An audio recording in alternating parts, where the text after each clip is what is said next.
I am muted. Thanks, Olimir. Yeah. I am muted.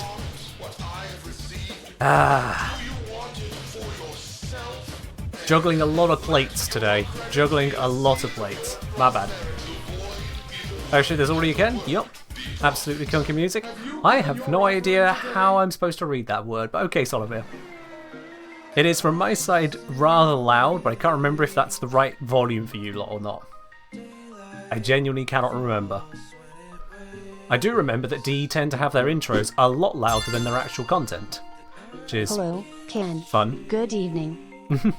Moon, hello there. Thank you very much for resubscribing at 14 months. Welcome on in once again, Moon. Cheers to you. Brand new mugger to you right there. Straight out the full pot. Righty tighty. We have something of an idea of what to expect as part of today's stream, or dev stream I should say, but we'll have to see where it all comes together, won't we? We will have to see. 4.80, yup. Hey, fair do, Ladybug, fair do. And honestly, more excited about hearing what's next on the D&D project than I am for the dev stream. Fair do. Fair do on that. And just to be clear for anyone wondering, the drops are only going to be active on the Warframe stream and not on my stream. That's just how they do it. Makes sense, really. Yeah, they want you to go to their stream, and the co-stream is just an option, but we're here for the co-stream because, well, that's what the community wants. Just a number reformer? Yeah, just a number reformer. You know, we've all got plenty of those, right? All got plenty. If I recall, some people were saying some bits and pieces about perhaps new Nemesis weapons to be announced, so that could be interesting. That could indeed be interesting. I make no guarantees about how successfully the drops will run if you're watching both streams at the same time. Just going to put that out there. Twitch does break, so if it breaks, I can't assist on that. So yeah, you can potentially have both streams open. Mute theirs, watch mine. Maybe, but I can't guarantee it. I've never seen a chat at 15K before, and I have now. Was that Reb talking through the stream, or was that part of the music? I think that was Reb talking through the stream. We'll see. We shall see. They'll say, honestly, just like how we're watching Ken, we can't get the form, not very creator friendly. Again, you might be able to have it on 2 tabs at once, but yeah. I'm not sure exactly how Twitch works on that, because Twitch doesn't seem to be sure on how Twitch works on that, to be quite honest with you. As for the creator-friendly bit, DE support creators in so many ways for our own streams. Like, for example, they are running drops on my stream specifically next week Sunday. So, I wouldn't say it's not very creator-friendly. They just choose their moments to push the people towards their stream rather than mine. That makes sense, and I'm fine with it. Here we go. Here we go. Remember the Lich and Sister weapons were the shit? Yeah. They've, I mean, they still hold up, but they don't quite have the same power level, do they? Hello, everyone, and welcome to Devstream 17. Did we get him? Did we get him? Did we get you? The Stug is Why? here. The Stug. Not the Stig. Hi, Stug. What's up, Stug? I am haunted by this. I just did. Oh, if you're okay in there, Stug, can you give us a thumbs up? I wonder why such advanced motorcycle equipment would be necessary on a dev stream. Can you give us a thumbs up if you're okay in there? A thumbs down if you're not okay? Not once if you need assistance. No reaction at all. Okay. Stug, please say anything. Oh God. Okay, sorry, Megan. That's okay. I hope the Stug's okay. Welcome to Devstream 179. We have a lot to show you, a lot to talk about. Oh dear. Very excited to have Pablo here for his rants because, dear God, did I miss them at PAX East. We got Pablo back. Rant. I shall rant. I'm ready. So excited. What is my so we're gonna job? get right I am a into content it. We're gonna creator, start, full-time. Of course, top of the hour with housekeeping, but first let's do some Supported by people like introductions. Mecca Combi here. Well, Mecca, folks, thank you very we're much for gonna continuing your start support. down 7 at months. this end. Appreciate it, my dude. So for people who don't know the reference about the Stug, they all think now that means scuba Stug. Oh no, it's not a Kuba Stug. It's not. This is This This is a top tier No, reference. no Some Kuba new Stug, please. reference No, I no have no Kuba idea Stug. about. We do not Anyways. ever need a My Kuba name is Stug. Paulo. I'm the design director in Warframe. My name is Rebecca Ford. I'm the creative director in Warframe. My name is That Megan little bit Everett. there. I'm the community director. Stug. This is Stug. Stug is just going to Stug. Stug, Yep. who is ethereal and enigmatic character around the office. That Can I help you with your sometimes stats makes homework? motorcycles Sorry, when we I'm ask full him up to. on the Infinities And on I'm Patreon. Nikita, There are no more principal slots. weapons artist. Nikita's here. All right, Stug, are we Hi, gonna chat. get a face reveal or are we chilling? We're chilling. Okay. All right, you're gonna If your die parents in get in the- touch all for right. an alternative thing outside of moving that, right along, maybe Creeper, but today's otherwise, Twitch drop is a full up on Umber Patreon. Forma blueprint. We didn't have a Twitch drop last stream because we were at PAX East, so why not do an Umber Forma blueprint today? Oh, I see. It's like investment payoff. Like Exactly. no drop 1 week, but A good one. Oh, A I see. juicy one the next week. 30-minute One way watch. of doing it. Claim it, get it, love it. And then our gift of the Lotus alerts today after the stream starting at 3 p.m. Eastern Time are potatoes. We have an Orakin Reactor Blueprint and an Orakin Catalyst Blueprint. So get your potato alerts 24 hours or it's gone. oh my God. Potato No, it's alerts. not gone. Fairly, fairly. It's not gone. Stug's helmet and the If the Stug. Whoa, who's Gaz? You ruined the If illusion! the Stug commits to Rebecca the with the leaks. I know. Already. They're it's really so gonna- early. People in chat are They're gonna just keep on going with this, aren't If they? this bit is committed to the whole dev stream, I will personally. No, I need she's that gonna time. die. No. I will fund the Stug's 5-star stories dreams. But the Stug says it's Hospital hot bills. in there. This is now a wager. I will buy you the missing editions of 5-star stories if you keep that on the whole stream.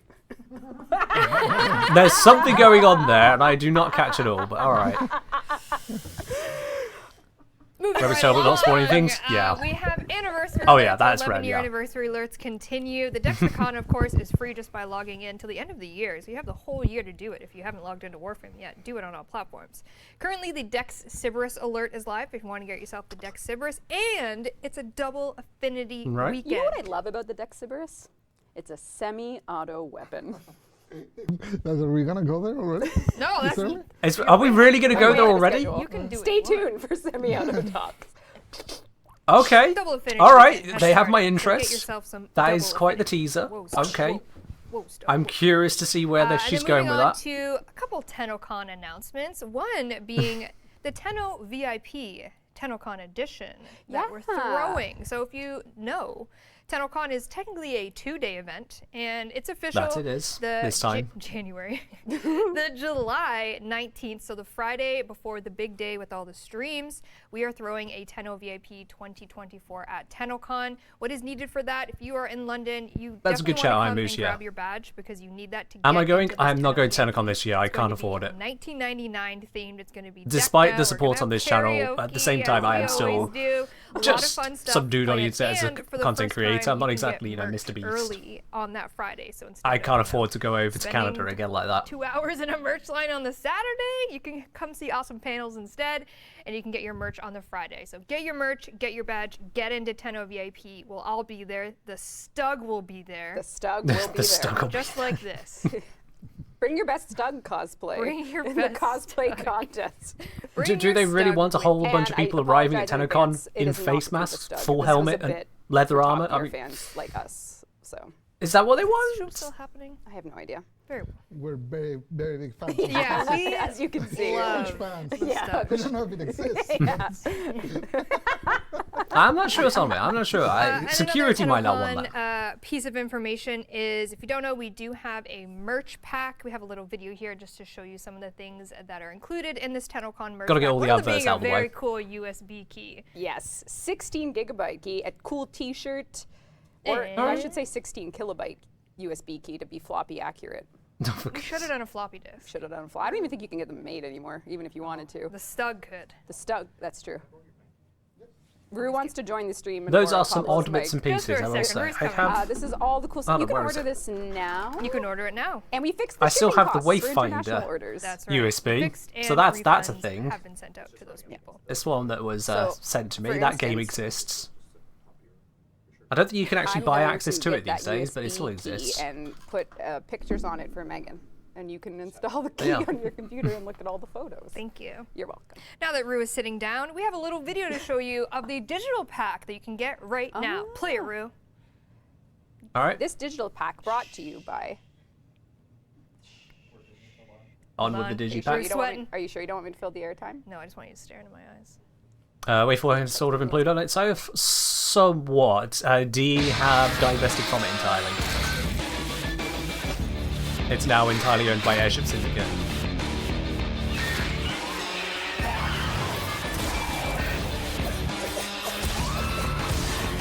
Okay. Yep, some skins, a flute, and a backpack. Plus, you know, all the other access you get with TennoCon digital pack. Sorry. So you can get And merch ad pack, time. you can get digital pack. Reminder that the digital pack does include the Barrowketeer relay ticket where he will bring everything he has ever sold. That's right. From Yeah. the beginning of his tenure till now, up until Barrow TennoCon, ticket. it'll all be there on a special relay store. Which for does you. mean that if you Sure. don't buy I the wonder if digital we can pack, bait the you Stug can't into- access the into- relay into during breaking character TennoCon. You will because not be able to that get weapons access to pack, the stuff in that ultimate digital stock pack is Barrow. awesome. The weapons team really killed it with the Cyandana and the protocol throwing knife skin. And what I really liked about the low poly were, I'm just gonna like how to trigger a weapons artist. The low poly, yes. I really felt that the material matching could have used, you know, a what are you gonna do? This is a threat. Oh no! It was the most beautiful digital pack of all time, and the, Reb is being threatened by a Stug. and it was so good. This is, and I'm so grateful that Kaz. Kaz. Yeah, basically, Mackie, yeah. If you don't have access to the Barrow, start handing over the prime parts to your friend ahead of time so you've got enough trades to get them all we over. have a cosplay show. There's still submissions open. True, if you Soulmate, are true. coming to TennoCon and are bringing a cosplay, you can compete in the non-competitive or competitive version of it. Exclamation point cosplay if you'd like a link to that. But we are now also wanting to include, someone's mic obviously is not everyone can come to TennoCon, scraping. but if you have done Warframe cosplay and you want to be part of a little virtual thing we're putting together for the cosplay show, we would... That's a very, Isn't that yeah, nice? that is really nice. Isn't that nice? We would love for you to submit Cosplay to bits. this virtual version of cosplay for Don't be Warframe, stoked, and yeah. we're going to show it live during the cosplay show. If you're unable to come to TennoCon, exclamation point, online cosplay. Yeah, we don't want you to. I don't even know. That's. I don't even know. But you can submit there, and we would love to see it, and we will show it at the cosplay show live at TennoCon. I saw some of the July cosplays at TennoCon Alright, last year. let's There's do a a lot platinum of prize. really I impressive see people a when lot it of comes to chat what they do. about, a mic being your mic, busy. your sleeve is tapping your mic. Are you talking to me? Yeah. I don't know what it is. Is it the Oh no. Oh, is it the scarf? the scarf? The fashion? See, Or is it the fashion Stug? frame is a problem. And it No, ain't you should say practical, it's guys. the Stug, so they'll take their That's helmet damn off. right. That was the most. Rue? No, I'm sorry. It should be okay right now. If it comes back up, I'll... People are saying what's going on with the audio this week. We don't know. Mike is bugging. All right. If it's, I'm let us know sorry. if it's Nope. better now. I just- Oh, no. The only way to fix it is if the Stug Run, takes Nikita, their he's helmet coming. off. No. Oh no. The mic pack. I have it muted right now, so we're okay. Okay, All right, we'll let's fill the continue airtime. on. Yeah. Oh, never mind. Just press forwards, I suppose. hi, Do what they chat. can. Hello. Hi. Discord is bugging bad. Discord. That's That's not nothing our, to do that's not with our us. control. Poor Good thing we're on Rudy's Twitch, running I all over suppose, the place yeah. Trying to fix things. Yeah. I wonder All how right, many better? of you knew you could All actually right, I watch think we're this back stream in on action. Discord, Oh, by the the Stug way. is thirsty, but what will they do? Oh no. Uh-oh. Stug, what are you gonna do? Maybe. Oh, okay. It is a very intimidating situation. Rue, can we do a Twitch picker, please? Let's get 1,000 platinum rolling time to hear about it? here. Yeah. I would love if the Stug said There's who a the whole winner is. chat channel on Wouldn't it as that well. be Do you get drops so on great, Discord? chat? No. You're negotiating from a point. The drops are only on you Twitch, have to not be on able to offer YouTube, something not on better. Discord, I have not on wagered that if co-streams. this is the Just bit, the Twitch the channel. 5-star story stuff. I'll buy. Oh, I'm in the way. Congratulations to Clemstorm. Gledstorm! Hey, what Hello, a name. Storm. Hello, You have to Storm. offer something better than my offer. I don't have There we are.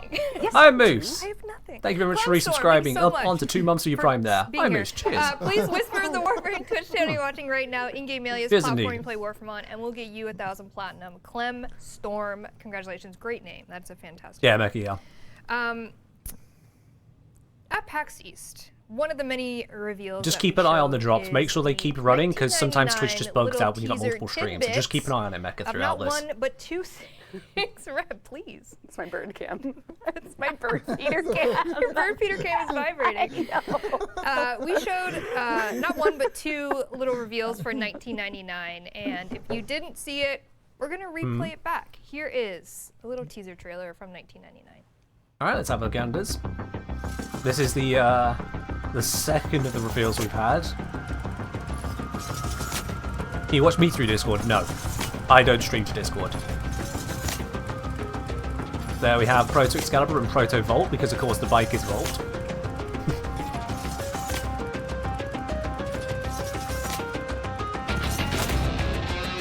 So, you're coming, Howie. It's a party, Arthur. Of course not. Rip the crane.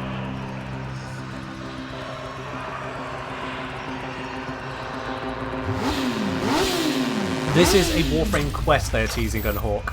Warframe 1999 is an upcoming quest.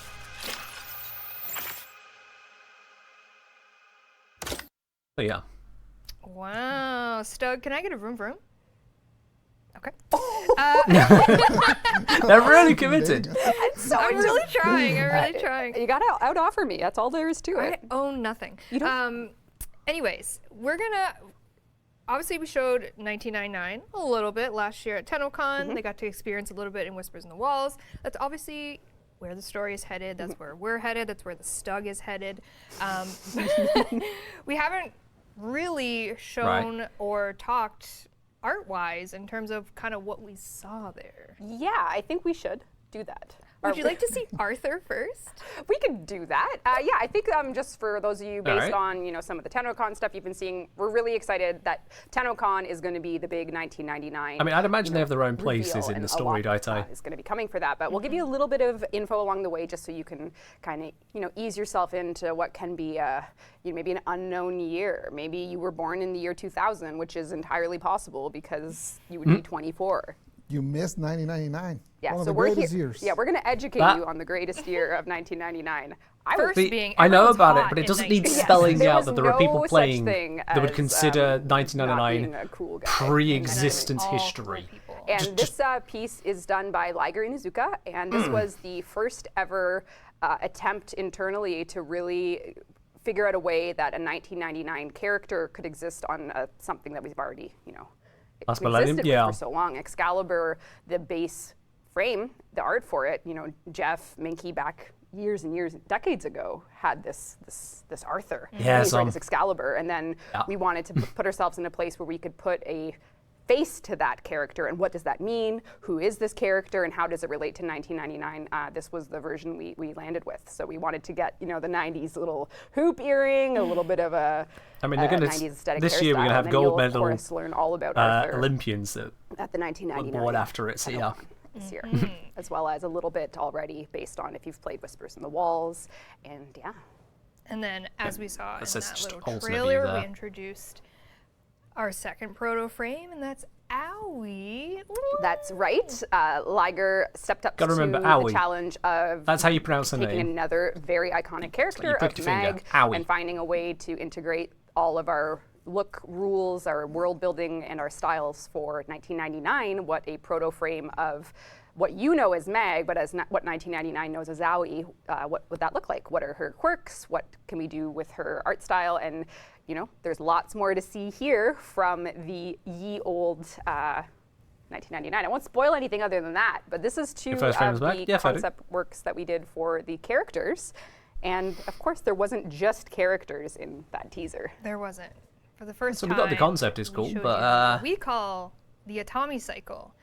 And it's actually concepted by the Stug here. That's right. If only the Stug could just pour out their love and talk about these wonderful speaks for itself, sketches. really. Yeah. Nikita, come on! Nikita, take the Stug's body language and tell us what you see here. That one.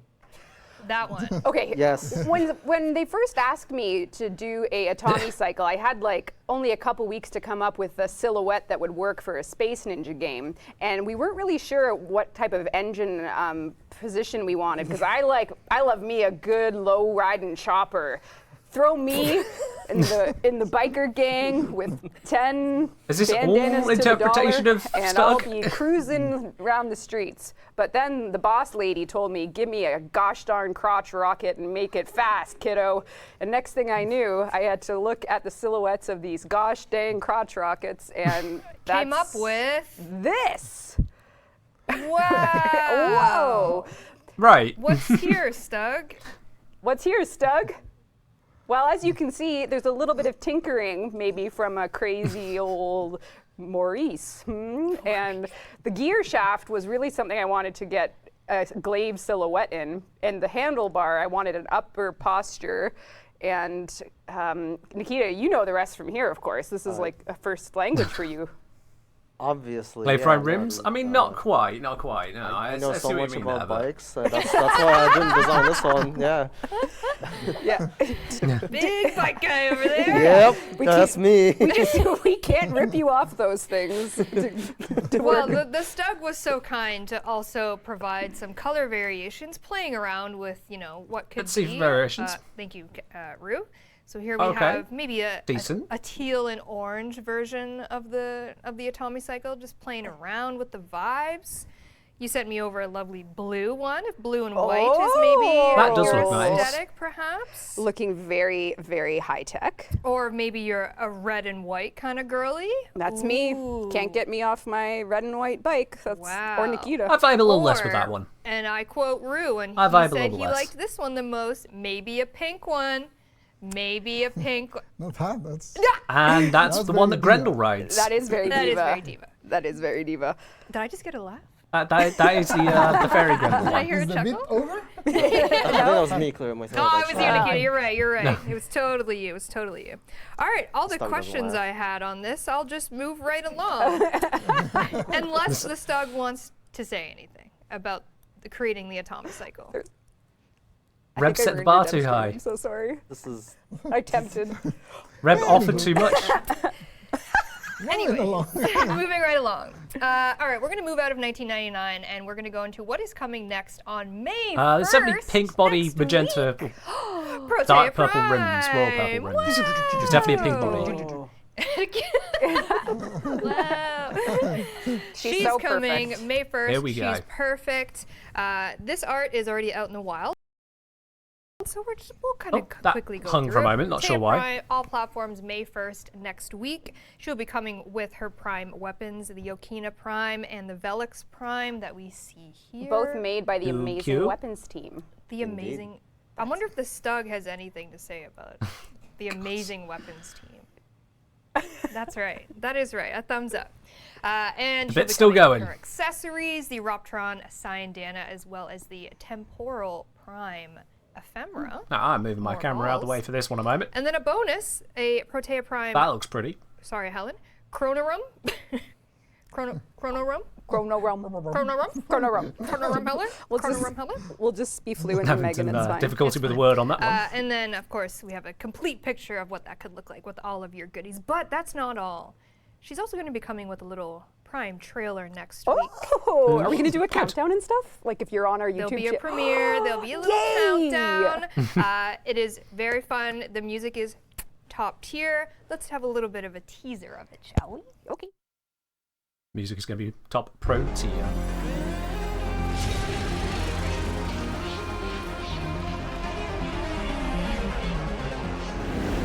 Feels almost Mirage there.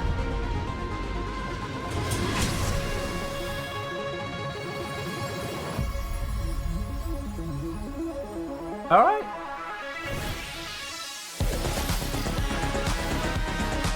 We've got this to look forward to.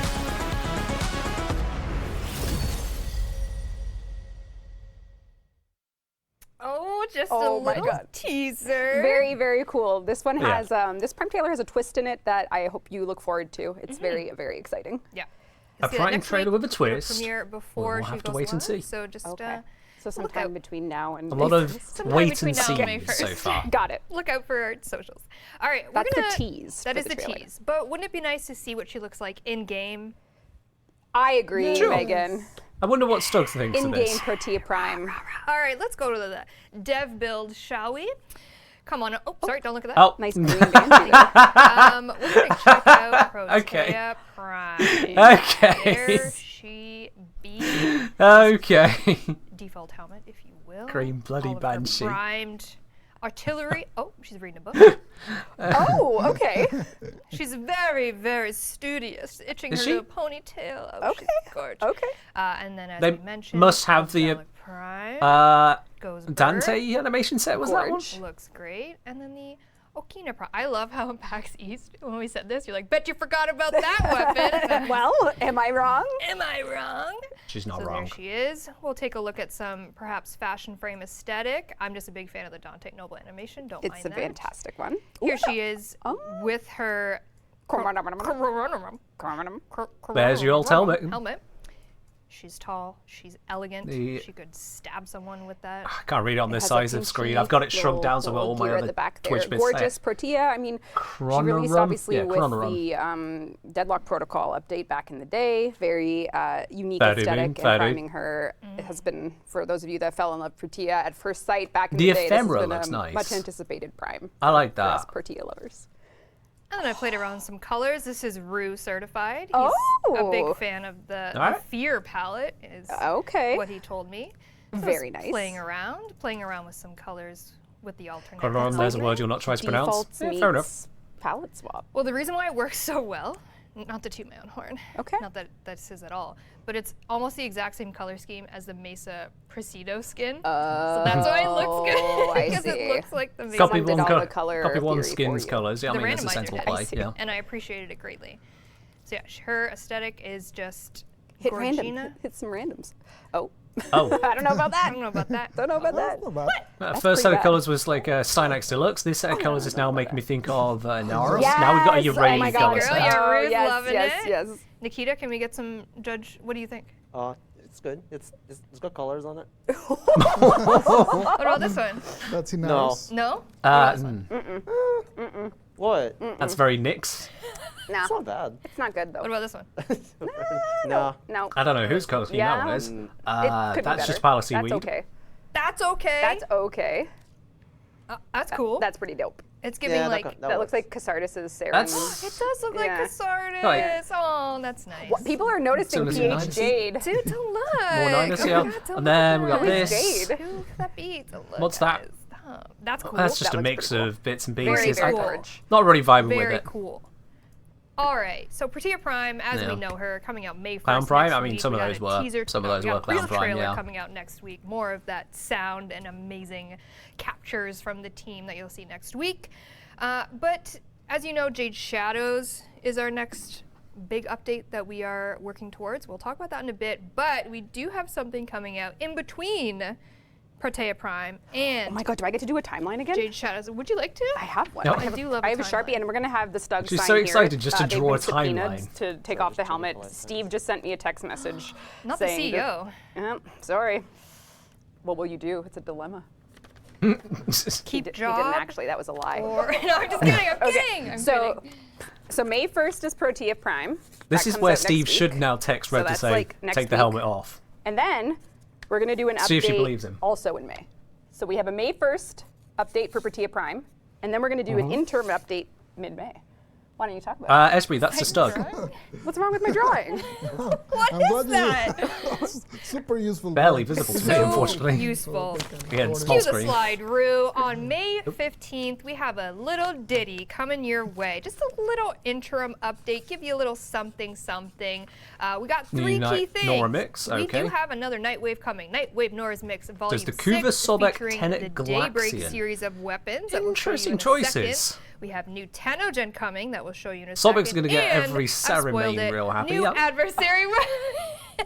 I didn't mean to do that. I didn't mean You to made do the that. slide, I sir. made the slide. You're a jerk. All right, ignore the don't look. Okay, back to the game, Rue, real quick. So I think but that was the important to Cedo, note, yeah. The Nightwave is going to end and flip over the same day. Yes, so May 15th.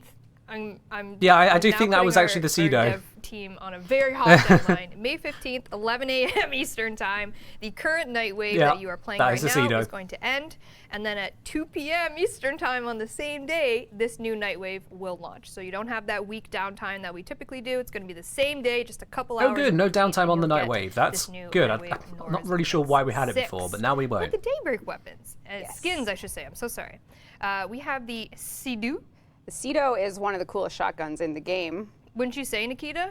Yeah. Yes. And why is that, With the Nikita? right words, yeah, go on. Because you made it. Because you are. Might the- have had something to do with that, yes. Yeah. The All right. Cedo and Lavos are peas in a pod, and as one can imagine, Lavos is the coolest ever. he should. He. Tenet do Galaxian, be. does that mean we I don't get to have a Tenet something to Verglass say too? about that, but hold on a second. Not quite so Sidu, likely. Sedo, Daybreak skin. We have the new Not core. quite sure how Daybreak a skin. There's an Corpus old fave.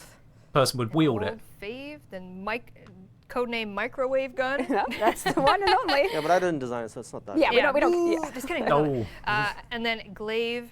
I have it on Glaive Prime, but Glaive Daybreak skin as well. Skins for Also coming Cedo, in New Core, this and Glaive Nightwave, we Prime. have Basically a Daybreak god Gene build. masking kit Alright. For your dogs and your cats, if you want to get the same aesthetic on your animals. We're going to have an armor set. I think there's an emote. We have some weapon augments as well. that I We're really gonna believe get in go skin for that go and still along not with have the Tenet Ember Prime weapons, I do Resurgence? believe. Yes, there is a Really? weapon augment for the Sobek and a weapon augment for the Galaxion coming in this Nightwave.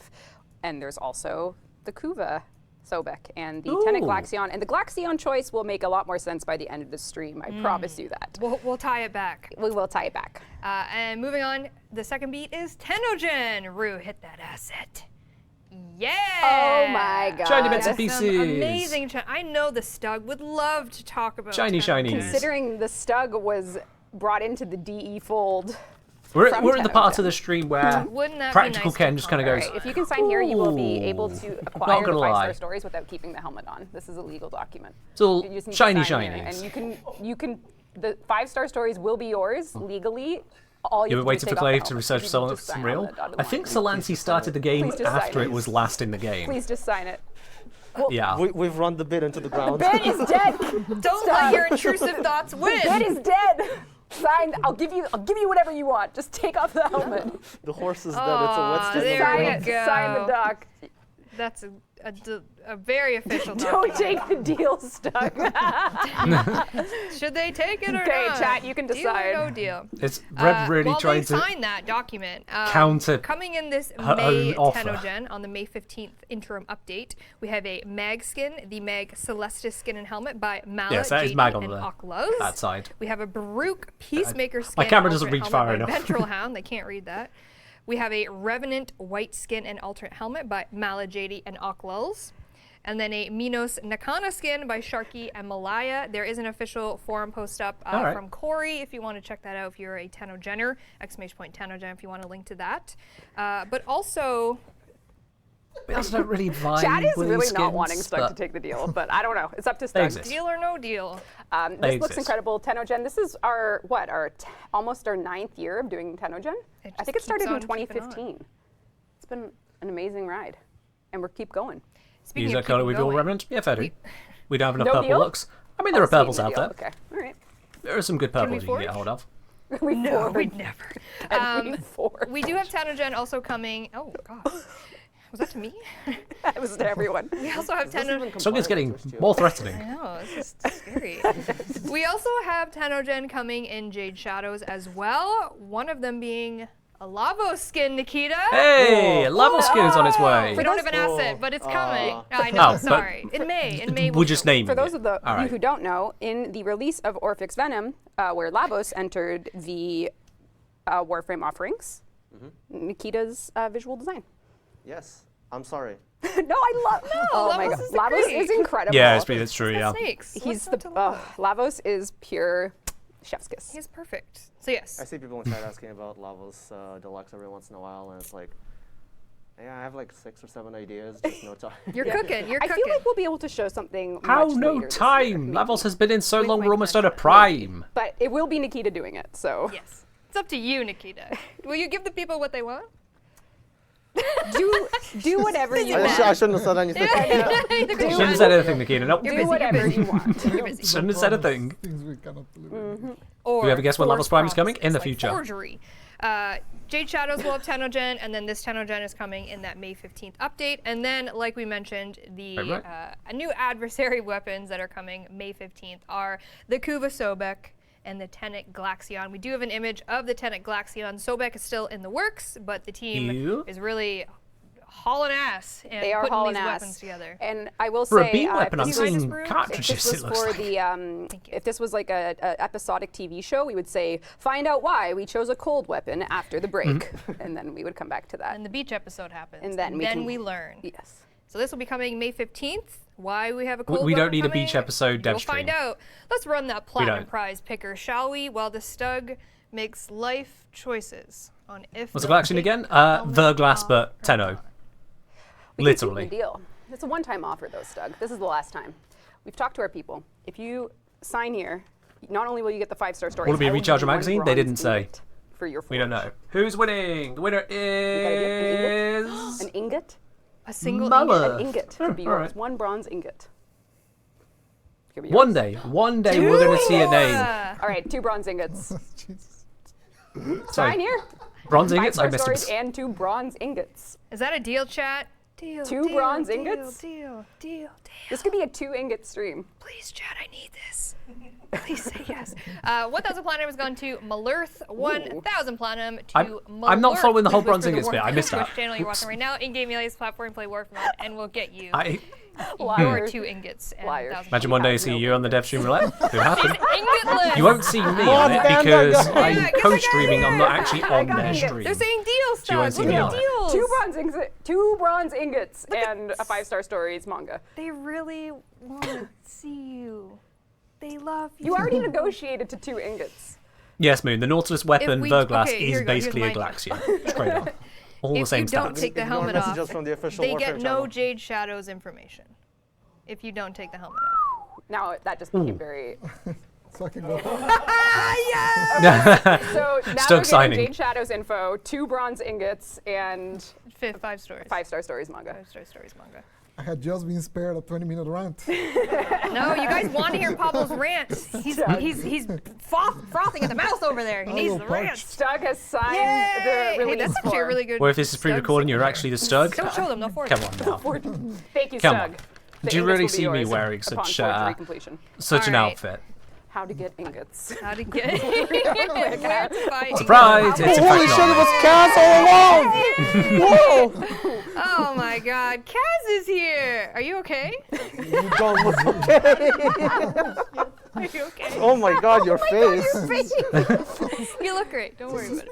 Yeah, Yeah, they're that's beautiful. not what everyone's are you saying. talking about? It's just warm in here. Rue, what's the temperature? Kaz. All right. Let's talk Jade Shadows now that Kaz is here. Yay! What is the Stug Jade outfit about? Shadows. Because Stug. Reb is searching about ingots, but I need her to Because pay Stug, attention. that's it. Sorry. Okay. I'm just evaluating how many dollars I Yeah, just lost. You're in the hole. I mean, to be fair, the lighting in there is Alright, pretty intense in that Reb, room. let's set the stage for Jade Shadows. Yes. For us, I think one of the sort of general goals we have after all the New War story that unfolded was really continuing things off for characters that you know and love from a post-New War point of view. So at this That's fair. point, What in that weapon is, Warframe, speaking of I'm not gonna pickaxe. spoil much if you haven't beaten And the that New that War, looks like that's a Maui. but you have something like Veilbreaker to take the very on-the-ground post content with someone like call 175. You have Angels of the Zariman, you have Whispers in the Walls, and now we're going to add the Jade Shadows quest, which is going to tell the story of the Stalker. So this is something that we want you, when you're finished the new war, even now, or if you're just finishing it, you can play a perspective of a character that you've known probably for your whole time in Warframe, and learn a little bit more about the Stalker and their relationship with the world in this post-New World content. So this is going to be a cinematic quest that we're releasing in Jade Shadows. It's going to be like, all right, maybe cinematic quest. 30 minutes, we're thinking, depending on skills and other treatments we're giving to it. But it's a nice way for us to give players, I think, something that they've been interested in, and do it in a way that is very, very weird in Warframe. So it's very weird in coming. Warframe, they say. Okay. We are cooking with gas. So yeah, I've kind of mentioned, and like you said, the best review of Kaz just doesn't talk. Oh my god. Just doesn't say a word. Yeah, so obviously, like we mentioned, our trajectory is 1999. We've been telling the story with Whispers in the Walls and Albrecht, and as you mentioned, this is kind of a story that we want to tell that isn't obviously directly tied to where, the big TennoCon 1999 is going to happen, but it's a story that we really want to tell. People have been honestly asking, what is Stalker? What's his deal? Totally. And I think when I give you a time, when I put a label on how long it is, that probably is a poor creative choice for me to do, but I like to give people time to plan things. Some things are, quality, not quantity, all these different vibes. It's just, we're doing a lot this year, and this one felt like a really good slot for this duration of quest. So yeah. Right, okay. And we are going to talk more about Jade, who you see here. She is our 57th Warframe. Yes, this is her update. It's 57. 57 varieties. Yes. That's a lot of varieties. Just like ketchup. That's more than 56. Oh, Heinz! Ketchup frame confirmed, and she's kind of red. What? Don't say that about her! Okay, Jade of all the references. is concepted by the wonderful Mike Skyers, and she gives, what themes would you say she gives? Yeah, which do be just buggy. based on some Skyers notes and conversations, we wanted a really angelic and chorus. We called her choir at some points. At some points, we called her chorus. Of course, we went with Jade for narrative reasons. You can figure out what those are. But we really wanted a really angelic, seraphim, choral, choir theme that Skyers nailed completely with this concept work. And we have a couple ability animations we want to show you. She's very work in progress. Cool. Obviously, we're still cooking. It's not June just yet. But yeah, the weapon does look like a scythe there. I imagine it's going to be a heavy scythe. Animation team. I would imagine. Yeah. So there is a choral praise the sun, like a chorus angelic choir to a lot of her abilities, along just with light. There's more light. Is that where we're going? Like there's chorus flavor. Chorus flavor for sure. The theme I hope it doesn't clip into the ground. Obviously, this is work in progress. More, like support and debuffing enemies. So assisting your allies, debuffing your enemies is kind of the vibe. Yes. And in the May Devstream, we're going to do a whole ability showcase that for is Jade. a Obviously, she's lot still very of much work in feathery progress, but here tail we have action. Just, Reb took a great picture in game. This was last night when I was like, we should probably do it in game one too. Show me those wings. Yeah, I just wanted to give a full expanse of a lot of work has gone into the rigging, the weighting, and the offsets for such a Gyre has a skirt as well. Bloody but this opens one the door as wide as she can. I think Jeremy implemented the wings angel. Where cloth sim can change rigidity according it's to kind of coming out of her lower back It's gonna get a and lot reaching more the floor. So add it up, Esprit. Yes. Yeah.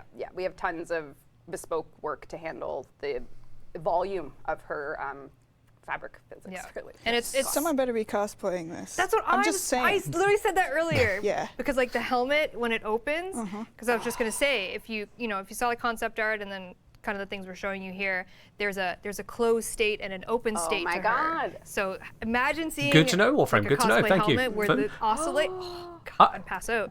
Why are you here at the I moment? like when you're Okay. Hello. Yeah, Joins in just to let someone know that's a bug we're fixing it on Gyre. Just make it Good to fully know. articulating Yeah. Warframe Like in mode real disengaged. life. No one's Hi. No big deal. No big deal. I mean, we do it every day. Yeah, we make fully articulating IRL models. Yeah, we're so talented. But Yeah, clearly the coming with Warframe Jade, she does stream has have got their own some drop now, so they come to the weapons, good an stream. arsenal, if you will. Yeah, I can give you a thematically, quarter, you'll learn a lot during the Warframe. quest, but Or if is you it know Toucan? Stalker and you have come Ray. to acquire his gear, you'll know One the second. hate, the despair, and the the dread. So Right. his hate, despair, and dread, a bow, a scythe, and some throwing kunai, very dark. And Jade, on the other hand, Oh. the complete opposite. She is one Oh. of our first frames in a long time to come with 3 signature weapons, so it was a lot of work for Oh, y'all, okay. your side of the woods. You guys cooked over Yep. there. Yeah. Yeah, at the beginning we Ray, wanted thank to you for the do, 25 like, months. We'll alternate get back to that takes properly on the later. Stalker's weapons, but we just couldn't like translate the shapes of the original stuff. It's all too edgy. It just can't become Warframe stuff. Q, her version of the Dread, what we're calling the Even Song. This is the Even Song. Thank you. The Even Song bow, done by the weapons team, is her signature bow. And it Nice. is beautiful, very angelic looking, I guess you could say. It looks And then we have big and heavy, her but I version imagine, of you know, the Despair, feathery which is the nature it'll actually be Canter. light despite its Cantare. Oh, I'm so sorry. appearance. This is Cantare. You were right, Rue. Yes, it's a musical term. Tara throwing knives. And yeah, these are her throwing kunai with the beautiful angelic tail. Okay. The Stug concepted these? Maybe. Ooh, Who's that? oh, sorry, I'm right. We don't know. It's going to be the Forgotten Prime this time. And then her Maybe version they of could the get all Hate, of them which into we're the calling relics. Harmony. Maybe. So Just Harmony make fewer is her parts. scythe. And this is also a Kaz Adams concept. Not the Stug. Oh, it is Not confirmed the Stug, scythe? Alright. Not the Stug at all. We do have the Cantare and the Harmony kind of working in game. Oh, yeah, let's take a look at some We'll whips. Take a look. You want to go to More work in in-game progress, let's review. have agendas. Oh, ignore that Pretty animation. is hiding them. Oh! More clothes Those are some really long tassels on them. Yep. We love them. Oh yeah. So these are the throwing weapons. The Cantare. Those are really long tassels on And them. then here we have the Harmony, which is her scythe. Mechanically, they have an interesting thing that each one has like their own little. If you do something, you get a buff. But if you get all 3 at once from either you or from allies that have the weapons on the squad, you get an extra boon. Okay. So as a set effect, Hey. as a Talking weapon design set over effect. there. Wow. Interesting. Okay. That's his job. Alright. Yeah, so this is early in-game whips. You can see some. So this is how we get around playable Yeah. Stalker. We get playable The anti-Stalker. Stug. Work in progress. Clearly a work That's in what we progress. get. Look at This it. is folded up. Yeah, this Yeah, is it fully has a- articulating. I think if you mod it, it'll open, or if you swing it. Acquire scythe name, that's my So we're life. not going to do that. Okay. Placeholder, So those come are on now. her 3 weapons. Be respectful, that would come Warframe in. themselves She are will here. also come with a alternate helmet, which we are calling the Jade Or You can do it. that's actually a hard one. Ariel. What? Oriel. Ariel? Oriel? Oriel. Why do you do this to me? I didn't do it. Or Why can't we AUR. have no, I'm just kidding. Anyway, so this is Alt. the Orielt. kind of first Makes sense to me. version concept. Mike Skyers yet again crushing it. The team I'm rigging, going to modeling, again move my camera for a gorgeous. moment. And then we have a updated version of it as the team continues to work on it. Again, but can you imagine a cosplay helmet where it opens? I mean, You know what I'm cosplay saying? all that. That's Come going to on. take a little That bit is of so Kind of impressive comes work, around isn't the it? corner. Oh my god, she's gorgeous. Just a little bit. Oreo? Okay. okay, relax. So yeah, this will be her alternate helmet. Zom seems happy. Again, similar to her default as she is with the closed and open state. So this is clearly in an open state. It will look a different way, closed, but you'll see more in the May Devstream. Don't you worry. You'll see more. We'll wait for the May Devstream on that one, I guess, She's working yeah. in progress, but we love Looking good, Jade. though. Looking She's good. Georgina. But it's also a Stalker update. It is. It is. And it would be Right. unfair if the Stalker didn't get anything, Nikita. What does the stalker get? Where are we going? Oh, right. Nikita! Local man. Yeah, there's a spaceship. There's just a spaceship. Well, let's Yeah. show some of your early designs. There's a shall spaceship. we, of There's a spaceship. What are you throw these? out. That's a lot of different What concept early? designs. Why did I do this? It's like 40 different So one Good day, lord, that is a Rebecca just lot of came by them. the weapons team side of the office and just said, I need a Did he Batmobile basically for just the grab stalker." absolutely every She said this, spike in his refused drawing to arsenal? elaborate, turned around and left. And then, This is said, Lanius "Okay, written all over it. here you go. But anyone that's who's played normal, FTL. so we're used to it. Yeah. I need a Batmobile. Batmobile for the stalker. Yeah. Refuses to elaborate. I did like a bunch of different, more like wild abstract designs. I did some stupid goofy ones like, oh, what if it was the Lizette, but backwards? Oh, that's deep or something. No. Yeah, there are designs Could from be good. all of the base I think we have landing crafts I another can see sketch here. as well. These are kind of your. So yeah, Gonna move me as well. 46 is too many. Yeah, 46 is a lot. Yeah, so we Appreciate settled it, on though. the Cool. 3 variants. I think these are like inspired more by the SR-71 Blackbird and the F-117, like supersonic and the stealth bombers, because he's supposed to be like stealthy assassin type. Indeed. He do be stealthy. And then we have, I think, a sketch that's more of a Bottom left, please. modeling, I believe. I mean, the bottom left This does is, kind of look like a dagger, doesn't it? Block out But- in ZBrush, just mushing spheres around until it looks like this, really. And then we have the beautiful concept. in Yeah, total like that. of Oh. What? Painted over the block out. Here's the Based on that, I'm not drawing. blocking too much, thankfully. Yeah. This is the direction Very they're going with Yeah, it. so as Nikita said, it was important that we got a piece for Stalker, like how does Stalker get Well, they from show point currently B? new landing craft. Of course, Looks Stalker like uses Stalker Terror, landing a craft. landing craft skin that is coming in Jade Shadows. Stalker so if you landing want craft your skin. landing craft to look like this, you can play the Jade Shadows update and get your hands on Terror. Landing craft. Very cool. Yeah, this is landing craft where you kind of just skew it into whatever you're boarding. another side? The Tenno goes through the whole breach and then it skewers back out. Okay. This Well, is the terror. There's more, but not for this But dev not stream. here. But not It's basically one giant I just wanted to say, Parazon. You I've stab a been ship kinda with quiet it. this dev stream, and You anytime are the Weapons code. Team came up, I was like, "Whoa, it wasn't me. It was this. I was just working on this. the whole This The is it. sketches were a year ago. It does guys were look a year something like a ago. conch list. I To see be that, clear, I yeah. wanted to ship Jade Shadows You're very last right. year, but we've moved it to Is this this a skin? year. It so says last year- skin. but But we have to make these choices. maybe it's to more, Actually, we do. but it says So skin. This is the best day of my life, being able to talk about Jade Shadows. I am so happy that we get to It show. wasn't literally a year, Chad. Like I had other things to do, obviously. This is his only job. That's what we Yeah, hired the him amount for. you did in that year. This is not like you No, know. the Landing majority craft of does work 10 was the puncture procs. last couple of months. And Discord is bugged? as early Which as, Discord? Now Our about, Discord? Yep. Still tweaking the Or material. their Discord? because It needs to be a little bit more specific there, sorry. Fun with the lighting. And It needs grime. It needs metallics. It needs. It needs to look like he got an offender bender Every with a Discord. rosette. Okay, bugged Oh, how? he's a bad driver? He's a bad driver. Oh, okay. Bugged how, please? How's my driving? Stick around the back. Honk if you hate me. Yes, this Jade Shadows quest is Stalker getting his G1 license. Yeah. This is, Okay, this I is will your wait driver's for you guys to figure out and how just to put clarify, I did enough see a words question in there chat. for me this to is understand. just a skin. It does not come with air support. Nope. It's not a It's a ship. universal skin. Universal skin. Yep. Put it on any of your ships, but it is Okay, just a back skin. connection service Does not experience. have Thank you. any- Womp womp. Or yay if you're into that. Yay, if you're into that. Yay, fashion. Don't make it Hey, big. fashion. Oh, Or do. or do. What? Reverse psychology. 101. Rude. All right, so you'll learn a lot more about the quest and everything going on, but also in Jade Shadows, we're working on a clan operation. Yes. Yet again. Okay, clan that operation we are coming up. calling We might be blocking it if Rue goes to it. It's You have to okay. hide That's us. a long name. Runos. Yeah, we are. Yes. Operation so Operation Belly of the Belly of the Beast. Beast is a clan operation coming after the Jade Shadows update. So the update will come out. We'll have this operation live the same day, TBD on exact times. But this is going to give you an Right. opportunity to get a little bit more narrative out of the update, as well as some cool rewards. And there's a fun little gameplay wrinkle with this one that's related to something we're showing you later in the stream. You know, like classic DE style. Take an have enemy to and see, make a little okay. event around it, you know? You'll see more about that later. But Operation Belly of the Beast is coming with Jade Shadows.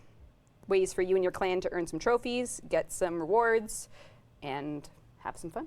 Can we Any win detail those? about what the event actually Probably. is? I don't see why not.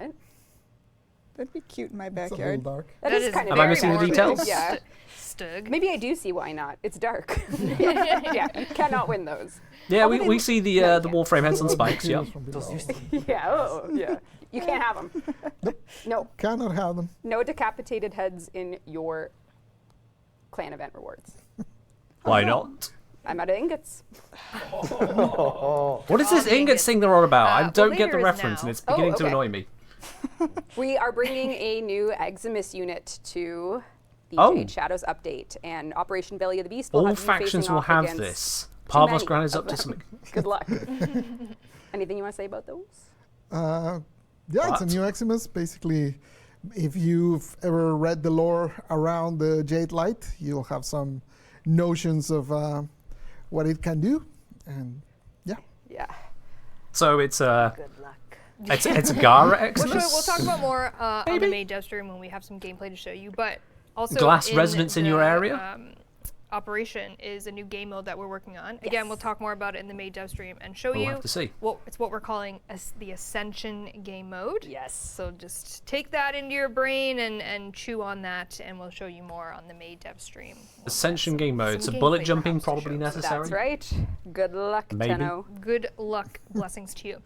I like they're going way more extreme than I am. They're like insta-kill the eczemas. Well, that's their expectation. You can make them so much Actually, harder. yeah, Let's just kill every Tenno. Note for the sign team, up the damage by 10%. Yeah, noted.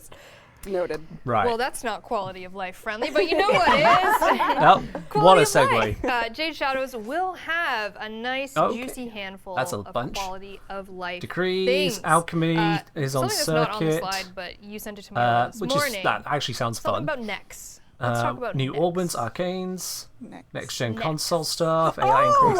Oh, human necks. Human I was thinking necks. like Xmas, Acquisition Nexus? improvements No, again. human necks. Ah, you covered the bullet points. Vampires. No. So when we got rid of sticky corners in covered the bullet Warframe, points. or most sticky corners, 99% of cases, let's say 99% success rate of eliminating sticky corner bacteria, we realized that our art animation team for years have suffered from an aesthetic issue that is far worse than sticky corners, and that is head-turning look IK on stretching neck bones on the game. So if you look at this first image here. Well, first, This is with approval from Carrie, Elise, and Tim. The reactions internally were over the moon. Our animators basically saw this as Warframe 2. Evidently, the animators are happy. That is good. And owl neck syndrome. And also, you couldn't say next there. What do you mean? Oh, I said next. At least you're consistent. So. Yeah, I don't know how to spell. I'm not the only one who makes Anyway, typos, it seems. So that is what you are used to in game now. Okay. So we make Very these familiar. beautiful characters, beautiful, head and neck, and Yeah, I've seen that kind of are obviously working on some twistiness. really interesting characters for 1999. And if they were to do something like this, it would They would die. they would die. Yeah. The game ends right there. The game Roll over. credits. Yeah, this is You like looked an too far to the in-game. right. Mission So, failed. thank you to our wonderful team. We have actually fixed this issue by fixing the way that angles offset frame, the owl allowed frame. range of motion. So there's no gameplay consequences to this. It's purely aesthetic, but my God, does it make a difference that you're not this. I mean, aesthetics are I don't even important. know, like if Sticky Corners is dead, Sticky necks. Sticky Necks. I don't know. Yeah. The next we'll need to Just also don't give them stick your posture neck training out. Next, that'll Yeah. be the next upgrade. Yeah. So they can Yeah. actually Anyway, put their neck out. What about Warframe, if you're still here, I want what that in the about quotes. Atlas who doesn't have a neck? They are. Atlas is yes, the problem with Next Head is that it was using the root as its base, which means as if the chest rotated 45 degrees, the head would that's be able brilliant. to rotate 90 to the That's left, brilliant. which was 135 I've done my degree bit. radial. Warframes are not prey; they are predators. They don't need 135 degree. What are we, an owl? That's what I'm saying. That's what I'm saying. The bone Okay. has been changed. To the owls are predators. Sorry, Warframe, I'm not Not sorry. for me. I eat them. Not in the slightest. Is that what you're... Apex predator. Okay. You get scared with the way I Moving stared on, right we're into your fixing this. eyes. Thank you very much for your time. Thank you Sorry, very I much. forget Back the to our amount of quality spices life going slide, around. shall All right. we? All right, let's start from the top here. We Devblog, do have Shadow some Stalker new drop rate, varied selling bonus, and decrees sells coming Deepak to the game Media, based with on more- Design Council, who came up with a plethora of ideas. We're going to pluck some out. We'll talk more about in the May Dev stream once we've kind of played around with some. But one, we have that some one. cooking in the pipe as well. We're adding the alchemy game What? mode to the circuit. Yep, one more there just to add more variety. Get some variety, spice of life. We will have some augments, some Warframe augments, and you gave me permission to say which ones. We're going to have a Protea Blazing Artillery augment. Oh my God. Corvex. Maybe because she's coming out. Oh, you're so smart. Corvex Containment Wall augment, Dagoth Grave Spirit augment, and Sevagoth So augment. Yep.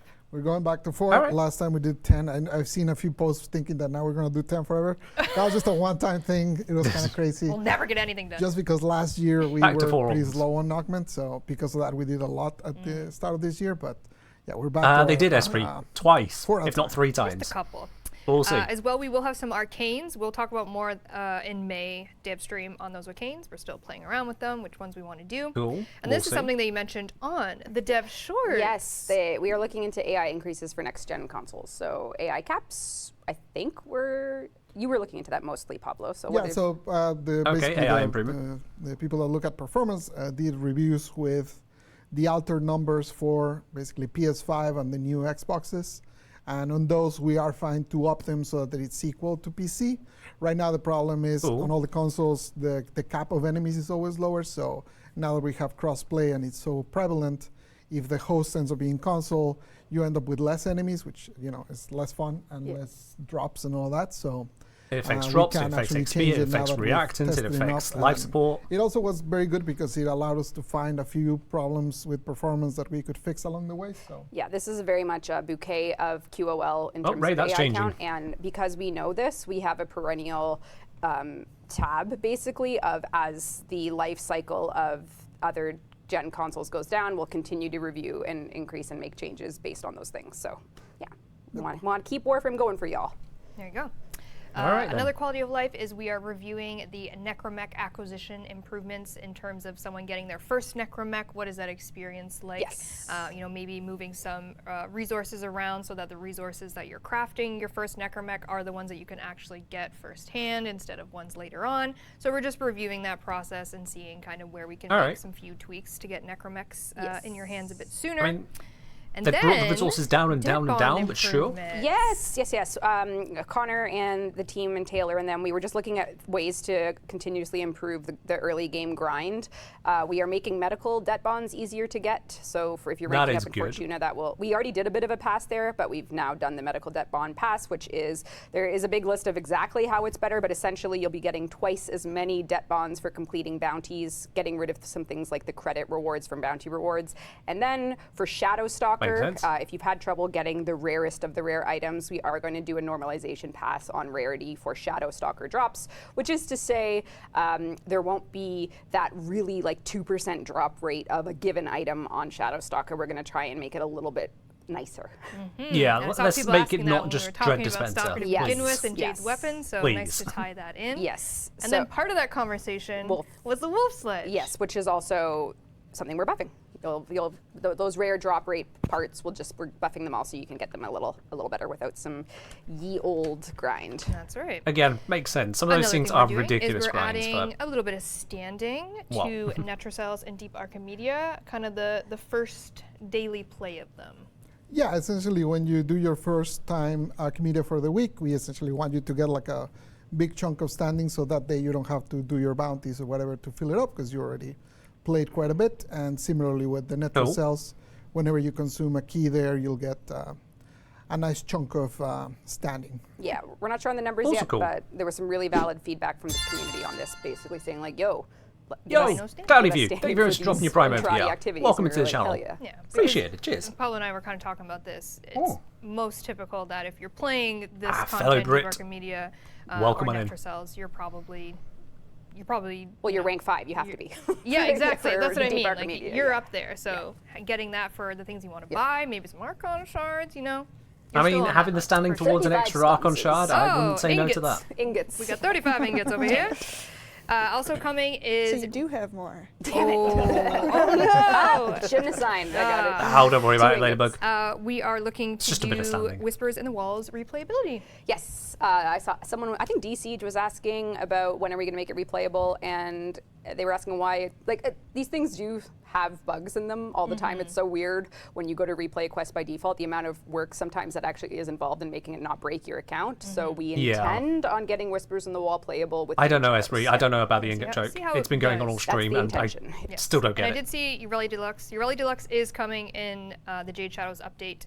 We're going to show her more in-game in the May Devstream, but she is coming in Jade Shadows. And then, Pablo, are you ready? Okay. We're going to talk about the enemy scaling and status effects briefing. This is where we get to sit back. Let's preface this with, please pay attention. All right, kids. I'm listening. Class is in session. Notepads out. Pablo. Okay, so this is a long one. Let me start by saying that this hasn't gone through play testing. We're still experimenting with things. So a lot of what I'm going to talk about might and very likely will change. So yeah, this is a long one. Progress. So let's start with what are we trying to solve? We're trying to solve several things. So this is kind of long one. I'm going to start with armor. So armor scaling has been like a wall that you hit eventually as enemies level up. You get to the point where essentially if you don't have armor stripping, the game becomes kind of like you cannot kill enemies.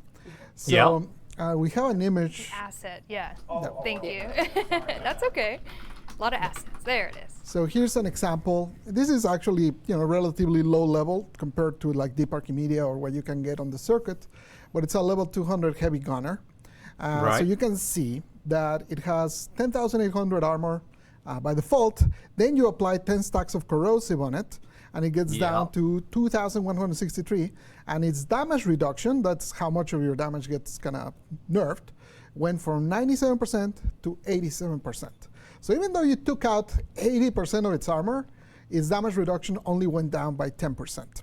Well, the damage has gone from being less than 3% for a to lot of you, 12%. Armor strip is either like 100% armor strip or no armor strip. And you never want even 90% because that 10% left over, because of the way armor scales, in fact, it ends up not being good enough.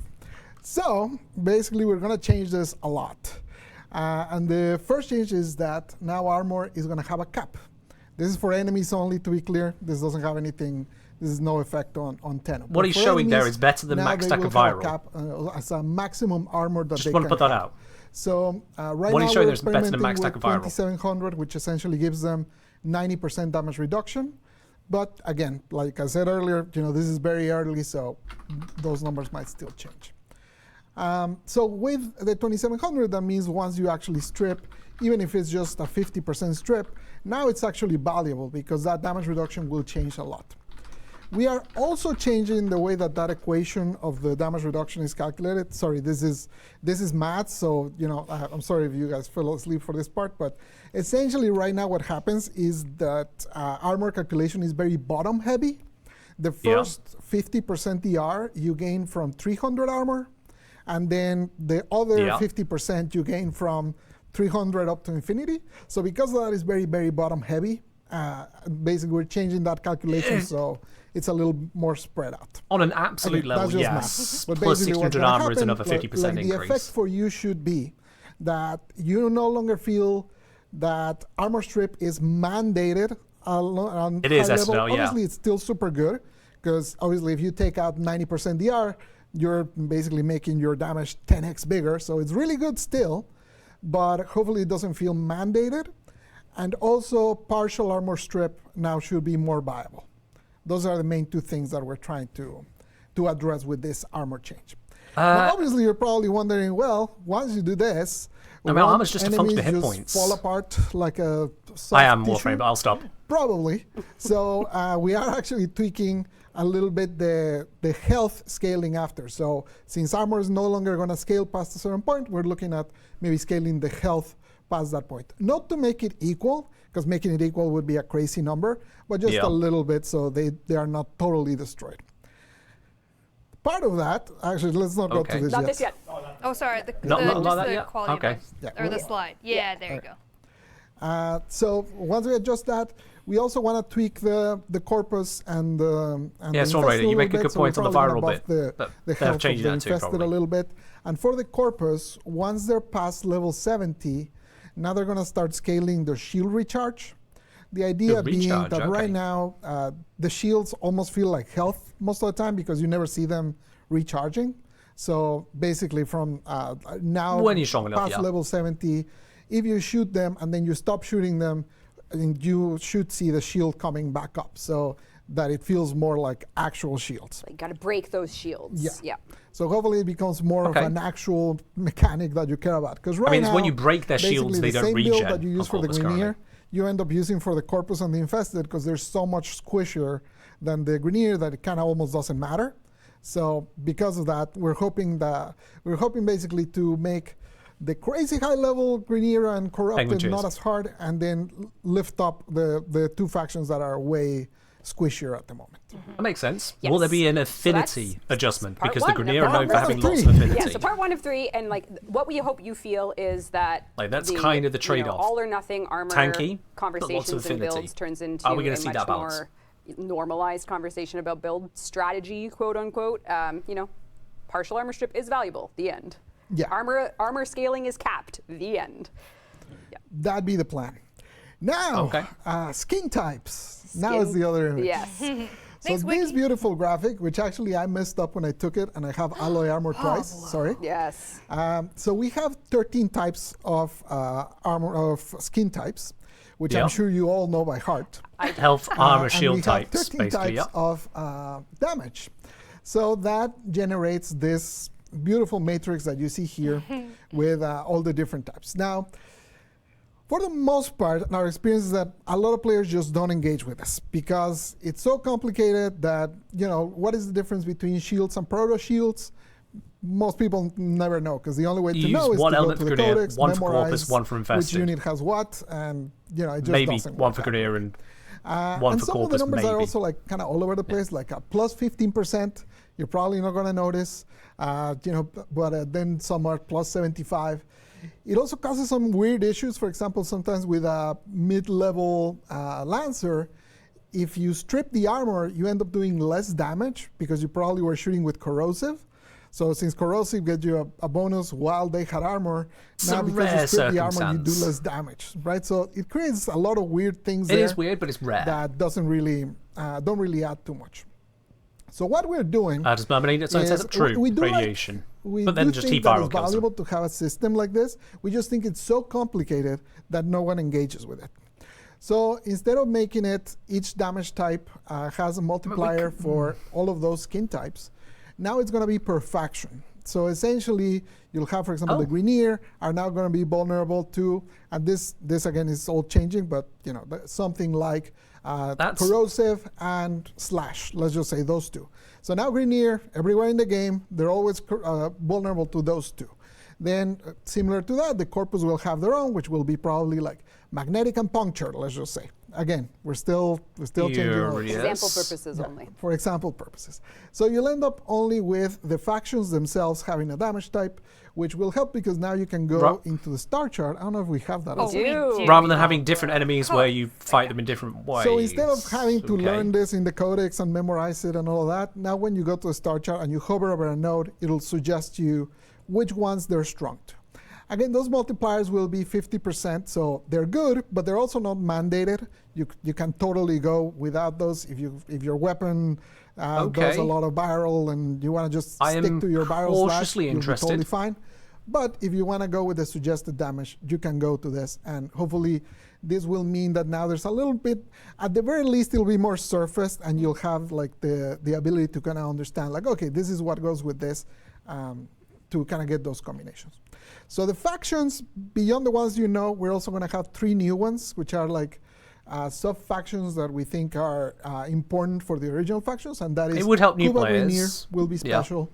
The only simplifying it helps new Corpus players, especially. and the Deimos Infested. So those are the 3 kind of new ones that we're treating like this, and this is kind of that's what it sounded like, Penguin. Yeah. So the very faction base, wide. the very base factions will be the Corpus Grineer Infested. Those only have 2 vulnerabilities. Every other one has 2 vulnerabilities and 1 resistance. So that's kind of how we're going to do it. So once you're more advanced into the game and you start finding those more factions, 2 vulns. Advanced factions, Special factions, 2 vulns, 1 resistance. For their resistance. Okay. That's part 2. That's part 2. But there's part 3. Let's talk about that Glaxion choice. Why would we choose a cold weapon? Don't you think that there's some statuses that the player gets to use in game that are just overshadowed? Wouldn't it be cool if we buffed blast, cold, gas? I mean, cold is fine. Well, not gas, but cold is genuinely fine. Gas. 3% gas. Yeah. So, basically, there's gas a bunch of status cold. that we're not kidding ourselves. Obviously, viral heat is beloved, and it's okay. We're not buffing that. I saw earlier panic when people were reading. We're not actually blast is non-existent. touch Gas is your bad. beloved viral. Cold is going to stay great. as is. But we're going to basically touch up the ones that are less used, and basically starting with cold. Cold will now fully freeze enemies, and when it reaches the full freeze at full stacks, you'll see like a visual effect change of them being totally frozen, and the critical damage bonus gets doubled when you reach that max. So that's the change for that one. We're changing gas just in presentation. We're not changing anything mechanic for it. Okay. But gas is pretty invisible. There were some checks that we saw that in some tilesets you can see it. In most tilesets it's totally invisible. So we're just improving it in terms of presentation so that you can actually detect it. If nothing to do with the limited so stacks like, that if you limits know its how damage. good gas is, you know, but if you're using a gas weapon, you maybe feel like the AoE toxin clouds and those things aren't even, you can't even see them happen sometimes. Yeah, I'd actually see quite a, like, especially on newer players, there's a lot of confusion on what does gas even do. Yeah. Even though it's super strong. Zon, they're saying double, whereas basically cold it's very hard currently to use adds a because you small just amount, cannot see, not cannot see multiplies. the thing. Well, we just need smell-o-vision, right? Exactly. It's and then it's gas that make you look. the one everyone loves. Well, we talked about magnetic too. So magnetic, basically, the changes to magnetic so far are small because since earlier I mentioned that we want to buff the shields of the corpus, we hope that that will probably lift magnetic enough. If it doesn't, then we'll do a further revision. So, but again, right now we're not touching it much other than earlier I said that magnetic the needs to be shield more than just region, corpus. is going to scale. How on many the corpus. stages is a single So right now magnetic enemy would type? disable the region. But again, I don't want to. I don't. Yeah, We're that waiting one for is, play testing a bit as well, but yeah. All right. And finally, Blast. I'm actually going to talk the least about that, even though it's the one that's changing the most, just because we'll basically have tried quite a few things and we're still changing things. So I don't want to promise anything right now because we are going to change. It's definitely going to change, but it's going to be Blasty. You know, that's it. That's a design job done. Blasty blast. Blasty it shall be. If you wanted a Blasty text version of that, Sam on the community team has a dev workshop up. Or here's the link. You can scan. Don't scan it. He's you. Pablo's shirt. Get a link to the dev workshop about the status rework. But we are buffing. Are you actually not going to say anything more than blast is blasting? Is that all we're saying? I'm just going to say Blast is blasting. Obviously, right now Blast is useless. We're going to make it not useless, and the theme of it will be Blasty. But we've had already several iterations, so I don't want to promise you one that then I want to take away. Okay. You'll be the master blaster. You'll be the master blaster. Come back to get blasted on the main dev stream. All right, you can do !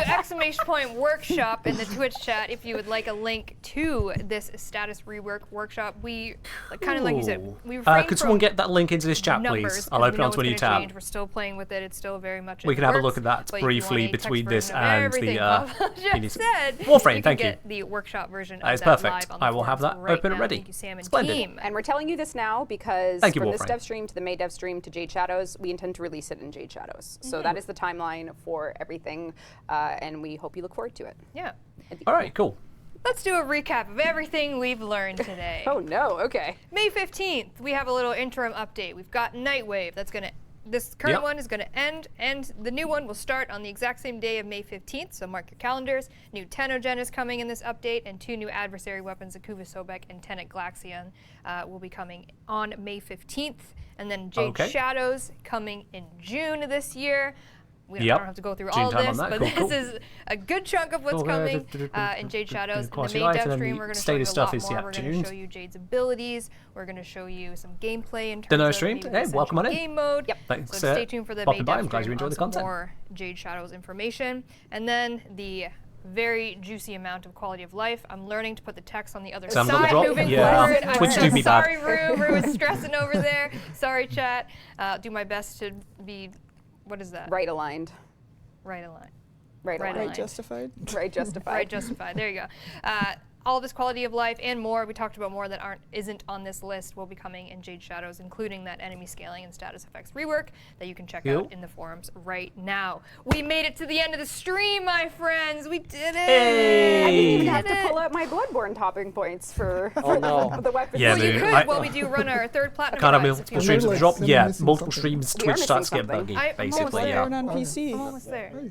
It can allow it, but then also we're breaks. done like that part of it. Oh, okay. Yeah, we're going to run a platinum prize, but yes, okay, fine. during the dev shorts. That prize. Let's see who's Someone going to get it this mentioned time. The something winner about is going to semi-auto. be My understanding is that I asked Steve for an opinion. 666 Oh, first of all, Angel we Death have to give a prize away. 666. Wow. 666 Angel. That is a Death very 666. fitting name for this Congratulations. Great name. Damn. upcoming Great. update You of won 1,000 Jade, platinum. Please whisper the Warframe campaign Shadows, right now. In-game Edgy audience, platform, Stalker, blue, blue, Angel 1,000 platinum, Frame. Yeah, 666, that Angel Death fits. 666. Semi-auto. Dev short this week. That really Spicy. fits the What does he theme. do? He breaks your Chaos. trust. He Yeah. breaks your trust. I asked him for an opinion privately in Slack. Hello guys, for the And then parties. when I Wow, get way to assume their messages gender. of like, hey, what is this You know, semi-auto thing? That, angels can be Steve is talking about? Like, non-binary. what? So yeah, then he also asked me for some opinions on Soulframe. Yo, that maybe I Bimbo, could, thank you very much for dropping over your Oh, prime you here. should. What opinions Walk did on he in. ask you for? Let's spoil them on the No, Warframe. I would never Be betray the my bigger CEO man. like that. Be the bigger man. Respect the.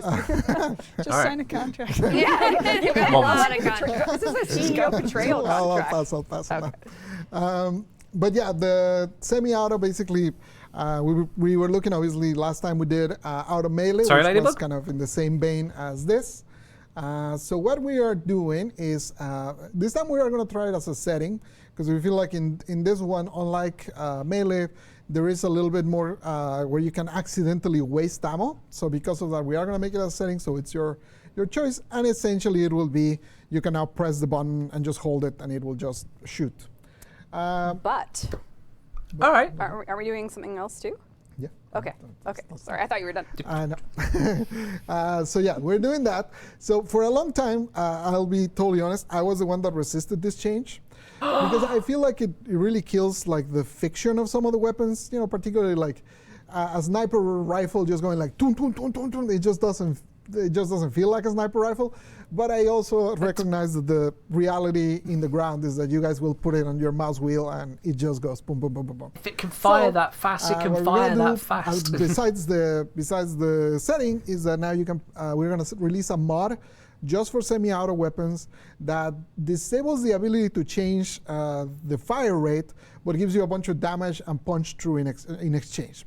So if you do like the fiction of Sibarius, like I am a Sibarius aficionado, Nice then you choice. can still do the slower shooting but for higher hitting weapon with that mod. So And that precludes fire. No rate offense mod intended, ammo. Ladybug. So- No so, offense like, intended. it doesn't preclude the setting, but it does preclude that. Yeah, so you can still use the setting. Yeah, there's basically 3 cohorts of like player accessibility, design intention, and then all the work that goes into the weapons, the reloads, the sound effects, the feels.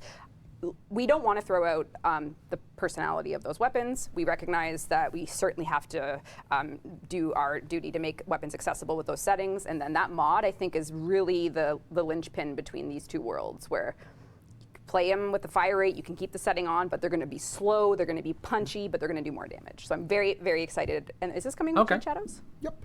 that's Chat the wants to plan. know if it's an Exilus mod. Do you know yet?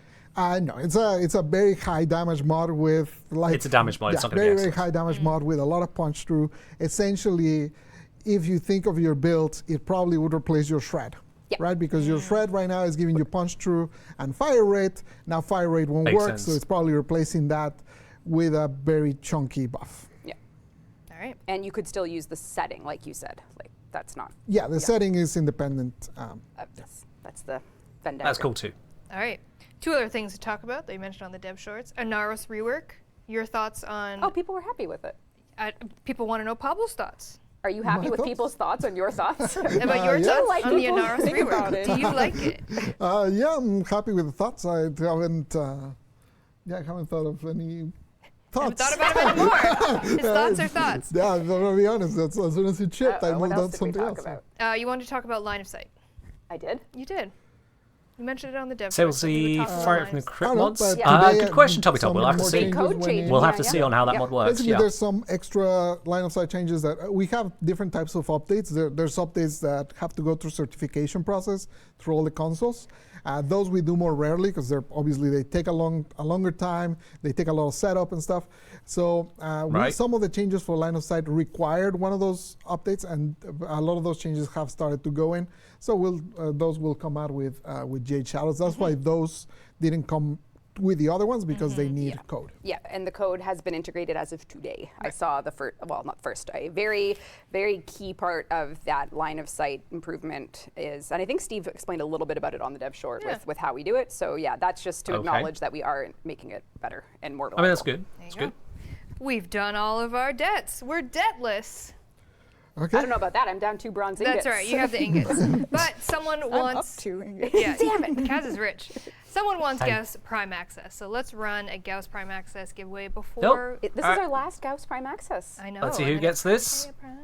Winner's going to be right here. All right. Any closing words, my friends? Or not? Devstream Okay. 179. Fair enough. We'll wait for that name later. Half of it was a blur. Here we go. Now I'll lean out the way. What the hell is going And now we're done. And what it I is... bought a motorcycle. Oh, you Clearly. Clearly. The winner is you. U2301. U2301. Congratulations, you won Gauss Prime Access. Please whisper the Warframe Twitch channel you're watching right now. In-game alias, platform play Warframe on. And we need No, not me, We'll you. get you your Gauss Prime Access. All right, so we gave you a lot of information today. Hope you were listening, taking notes. There's obviously that workshop on the status rework. Yes, winner is you. Yeah. You're going to say something? I was going to say we're going to Baja Blast you next Devstream. I don't know what that means. I don't know how you're the mishearing next this name is. I didn't say Devstream, me. I said you. Devstream, We'll dive more into Jade Shadows, show you gameplay, show You our is winner. abilities, some really awesome stuff we have planned for that. It's also our last dev stream before TennoCon.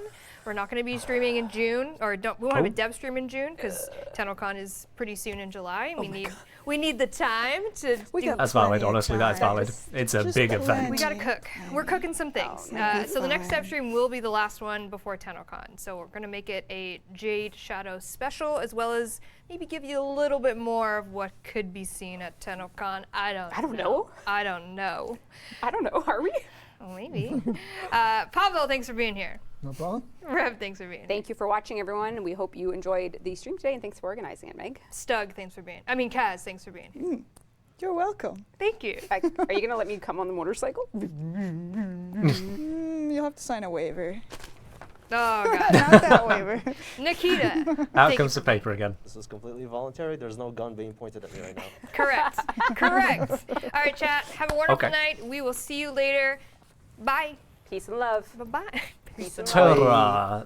Ta-ra. Oh, how absolutely wonderful. All right, then. Eve sent, please later when it scores. Moon, it's gone. It's gone. You no. I'm sorry, Moon, no. That is not how it works. Alrighty then, we can wrap that one up there. If we switch to the intermission screen, that should get rid of that. Hopefully it's not going to make the audio through my side again like it did last time. We'll cross our fingers on that. I think I've set it up right this time. But yes, indeed. SLC, been reading the dev workshop. It's quite juicy, a lot to digest. Yeah, we're going to have a look at that. Warframe, thank you very much for joining us here in the chat as well. Been a pleasure, and thank you for the link. We're going to have a look at that in just a moment. Yo! Look at that. That Drover has indeed hit themselves a full pot. 12 months there, that Drover. Thank you very much for your support. The others I only touched on throughout that verse was not to overshadow what was actually being showcased. So Bimvo with the Prime subscription there for the first time. And likewise, Cloudy View with the Prime for the first time. Ray on 25 months of Tier 3 support. And I give you a proper thank you on that, Ray. Cheers indeed for that. And we did have throughout this as well, I had Iron Moose for the win with their 2 months of Prime. We have had Mecha Compy with their 7 months of Prime. We've had Moon Allen with their 14 months of Tier 1. All of you together. Thank you very, very much on that, guys. I do appreciate the support on the channel here. Cheers. Slash, I'd say, gotta love Twitch. Had one stream up the whole time, still didn't get full credit. Yeah, Twitch do be twitchy. Twitch do be twitchy. Yeah. Rockman saying, Ken, since they're changing them, what would you do to improve blast and magnetic damage? I'll see what changes they're making first, and then add my bit to it based on what they're saying. Let's go with that first. Let us go with that first. So, I'm going to need to do a little bit of a tinkering here to allow me to do this nice and proper. Let's go with not that, with this, and then I move...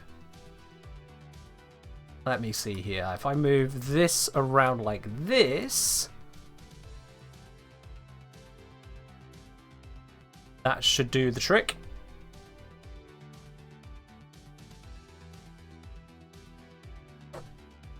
Boop. There we are. Nailed it.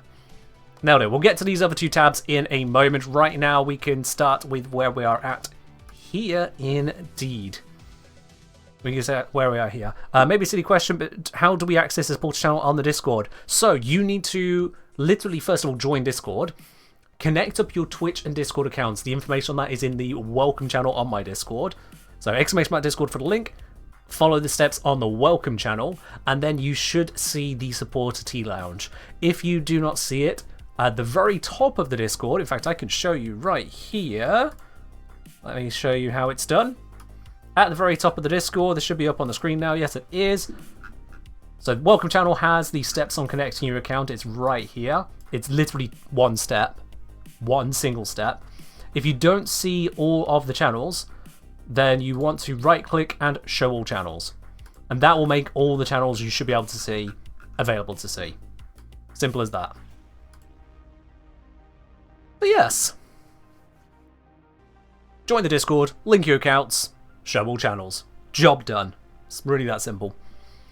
Right then, Dev Workshop, enemy resistances, and status rework. So this could be a little bit interesting.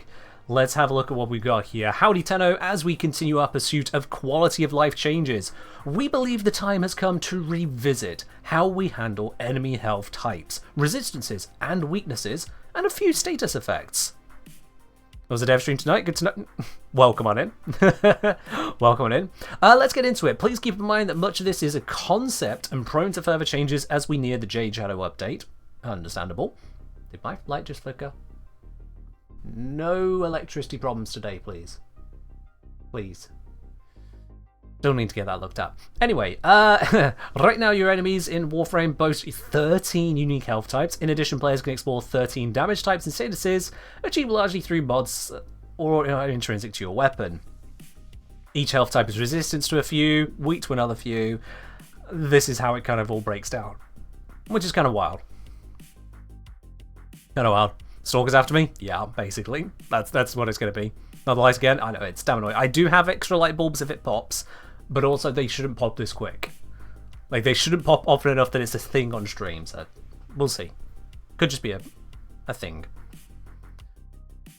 Can someone repost the link? Yeah, I can send that right now, actually. There we are. Nice and simple for anyone who wants to read this at their own pace. But why would you, when we're all a community here together? So, as you can see, there are a lot of potential combinations. You'll have different interactions, enemy health, yada yada. Our design goal for this rework is to address the overly complex enemy resistance and armor system so players have more freedom while building their loadouts. Okay. Reduce complexity, add more freedom. Two separate bits of it. This rework addresses 3 core issues we frequently see when it comes to status effects. Don't know why a red marker appeared on stream, but it's gone, so it's fine. Damage types and status effects currently encourage a meta that favors a select few effects. Correct. Slash viral, heap viral, that toxin against a corpus, making magnetic basically useless, that kind of thing, yeah. Enemy resistances are incredibly expansive, with little presentation to show what affects what. Yes? Yeah. There is a wide spread of overly complicated resistances and strengths. It is too much. I will agree on that, especially as we get plus 15%, plus 25%, plus 50%, plus 70%, minus 25, minus 50, and minus 75. There are a lot of different numbers, not just the presence of those numbers, so yeah. Even in the codex, you don't know how much each minus or plus means, and this is true, yes. So yeah. Armor has an overwhelming impact, limiting builds to deal with armor. This I don't know that I agree with. To be quite honest. Armor has a significant impact, but it means that you can target alloy armor with radiation, ferrite armor with corrosive, target armor in general with corrosive procs. You can also go with the cold versus alloy, which I believe is an option there. You got puncture, granted not as strong, but it is still a relevant part. That comes down to the values which have been chosen. You've got slash bypass, you've got impact procs into slash bypass, you've got armor stripping. So to say that it limits the builds, I mean, sure, not every damage type is supposed to work on every enemy, otherwise what's the point of picking a damage type? So I'm not sure on that one, but let's see where they go with it. We aim to streamline faction health types and defenses, such as armor and shields, to promote more accessible player loadout building. As well, several status effects will receive additional changes, namely Blast, Cold, Gas, and Magnetic. Cool. Cold doesn't need anything. Blast definitely does. Blast is dead. Gas needs work. Magnetic needs work. I noticed this doesn't touch on IPs, but okay. We'll roll with it for now. Roll with it. New health types and faction resistances. An example. Let's create an example. You bring a loadout of pure viral slash if you're fighting Grineer on Earth. The slash status is activating bleed, is amplified by viral status, and bleed bypasses armor to destroy your foes. Makes sense. But slash damage does less damage to both ferrite and alloy armor, and has no beneficial difference to machinery. In order to maximize your damage against Grineer, you'd think to stock your loadout with puncture, corrosive, and radiation. Blast is also especially effective against machinery. Clearly there are too many things to juggle here, ultimately resulting in the one-stop shop of viral slash. That's not what causes it. That's incorrect.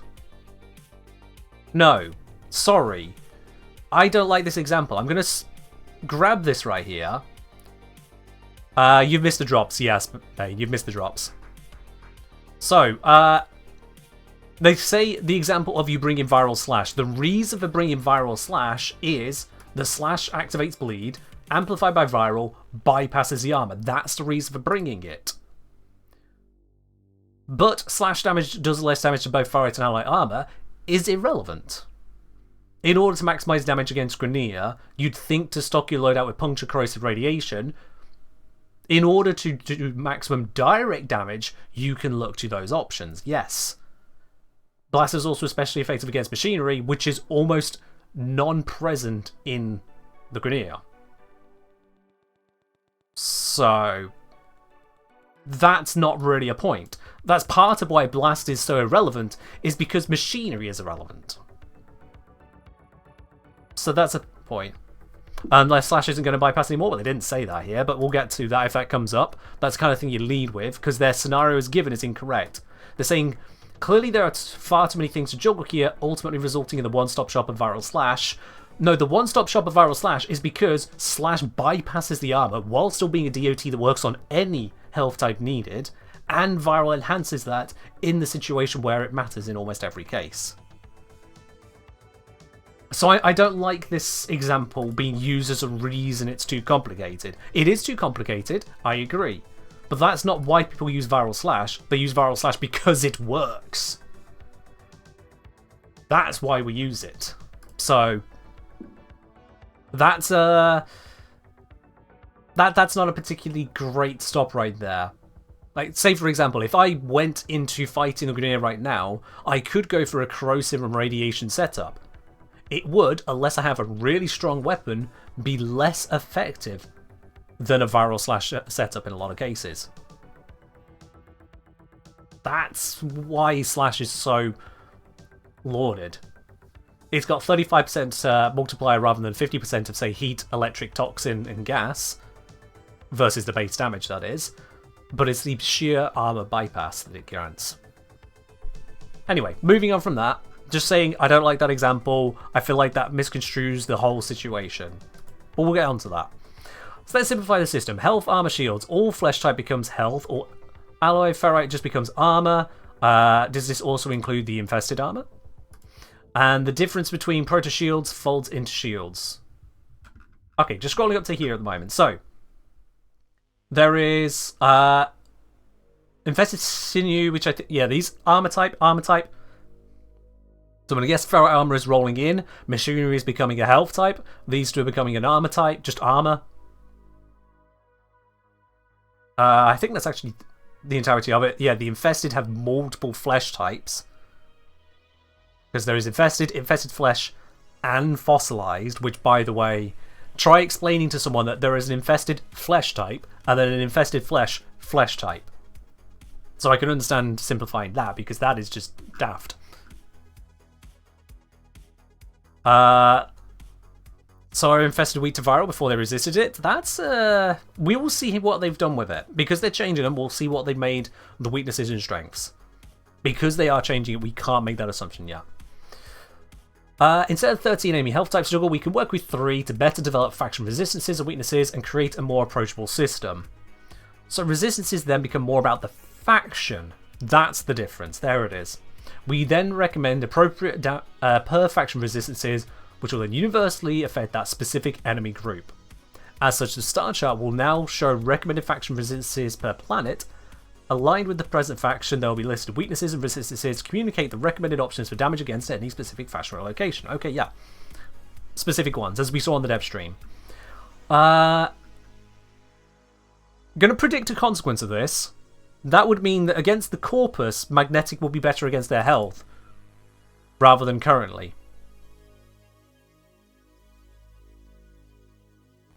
That's a point. If that's what that's suggesting, that these aren't going to be the modifiers are the faction. Okay, let's see if that's how it pans out. If multiple factions exist on a planet, such as the Murmur or Infest on Deimos, then those separate factions will have their own resistances and weaknesses. Makes sense. And regardless of specialized resistances, status effects will continue to work the same, even if the enemy is resistant to that damage type. If enemies are present with shields, but the node dictates resistance to magnetic damage, the status effect will still hinder the effectiveness of shields themselves. Makes sense. Just direct damage, not the status. How do you mean, Solomir? Well, magnetic enhancing the damage to health? Yeah, no, that's separate. This is damage type modifiers I'm talking. Because the current modifiers to flesh, for example, aren't reflected in the where the status types apply either, no.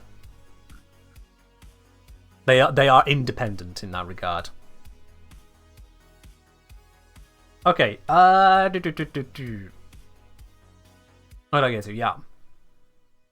As well, damage resistances won't change just because the enemy's armor or shields are removed. There it is. Yeah, since they're set per faction, those will apply whatever health type they have equally, which means full stripping Eidolons, as you're pointing out there, yeah. Full stripping an enemy will be fine. There'll be no need to be tactical about it. Just wipe it out. Get rid of all of their armor. Get rid of their shields if you can. Tear them apart. My cat has opened the door again. This damn cat. Ah. I know I made it where it was easier for her to get around the house. Could she be a little bit more polite about the doors? Ah. I literally made it where it's easier for her to open the doors. It also means it's easier for her to close them. She just hasn't learned how to do that. Anyway, resistance variance. Within a faction, status type resistances and weaknesses can vary based on location. So, regular Grineer may have different resistances from Kuva Grineer. Okay. Interesting choice. So we could have per location variance.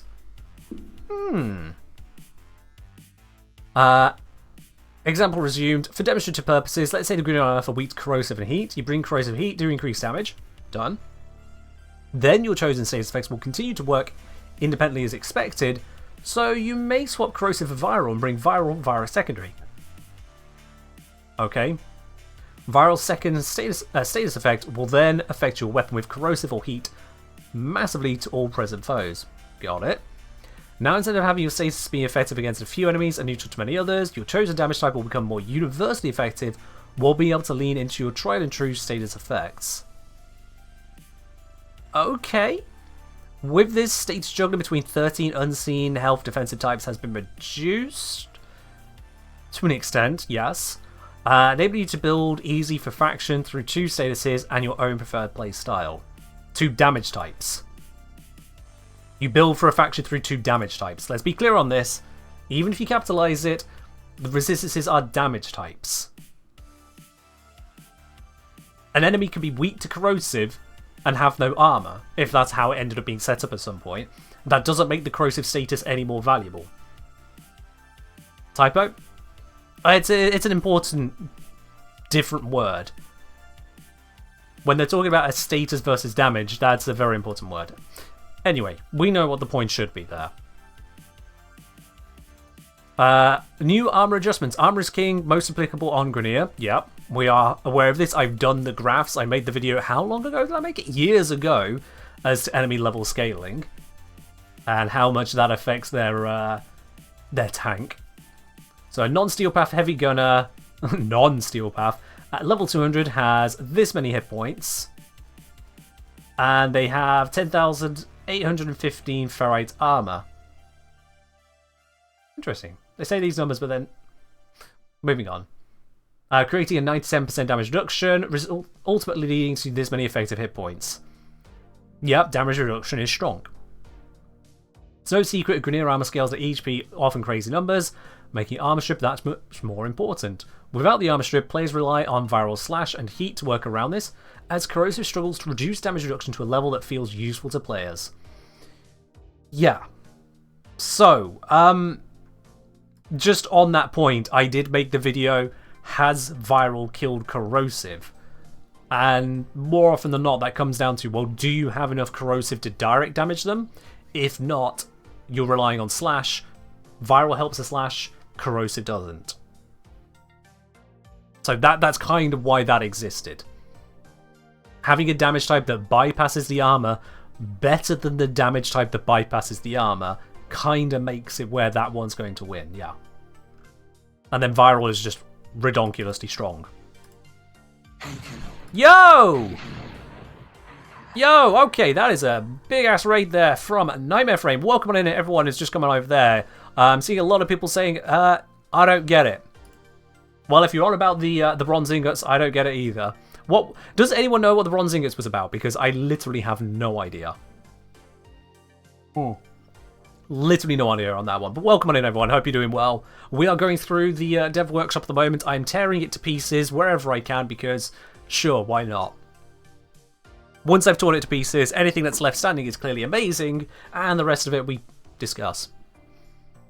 So we'll see. And the simplifying is looking like a good thing. Might be a Canadian thing? Well, they didn't tell me when I went there. Referring to 1k plat? How is a bronze ingot 1k plat? Nope, still I don't get it. I still don't get it. I still don't get it. Currently fishing from the bottom of Cetus Ocean? You do that. I mean, you'll find plenty of fish there. Yep.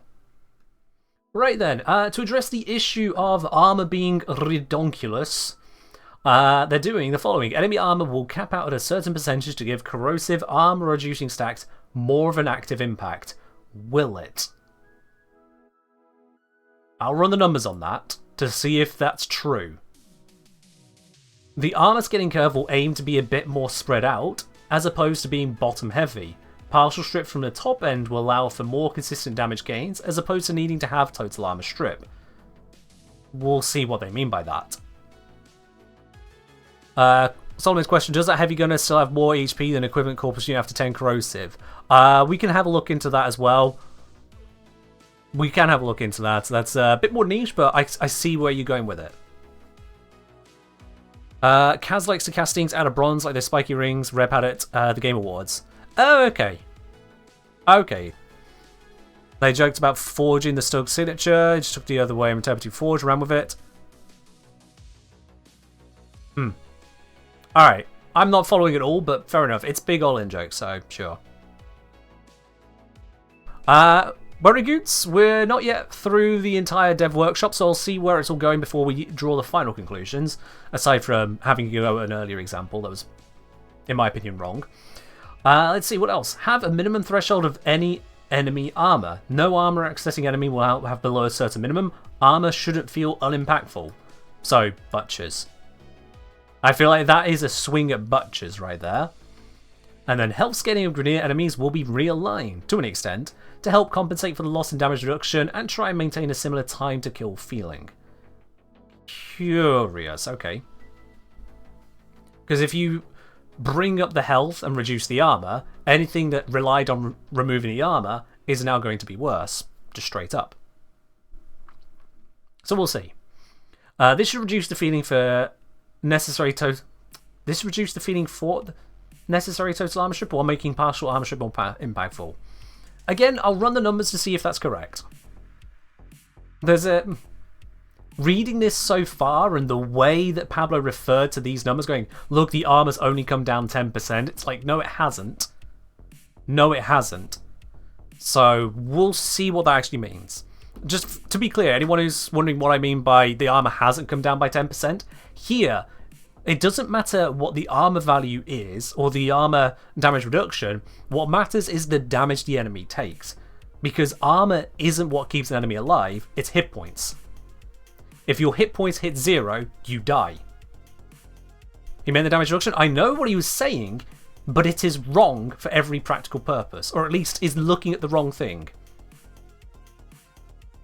It's looking at the wrong thing. So here, this heavy gunner is going to take from any incoming damage only 2.7% damage. This one is going to take 12.18% damage. Okay? If we take 12.18 and we divide it by 2.7, going from this one to this one with 10 corrosive procs, it's now taking 4.5 times the damage. 4.5 times. It's 4.51111. 4.5. Max viral stacks, if I recall correctly, is 4.25.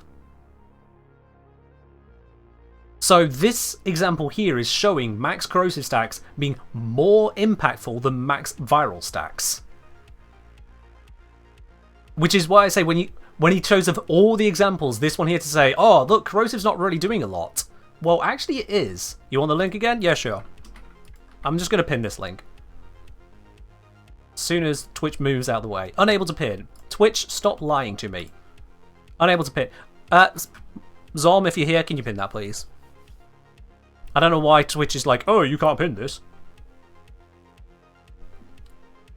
Is there any way to get the former drop of the dev streams ended? Nope, that's gone now. Sorry about that. It's gone.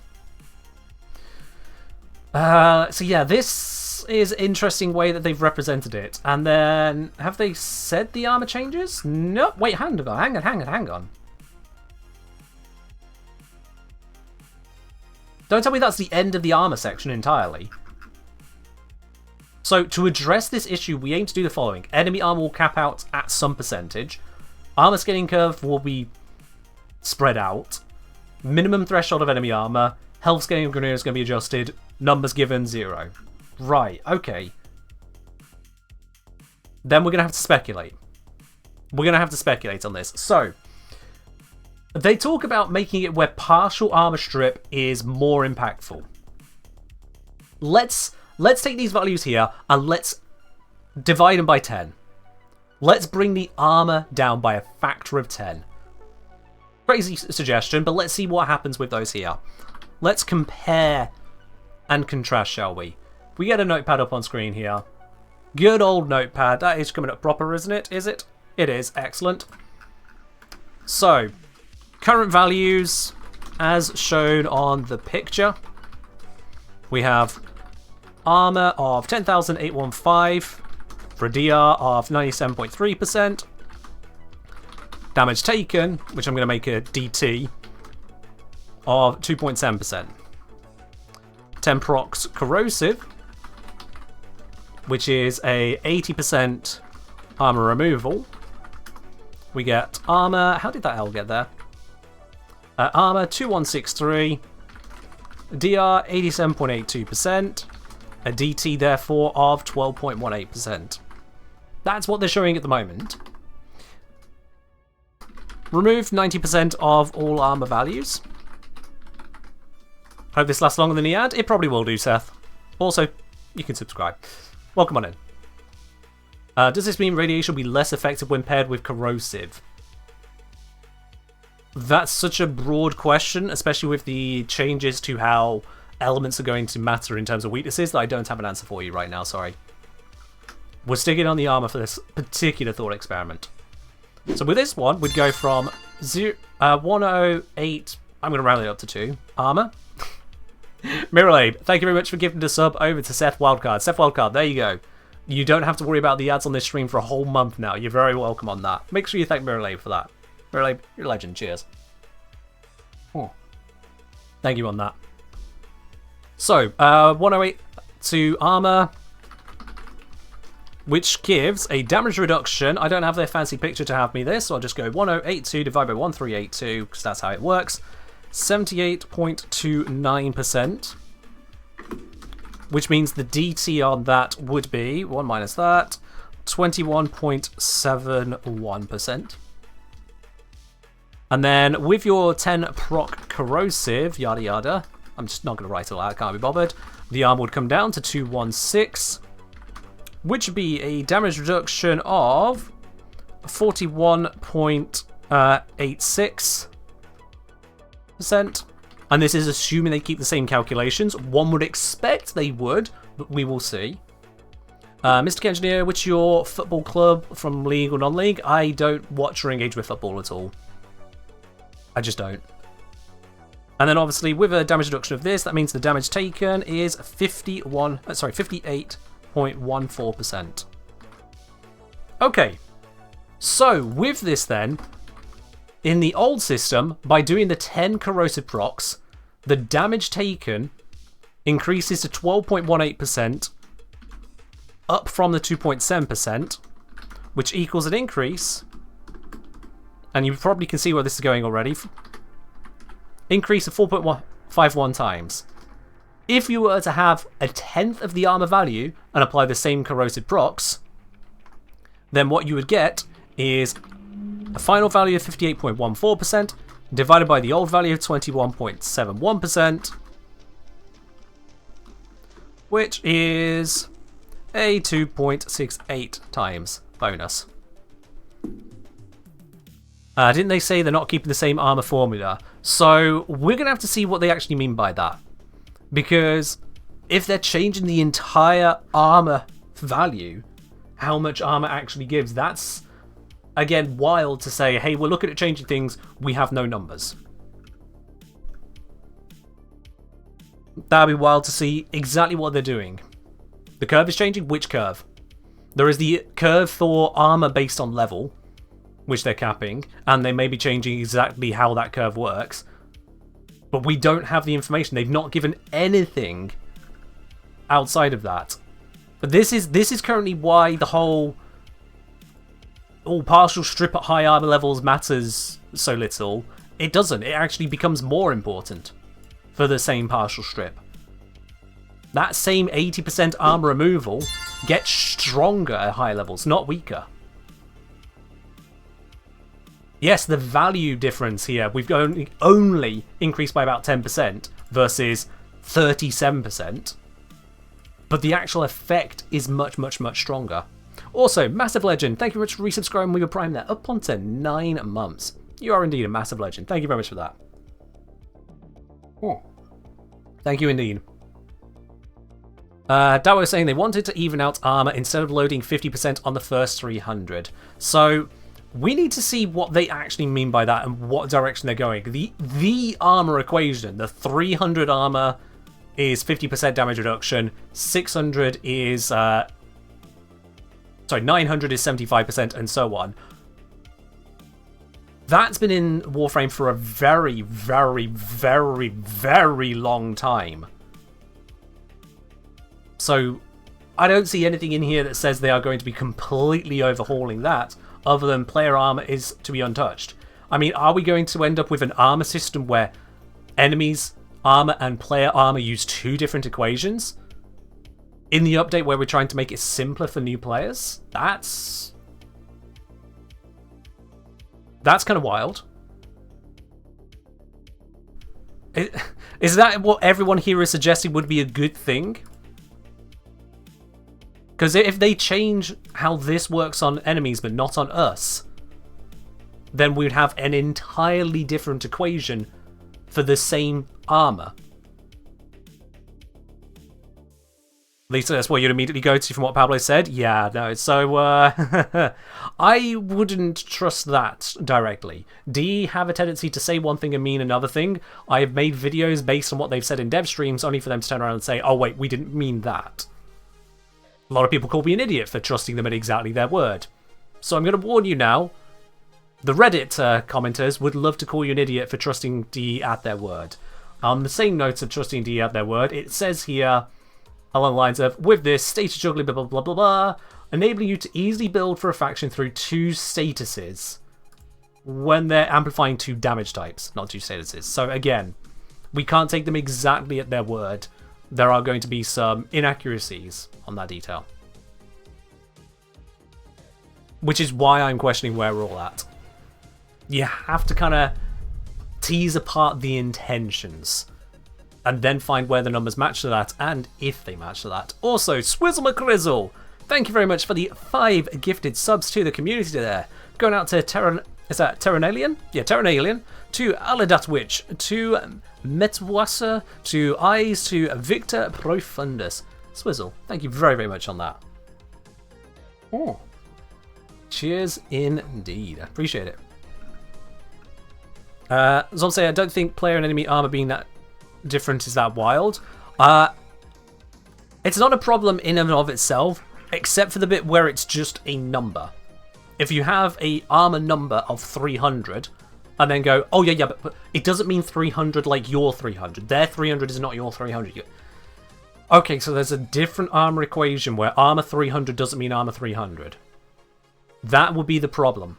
In the whole thing of, we're simplifying things, so you don't have loads of different armor types, let's invent a new armor equation, doesn't seem to me like the way to solve it. That to me misses the detail. In much the same way as the example they started with, going, imagine you're using viral slash, there are these other things you could use, but there's so many of them you end up just using viral slash. It's like, no, we don't use viral slash because there's too many options. We use viral slash because it is the best option. Is now how Tenno shields work? Tenno shields don't have an armor stat. Tenno shields do have a 50% reduction to all damage versus enemies having weird types with their different resistances. So yes, there is that in a sense, in that we have different resistances. There is Tenno health, Tenno shield, Tenno armor, not shown on this list here. Tenno health has no resistances, Tenno armor has no resistances, Tenno shield is 50% to everything. So it's a bit different. I get where you're coming from, but it is a bit different. And really, that's just across the board already. How do you calculate final faction multiplier? For example, from 0.8 times from a Riven plus a faction mod. Add together your multiplier. So if you've got 0.8 and 1.55, add them together, minus 1, that's your total. Or if you're adding together more than 2 multipliers, just minus, add them all together, minus however many multipliers you're adding except for 1. That's your final multiplier. Which just goes to show why they should never have been turned into a multiplier on the mod slot. Just saying. Because that very faff of numbers. With how Warframe is, assuming inconsistency always feels safest. I mean, yes, but this is supposed to be a rework to fix that. That is supposed to be a rework to fix it. So, let's come on to these addressings they're trying to achieve. Enemy armor will cap out at a certain percentage to give corrosive armor reducing stacks more of an active impact. I don't understand this. As just demonstrated, quite literally right here, the lower the armor of an enemy, the less effective the current corrosive procs are. So unless they're also reworking corrosive, which, fun fact, is not mentioned yet, they've mentioned blast, cold, gas, magnetic, so unless they're also reworking corrosive, this would make corrosive procs worse, not better. That's first detail. Or we still hit the high thousands of armor, in which case, what's the cap? That's what I say. What if they fix the shield so it's just 2 number values for 1 for players, 1 for NPCs? I think that's what they're doing. There would just be enemy shields, player shields, everyone. Better than that even, it'll just be every faction has their resistances. We have 50% resistance to everything on our shields. Enemies will have 2 vulnerabilities or 2 vulns and 1 resistance on their hit points. Flat. Derpy Dude, thank you very much for resubscribing up onto 3 months now. Appreciate it, Derpy. You got that lovely silver badge next to your name. Thank you very much on that. Oh my goodness, and it just keeps on going. I'm not even going to finish getting through to the other adjustments, am I? Steeljaw, thank you very much for gifting 5 subs to the community here. That's going out to Gamer9536, to Shin Netherlands, to Secretary of Streaming, to Sangai Rex, and to Marlene. Steeljaw, thank you very much for the 5 gifted subs as well. Really do appreciate that. Thank you. Oh. Even paying for the gift you got from Mirror Lab as part of that. I just love to see that. Sasha saying, I think point 1 is to make a linear scaling, so you need a cap to make it easier. It doesn't say make it linear. It doesn't say anything about that. That's enemy armor will cap out at a certain percentage. Which, by the way, armor isn't a percent, damage reduction is. Which is again why you can't take exactly what the devblog say at face value. We have to read through it and process it, because they say things like enemy armor will cap at a certain percentage. It's not. It's not a percent.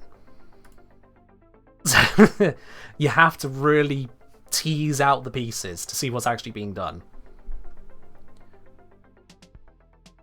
This dev stream feels like a pre-May dev stream. I mean, they told us about some of the stuff we're getting in the May update as well. Fair do.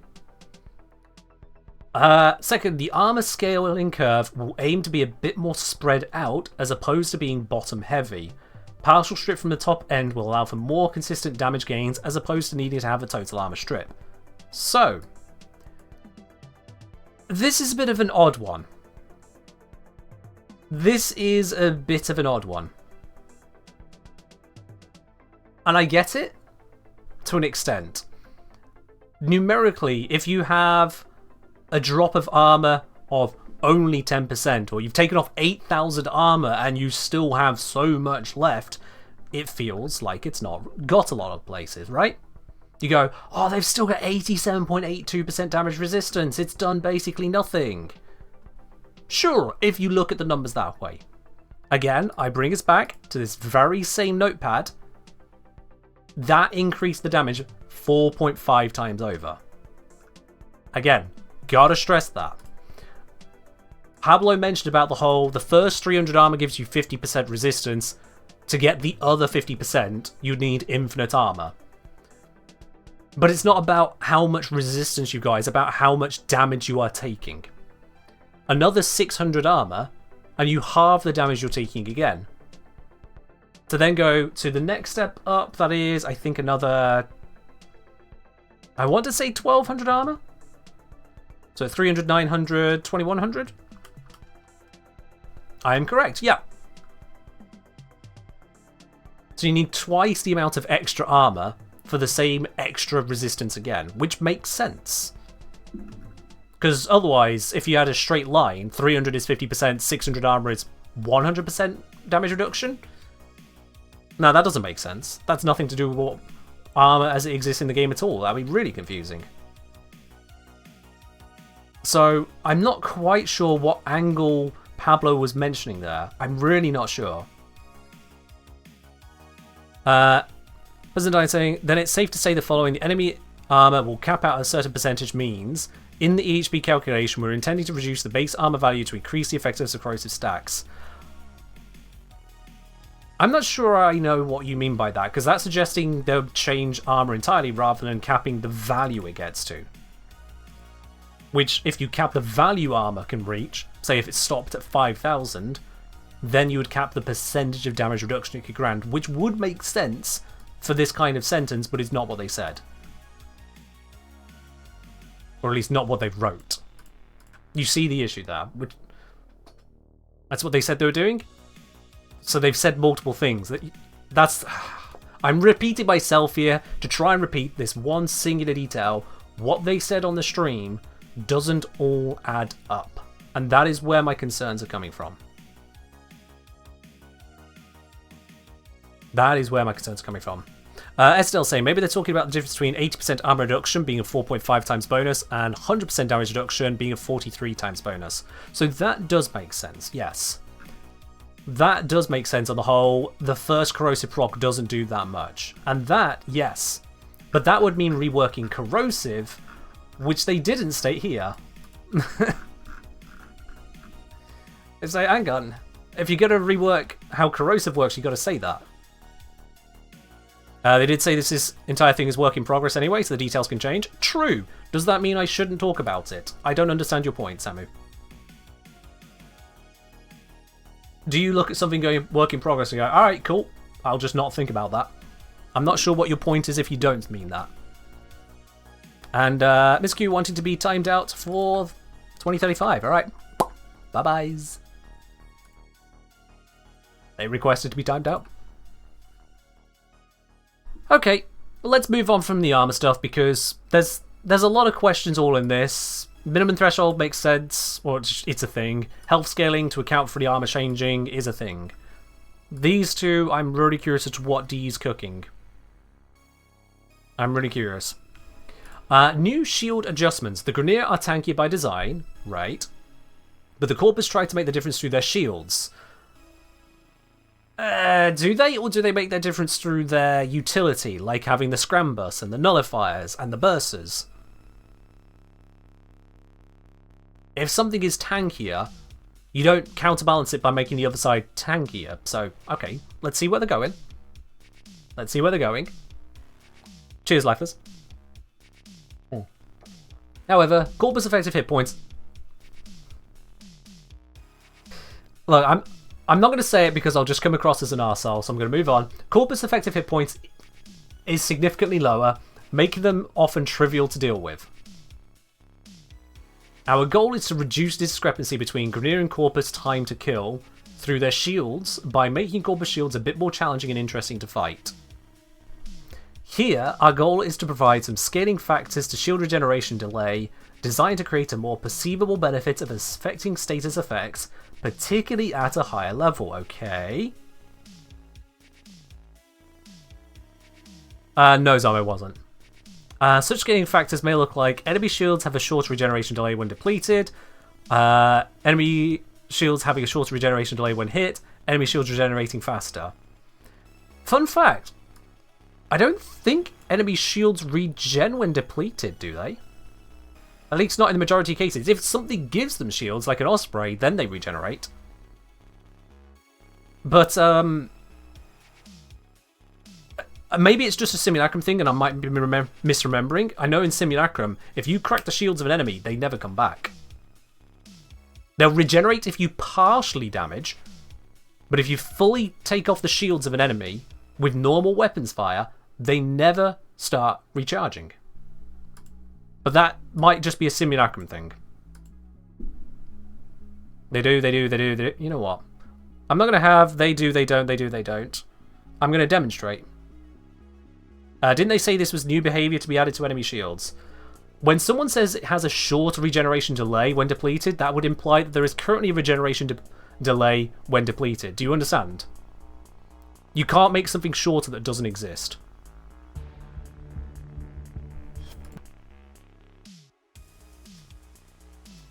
So let's just see, is it just a sim thing that I've been thrown off by? No, you don't get to find out all my password details. I'm just going to quickly load up the game. Let's see what currently exists in Warframe as is. So we can simply go over it. Pablo did say there is. Too short. Personally, never seen Corpus Shield. We're just going to go in and see. Alright then. We are in the game. I've been fooling around with some testing bits as well, so yeah. Why worry about shields when toxin exists? We'll cross that bridge when we burn it. The multitude of creatures you have immortalized would cry out. They die before they can. We'll cross that bridge when we burn it as well. There's a lot of burning about to happen. A lot of burning about to happen.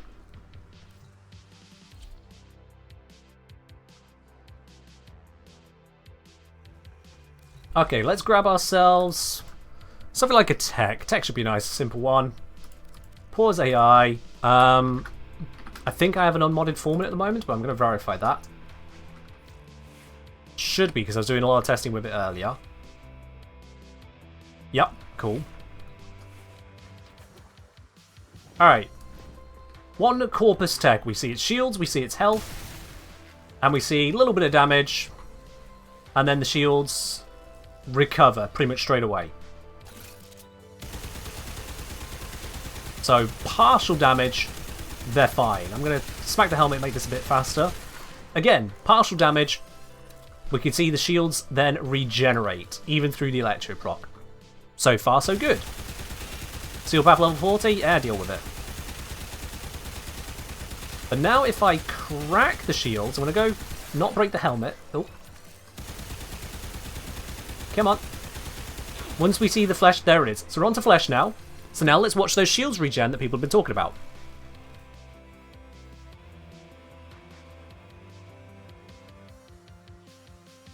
Okay, cool. Right then. So, you know, even if we're over here, yep. Okay, cool. So maybe it's a, an AI thing. Let's give him a buddy. Oh, these guys are probably going to spawn drones, aren't they? We'll just have to kill the drones if they spawn one. So, even with this AI returned, still not generating shields.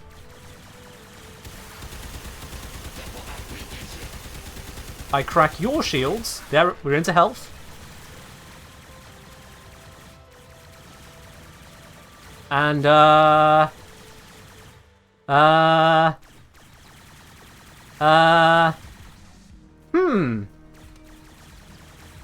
Fun! Okay, cool.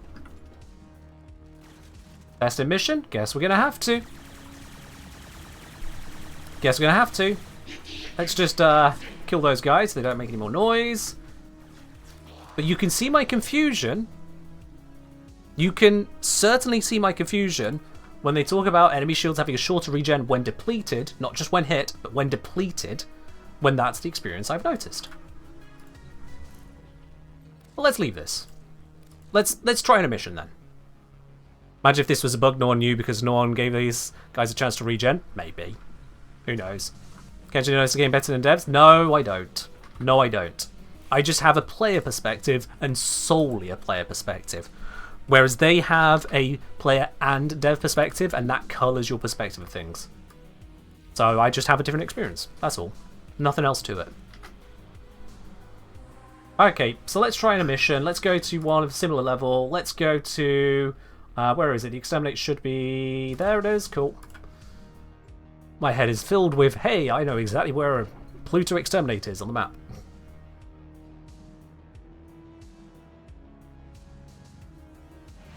Depleted in a literal sense. Depleted used to indicate when reduced. It's depleted and hit. If they don't mean depleted is gone, then what are they on about?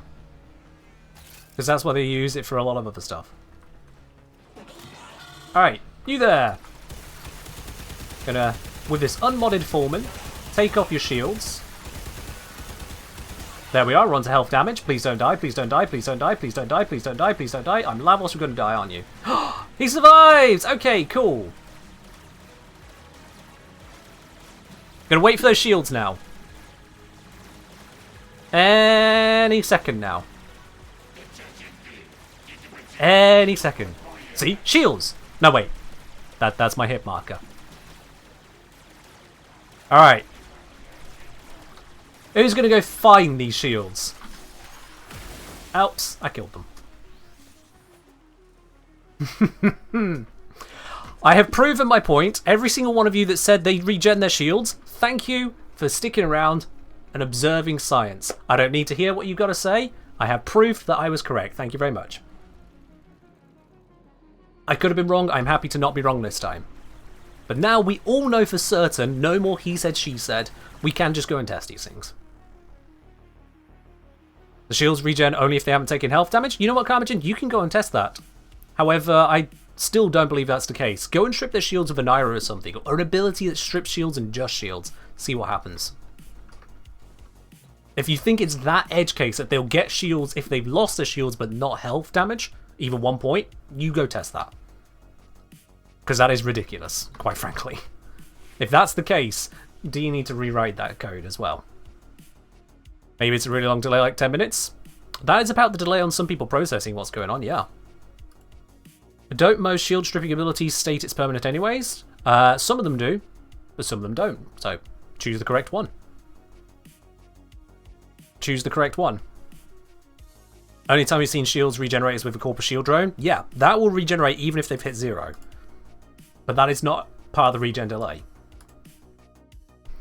So you can see why when they say enemy shields having a shorter regeneration delay when depleted, that's when I question it. You asked the question, was it attacking theorem? I see.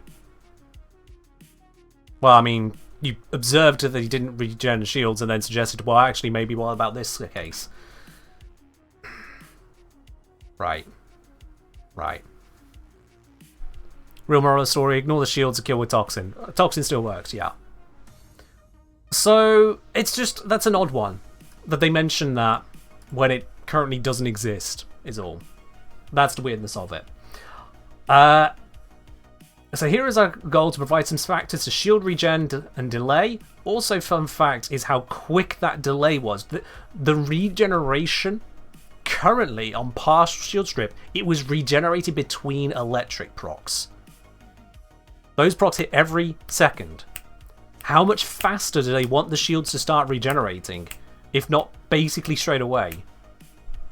That wasn't quite seconds, but who cares? That's,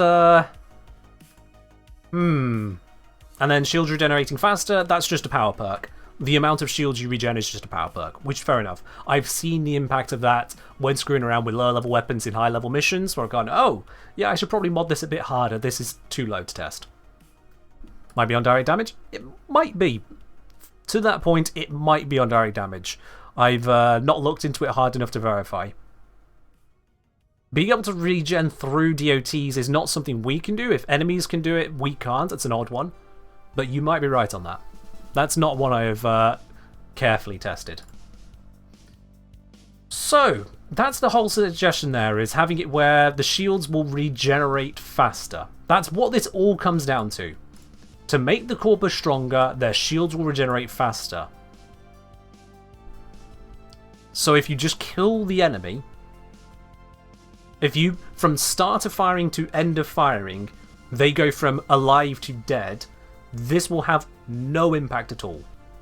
If there is not a break in your firing, they die.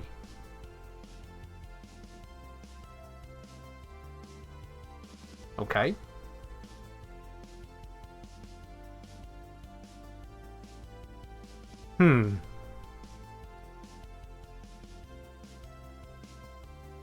Players early in the game at low levels in general will still be able to power through shields as to factoring, like other stats will be less noticeable. However, the impact of status effects like magnetic will be much more perceivable at higher levels. Right.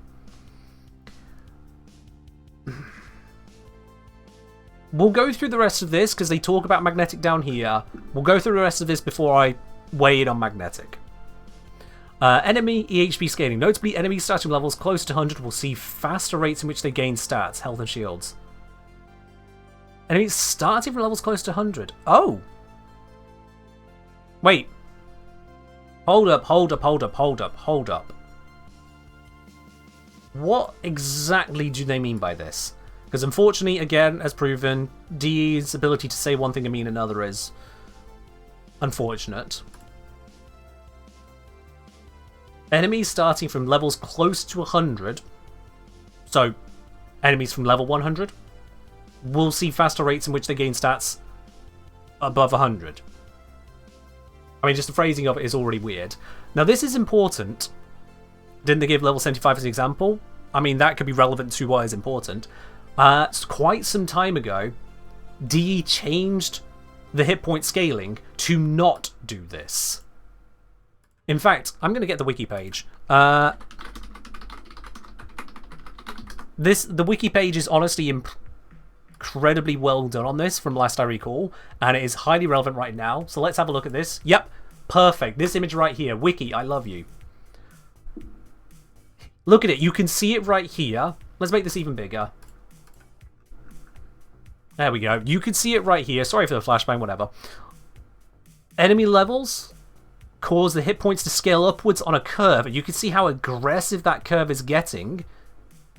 And then, at around level 75-ish, it tapers off. It doesn't stop, but it tapers off. This is old armor? No, this is current. This is how it works. Because the armor and health both continue to increase, Grineer continue to have a crazy scaling. I've literally done a video on this, so if you need a refresher, check that out. And then for the Corpus and for the Infested, they don't have 2 scaling things on the same stat. They have shields, they have health, but they don't have health and armor at once. Well, some Infested do. But the ones that don't, it becomes a more linear increase, as you can see here. It's not quite linear, but it feels linear. So you extrapolate those curves, you can see where the scaling used to go. So that by level 100, you wouldn't be looking at this multiplier here of, what, 110. Follow that curve up, you'd be looking at a multiplier of closer to 170. By the time you get to level 200, you wouldn't be at 150, you'd be at God. God.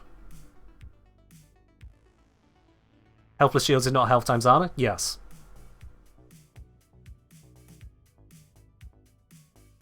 Not sure what else you need, but yes, I've literally done a video on this, so go check it out if you need a more thorough explanation for this. So the point is that if Dia is saying in this bit here, enemies starting from levels close to 100 will see faster rates in which they gain stats, so they're taking these lines and pushing them upwards. Okay.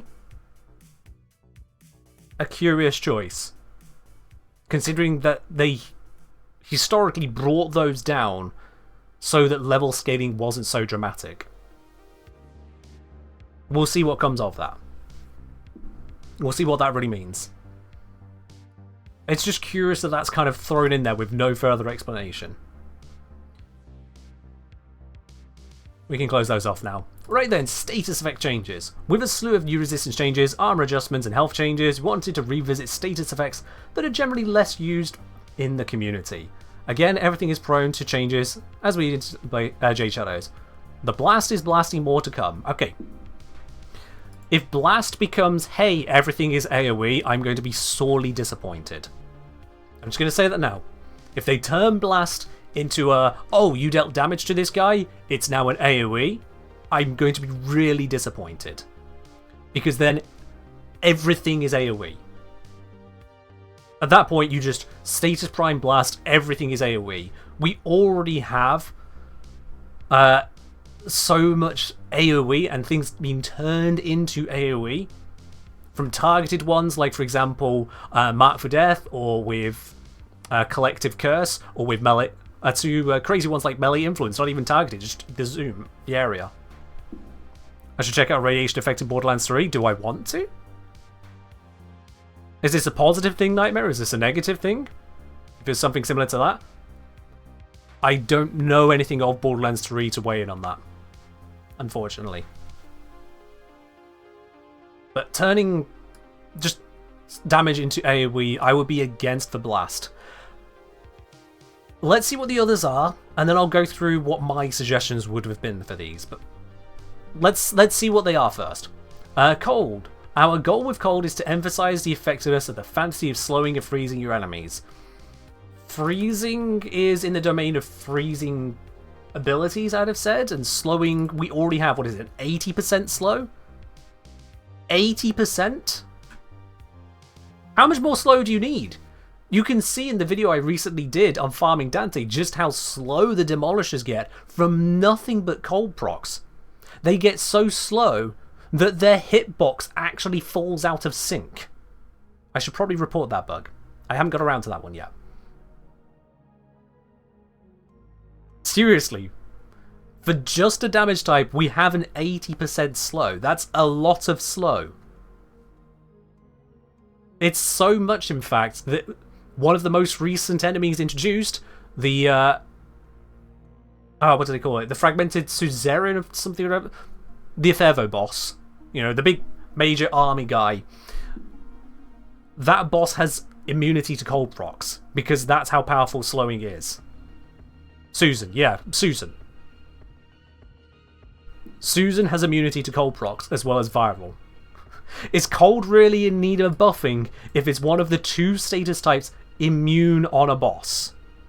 And also they're reduced on enemies with Overguard because it's that powerful. Is this really what needs to happen? I'm getting mixed messages here. Is it good enough? Is it too good, or is it in need of buffing? I can't tell now. I can't tell. Cold now has a new effect where you freeze your enemies upon reaching the new cold stack maximum. Cold is a new stack cap. We're changing the number of cold procs again. Freeze enemies for a few seconds after inflicting full cold stacks. While frozen, critical damage is greatly increased. How do frozen enemies deal with additional damage? They don't regenerate shields. Stepping onto other stuff. Send link in DMs. Cool. I will have to have a look at that one off stream, Nightmare, but thank you very much for sending that over. I'll just have to have a look at it later.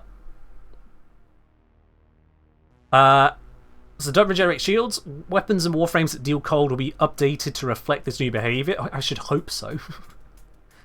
Don't know what that means, but I should hope you would update everything related to your changes. Freeze may synergize with other status effects such as bleed.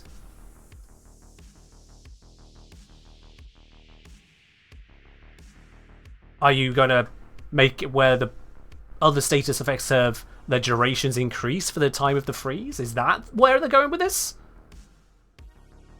That's the only thing I can think of with using the word freeze is other status effects don't run down their timer.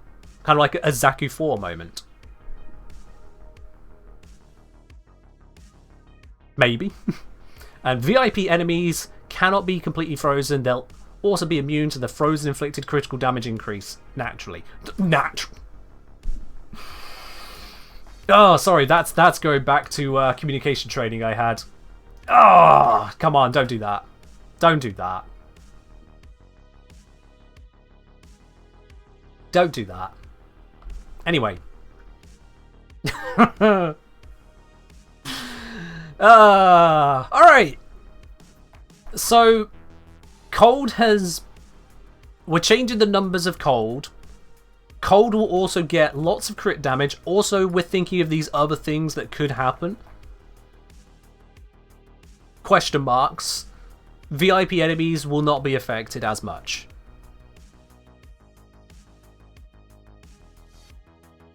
Yeah. Savage will say it's actually weird to begin with that not all procs have the same duration. Honestly, I'm fine with some having longer duration if they're supposed to be more enduring kind of things. Radiation is a crowd control one, so it's fine for it to last longer. I'm fine with some things having different timings on it. Did I come training for myself or for work-related? Work-related. It was work-related. Not like PR posts, just general communication to, well, masses. But that was an old job. Anyway, let's look at the gas then.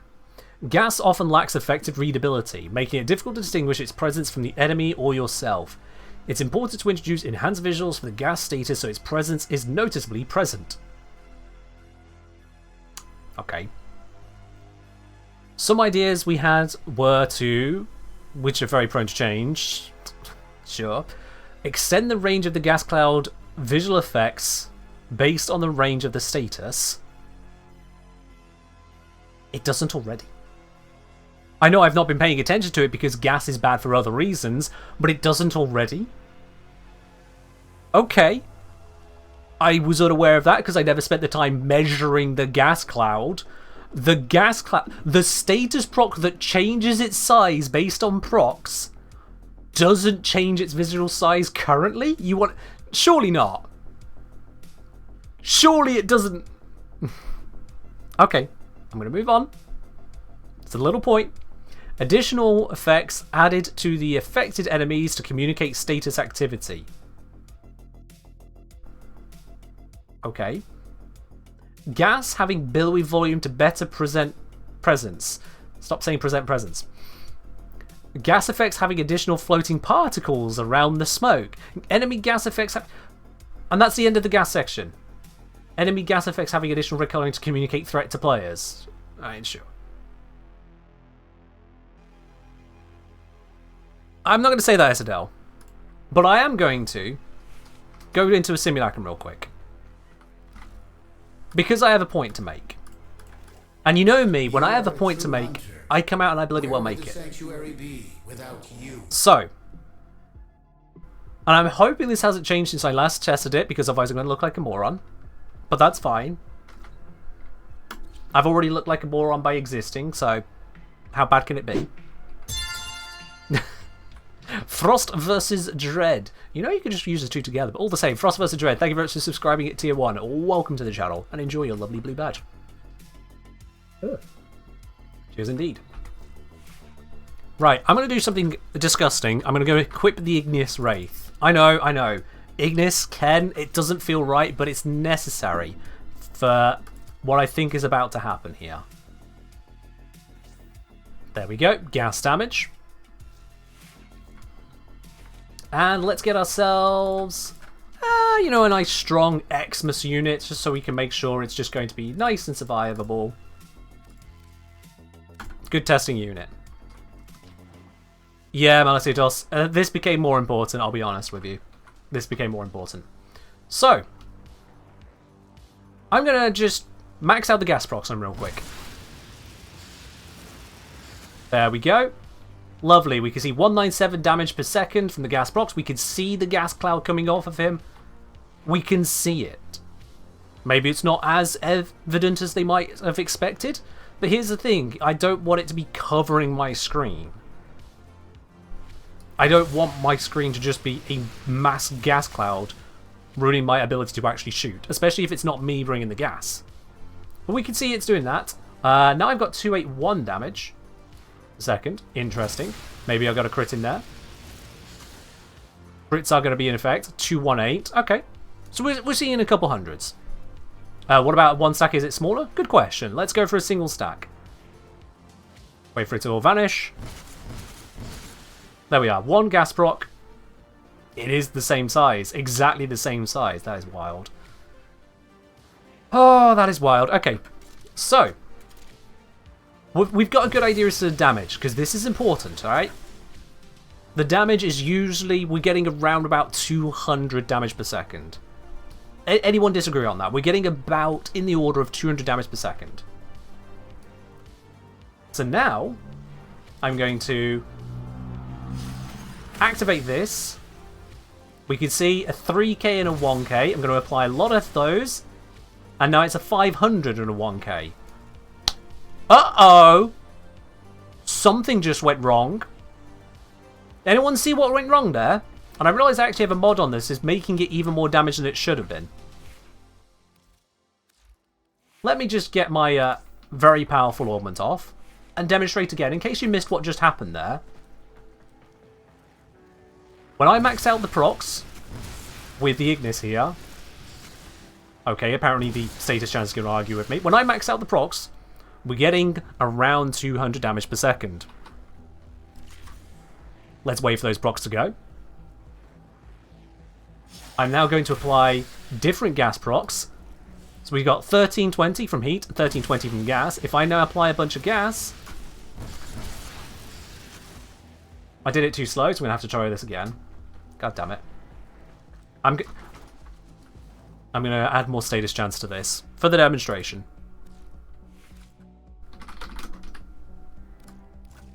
There we are. Yeah, that'll do. Not going to mess with any of the damage ones.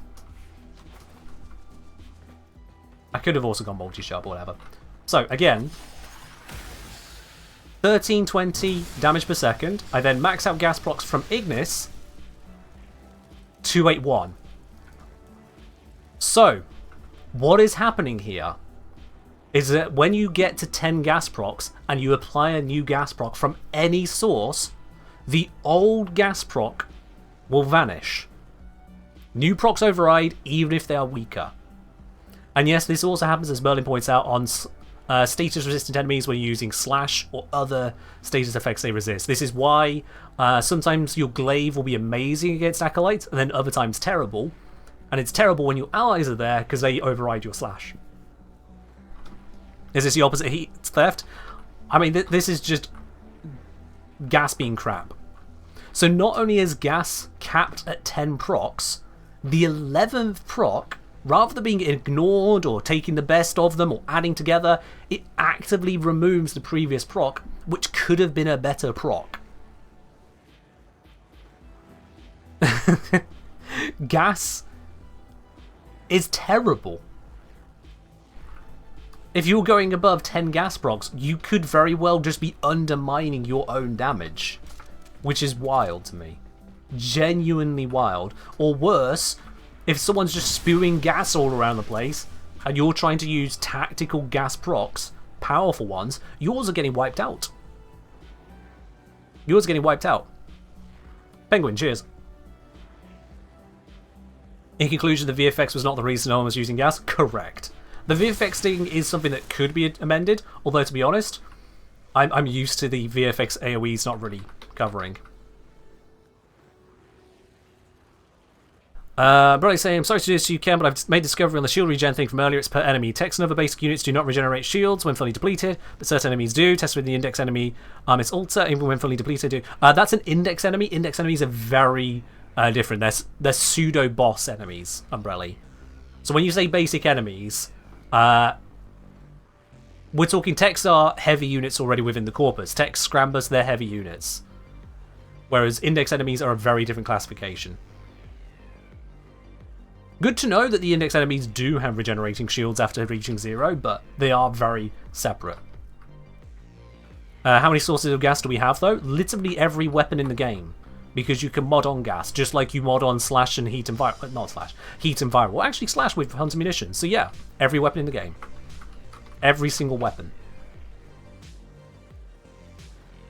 So, just to the break off from the in-game demonstration, gas often lacks effect readability is not my concern. They're looking at adding damage to cold, more effects like no regeneration of shields or synergizing with bleeds. They're looking at adding yet more to cold, which is already a strong crowd control and slight damage enhancing element. Believe it or not, holding an enemy in place to make it easy to hit them is actually also a damage enhancement. Fun fact. Meanwhile, gas are going, the graphics look wrong. That is not the starting point! This is not the starting point! As I was saying, in fairness, the place where cold shines is not being buffed, it seems. I mean, I use the cold on other enemies in general. Whatever the name of that snake, murmur one. I genuinely keep forgetting its name, but the snake-headed one, snake-handed one that rolls around, I can use that to stop it just being roly-poly-poly-poly to make it easier to hit it.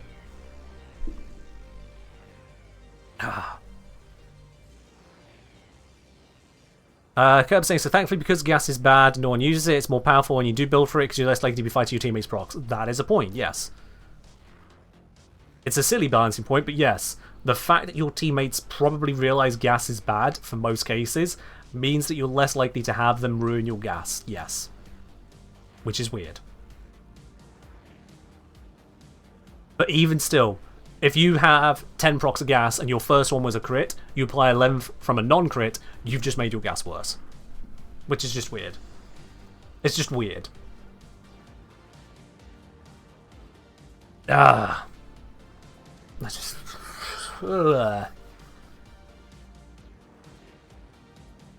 Lavos of Runa are the only frames in the game that can proc gas with abilities. I mean, aside from, you know, all the, what do you call them? Exalted abilities, of which there are a bunch. You missed Ballast Reaction? There's nothing to react to, other than they've just given nothing to Lamia. So yeah. We just gotta give feedback about gas if needed. Yeah. These two are the wrong way around, honestly. Straight up the wrong way around. Gas needs to buff. Cold is fine. Cold is genuinely fine. And the fact that I'm fine with gas not expanding forever, but to stack only up to 10 stacks. That's the bit that really goes off it. Never mind the fact that the gas damage type on the status proc will scale with gas damage mods that don't exist. There is one gas damage mod in the game, and it is the Orbment for Lavos. I have demonstrated this in video form and in stream form. Gas can do more damage from elemental mods, but the gas mod doesn't exist. Yeah.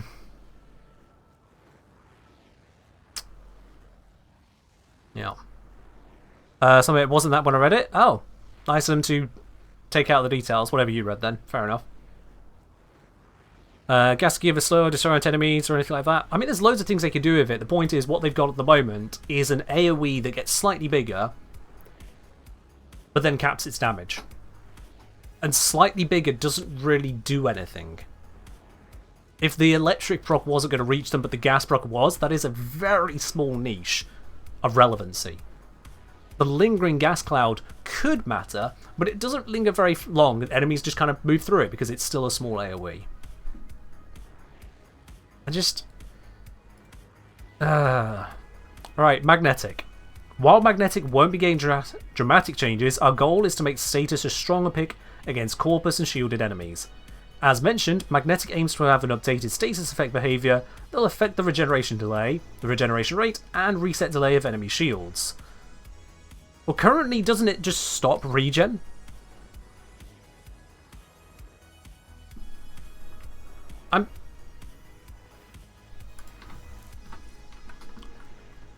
It just stops regen at the moment, right? It's literally its job.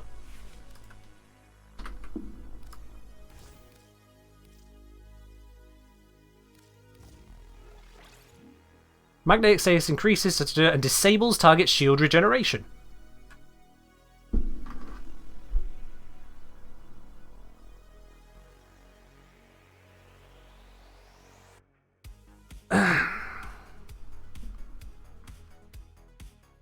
The old blast paragraph's been posted in Supporter T Lounge. Okay, let's have a quick ganderinos at that.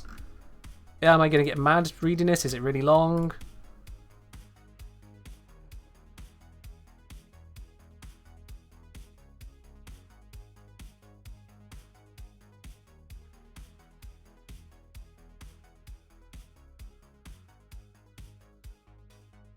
You know what, I'm glad I didn't read that. I'm just not even going to read it out. Oh. I'm just, no, I don't want to touch that. Okay, cool. Grenier saying, hey man, didn't know you stream. Anyway, if the Kenton is saying gas needs a buff, it needs a buff. D, are you listening? I appreciate that, thank you. I appreciate your faith in my assessment of this. I really do. Additionally, we're interested in the idea that magnetic damage type will have improved effectiveness against nullifier bubbles. Currently, this would look like increased minimum damage against nullifiers, increased maximum damage against nullifiers. Okay. Time for me to weigh in with my own changes. Time for me to weigh in. Apparently, we need to bring out a little bit of a fanfic of what could be if I made it. Let's just get rid of that old stuff. So, we currently have Ips in quite a place. Impact, good for Mercies. Honestly, I'm fine with it being there. It also has some staggering. I'm fine with that. Puncture! Warframe D&D, we'll have to... we'll only get a brief note on that, if any. I'll be honest, this has been a very big workshop to talk about. Puncture makes enemies do less damage. If you're targeting an enemy enough to apply that much puncture, just kill it. Just kill it. You can't mod puncture onto a weapon, so you have to take a puncture-heavy weapon and then just apply the puncture. Just kill it. So that needs sorting out. There have been suggestions from people before now of, why couldn't it add punch through? I'm not sure on how I would like that to work out. Also, has the increased crit chance? True, they added that after the fact to give you a mild, flat crit buff, yes. Which also feels a little bit odd, I'll be honest. But yeah, it does give you a little bit of additional crit, which has an impact. It exists. It's not big. If your weapon isn't already critting, you likely didn't mod it for crits anyway, so the bonus to your damage is going to be minimal. And if you did mod for crits, you're likely to have a significant amount of crit chance already, so plus 25% isn't crazy. What's fanfic? Fanfic is my reference to coming up with ideas for the game that aren't being asked for by the devs, that aren't already in the game, because then you're just inventing a game that doesn't exist. Maybe these are just some of the some of the ideas for some of the stasis, though. That's Proscopium. Well, let's see. They've got just some ideas here. They're bouncing it around. But the ideas I'm looking at, I'm like, did cold need this buff? Did gas need to be so neglected? Did magnetic need to be just kind of slightly hand-waved? The nullify sounds interesting, but that's the long and short of it. Also, the first mentioned nullifiers in this whole, well, the Grineer is strong and the Corpus are weak document. I'm just... There's a lot to digest, and at the same time, not a lot. And then Blast have just gone, actually, yeah, we're not going to talk about it. Okay. Not a mood. So, puncture. You could go with all kinds of different ways of puncture. It could be punch through added. Alternatively, it could be a headshot bonus, because puncture is about precision. You could go for a drops enhancement. Poke a hole in their pocket. You could go for... Hell, you could go for a the defense bypass. It could be a generic one. So you have corrosive to get past armor, viral to get past health. You've got magnetic to get past shields. Puncture could be a generic one. Puncture minor bleed, slash is the bleed. Slash is bleed, that's covered. If you make puncture a bleed and slash a bleed, everything's a bleed. Impact already turns into bleed through hemorrhage and internal bleeding as well. So at that point, then everything will be a bleed. But there are ways to work with puncture to make it something that you want to get out of it, because the damage reduction is just mild. Maybe puncture has a weak spot. Weak spots already exist, and then that's a headshot bonus, basically.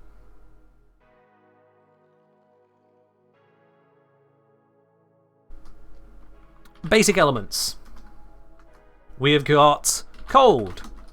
Slows, crit damage. Amazing. Doesn't need changing. Heat, damage, armor strip, panic. Yes, that's a function. Refreshable.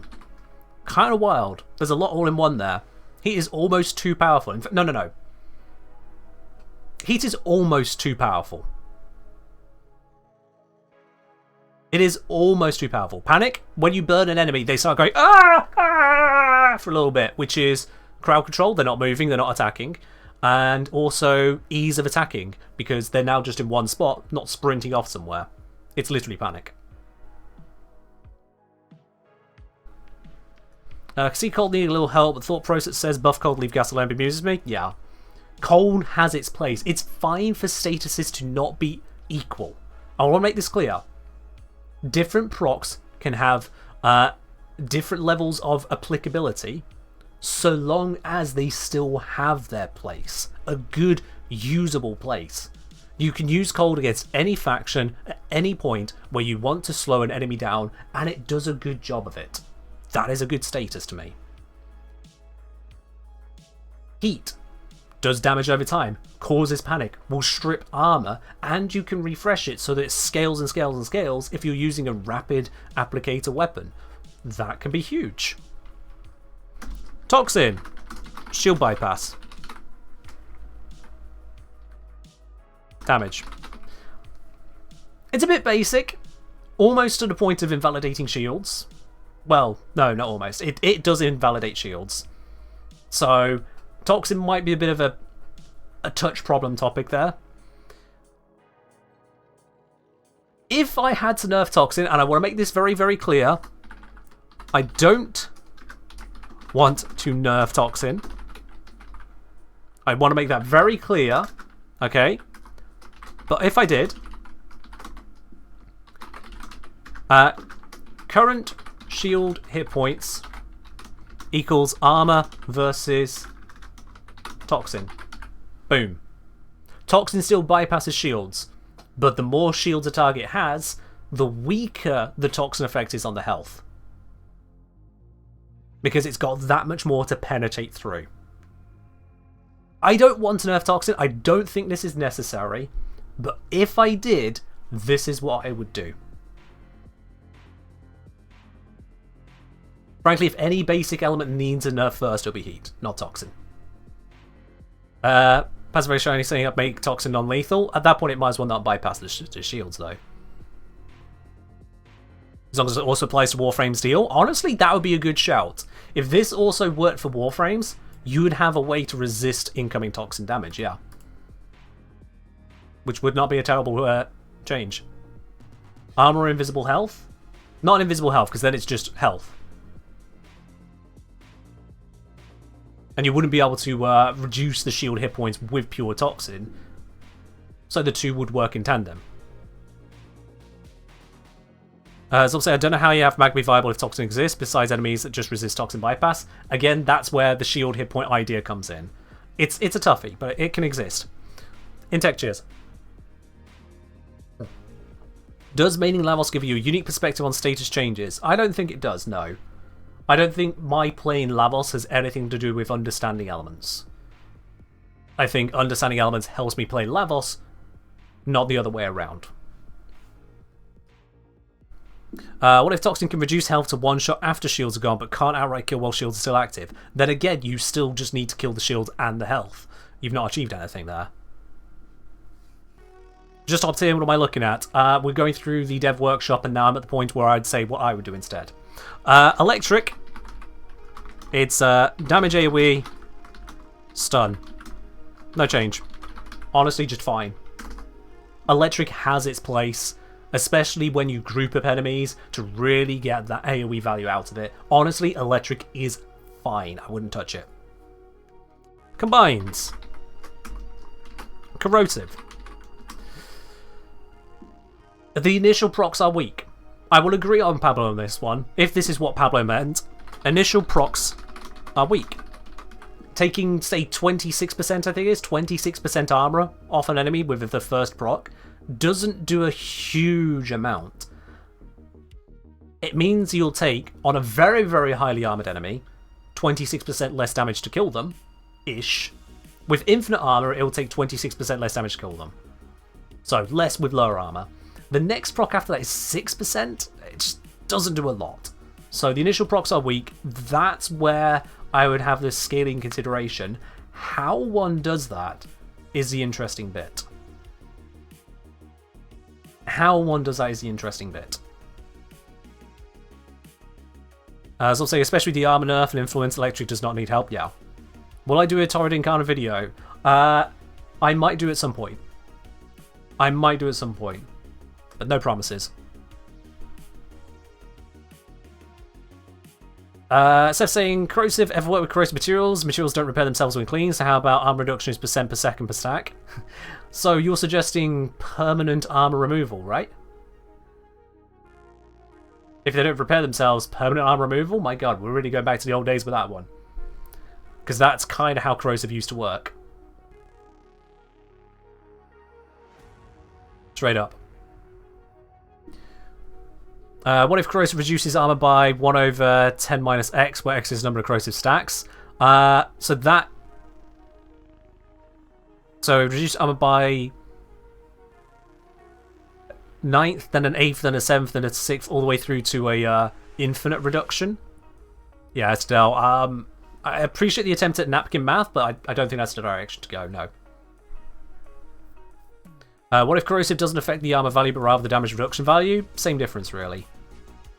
It can depend on how you come to the equation. One thing to watch out for, if you affect the damage taken value, that is 1 minus damage reduction value, that's basically viral. When conceptualizing these things, if you increase the damage taken, that is literally viral. Now, sure, it could be a case of, well, just increase the damage taken by a certain amount if it's armored, but still, that's basically viral. The other bit on that is that we literally, just moments ago, as far as updates are concerned, got the Emerald Shards, which allow us to full strip armor anyway. The issue more is just the initial procs are weak. I'm not entirely sure how I would go about on that, but corrosive being an armor reduction thing is fine to me. That is its place. It reduces armor. It's the scaling that could do with some consideration. How you get that effect But otherwise, corrosive is just armor reduction. Now, what is great about corrosive? It's all faction. It is all factions. You might be like, oh, but Ken, the corpus aren't armored. Some of them are. Some of them are. Certainly some of the heavier corpus enemies, they are armored. Some of the infested are armored. It's bigger in the Grineer, but it still applies to all factions. All of them have some armor somewhere. Missing the iron procs? That I am. Thank you, Mikri. Viral applies to everyone, so that is fine. Radiation applies to everyone, and it's a nice crowd control. It applies to everyone damage, applies to everyone crowd control. I'm fine with that. What other ones we got left? We've got mag, we've got gas, we've got blast, and that's the bunch of them, isn't it? Yeah, there's 6 of those.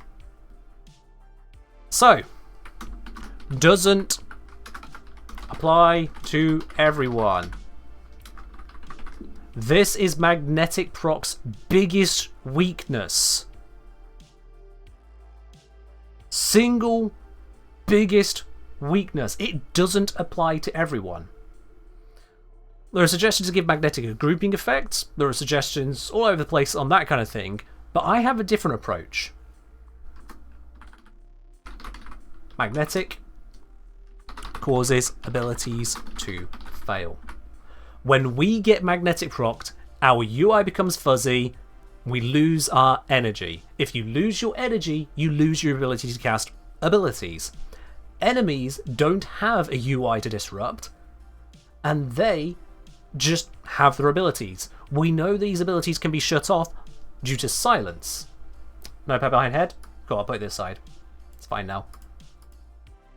We can silence enemy abilities, which is functionally the same thing. Couldn't you say corrosive also doesn't affect everyone? It affects every faction. Not every faction has shields. Every faction has armored enemies, not every faction has shields. Some more, some less, yes. Most Grineer are armored, very few infested are, but there is armor everywhere. So imagine with this, you apply a single magnetic proc to a target, and then when it tries to use an ability, it's got a 50% chance that it just won't work. Each additional proc increases that to a 1 in 3 chance, a 1 in 4 chance of working, 1 in 5 chance of working. At 10 procs, we're a 1 in 10 chance of their ability working. This would make Magnetic super useless to newbies facing off against Xmas? Yes, it would. Against Xmas, against heavy gunners and their knockdown effects, against anything that has a special ability that silence turns off. Magnetic would cause those to fail. All of a sudden, Magnetic then applies to every faction, not every enemy. Elite Lancers don't care. The Chargers don't care. But the Corpus with their shields, and then literally every enemy with a special ability, Magnetic then affects. In much the same way as Corrosive would be great against an entire faction, the Grineer, but still applies to all the others. Maybe even Acolytes? Yeah, even Acolytes. They'd get up to 4 procs, but that means that those 4 procs, that'd be 1 over 5, so they'd be down to a 20% chance of their abilities working. Would you consider using Magnetic if it meant that you could make Acolytes' abilities fail 4 out of 5 times? Quick show of hands, quick, in the chat here. 1 if you would, 2 if you wouldn't. Put 1 if you would use Magnetic, if that would mean that Acolytes would fail their abilities 4 out of 5 times. 2 if you just wouldn't use it. And this is perfect. I'm seeing some people who wouldn't, plenty of people who would. Boom, nailed it. There we go.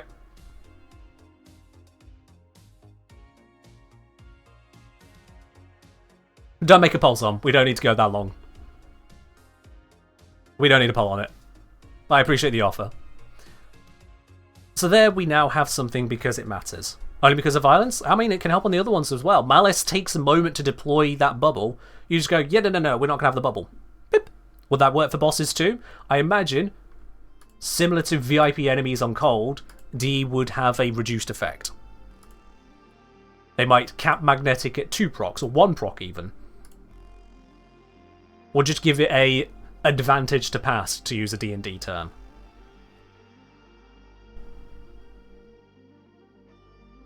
All the same, magnetic.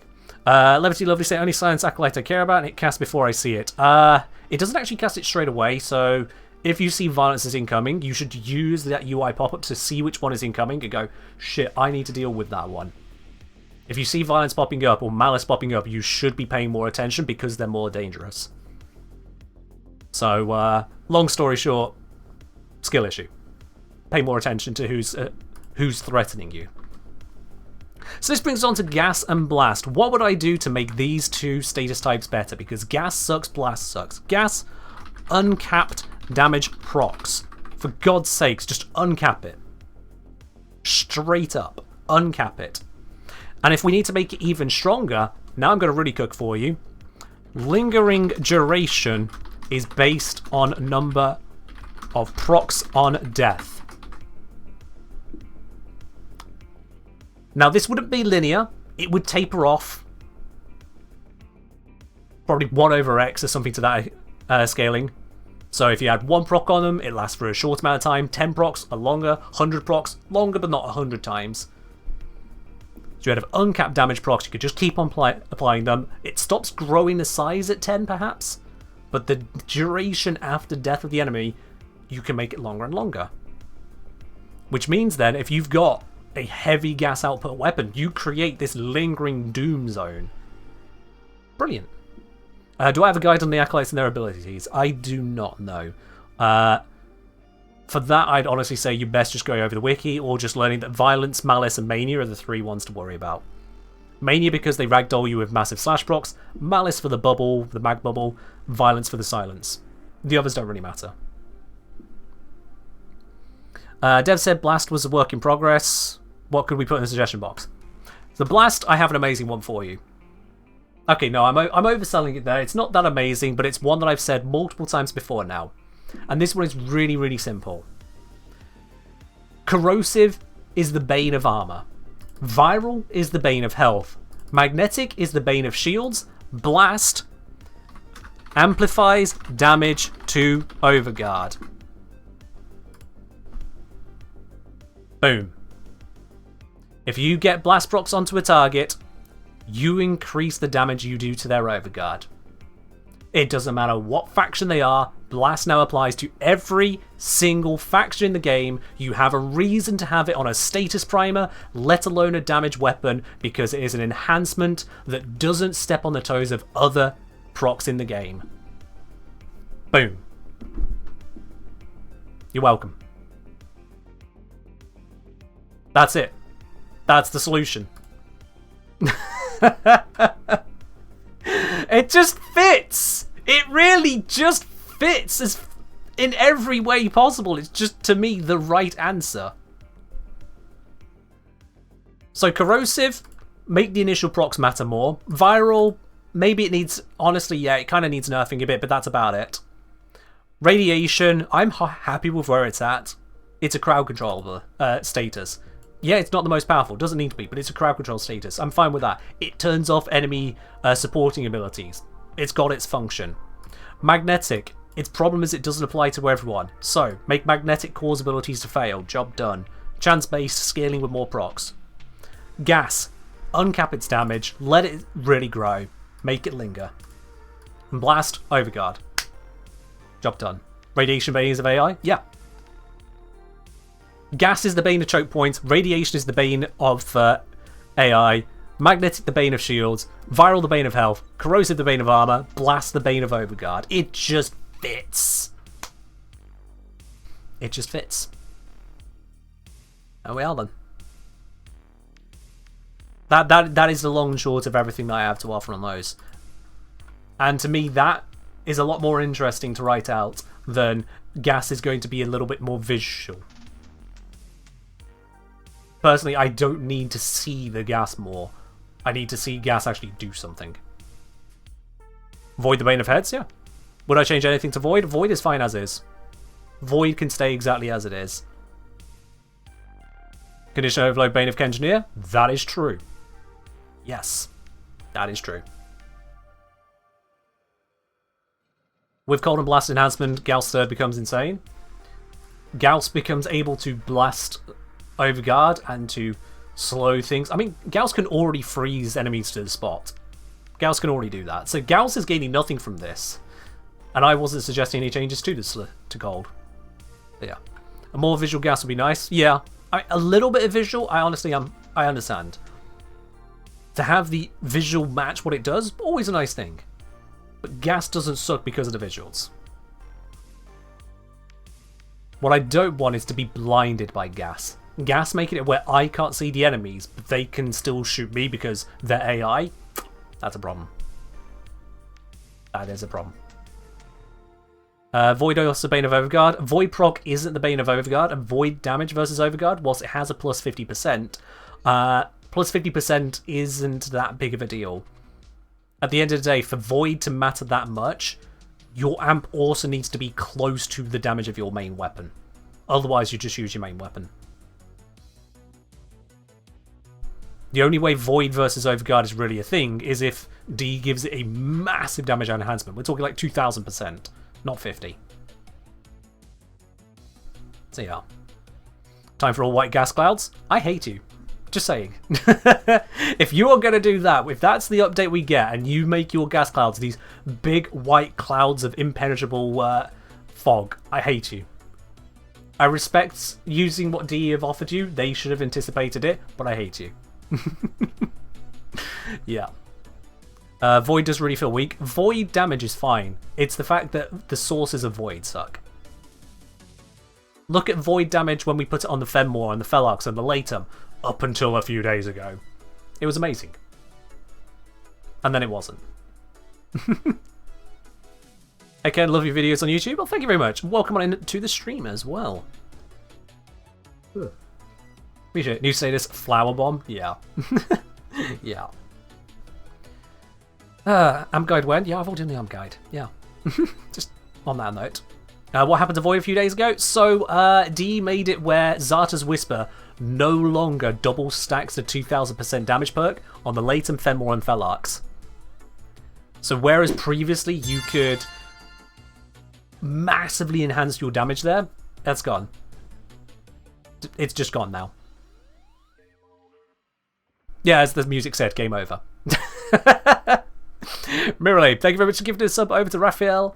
Raphael and Vendopasto? Raphael. Mirrorlade, thank you very much for giving that sub over there. I really appreciate that. Cheers indeed.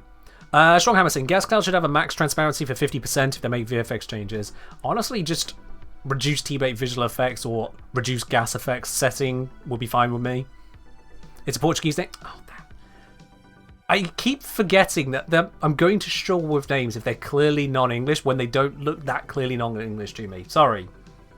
I only speak one language. Well, I speak three. You know, English, gibberish, sarcasm. I'm covered. But yeah, catches me out. You're learning English, by the way. I mean, your English is already far better than my Portuguese, so congratulations. I don't even know any swear words in Portuguese. No one suggests any. No non-English terms and no swears in the chat right now, please. I regretted that as soon as I said it. You speak fluent Pig Latin? Congratulations. That is a weird thing to be good at. Sure. I speak smartass too, apparently. Yeah, I thought that was just sarcasm, but well done. That was a great contribution there. Just watched a video about CC and Overguard, and the author suggested D change the Overguard to either take extremely high multiplier damage or can be disabled by Void Sling. The way I see it is that Overguard is meant to be the counter to crowd control. And crowd control is not then supposed to counter Overguard back. You are supposed to find another solution to it. You're supposed to. Just tuned in, is this real fan concept? Sorry, let me...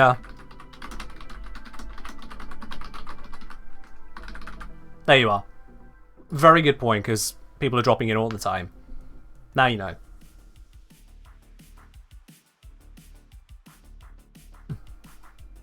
Found the amp guide? Good. Glad you got that now.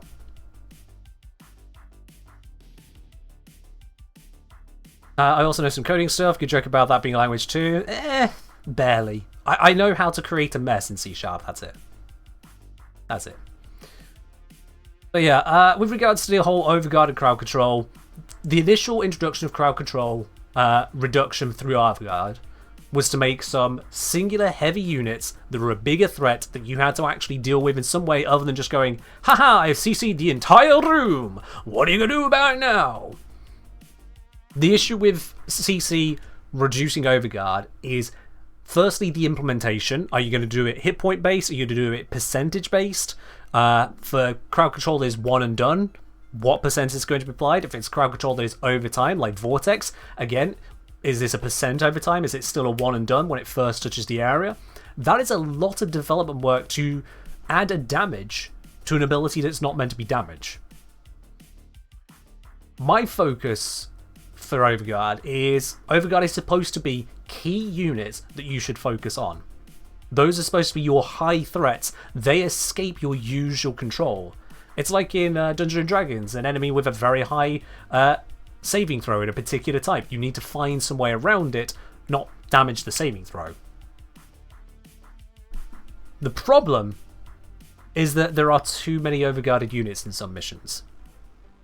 If there is always an overguarded unit, you always have a threat to respond to with your gun, you've not got time for your crowd control. If everything is overguarded, talking about a certain Deep Archimedia, if everything is overguarded, then crowd control is completely nullified. I don't think that's supposed to be the solution, to take an entire means of playing and go, nope, you're not allowed to. So, overguard blocking crowd control is fine, so long as it is reserved. It's not supposed to be everywhere. Crowd control is supposed to still work to reduce the amount of threats you're dealing with, so that you then deal with the remaining threats, as opposed to health, tanking the threats so you can take your time, or shield gating, you are casting so much that you are just too angry to die. Damage tanking, you kill the threats before they can become a threat to you. Invis tanking, you hide. Overguard blocking crowd control, I'm fine with.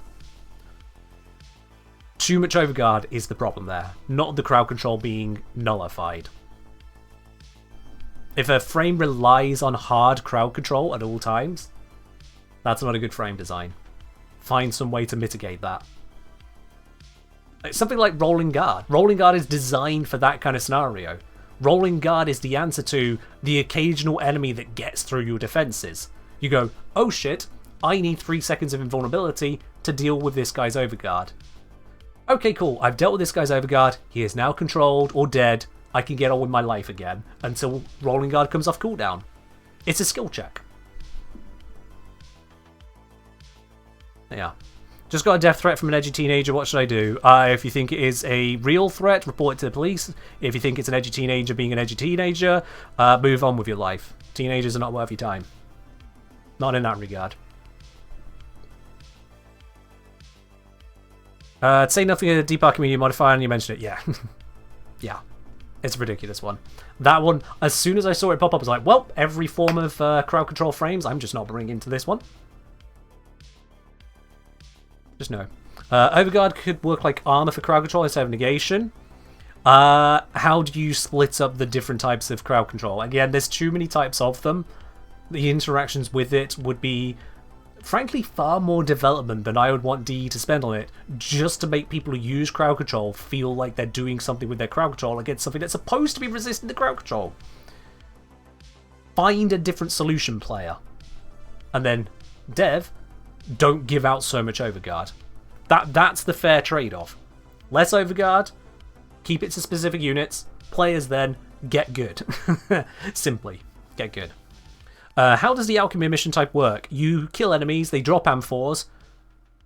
You pick up the 2 ones that match what the UI says you're currently trying to make. So if it says we're making blast, you grab the heat and the cold ones.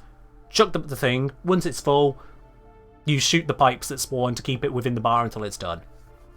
The game pretty much tells you what to do if you listen to the AI,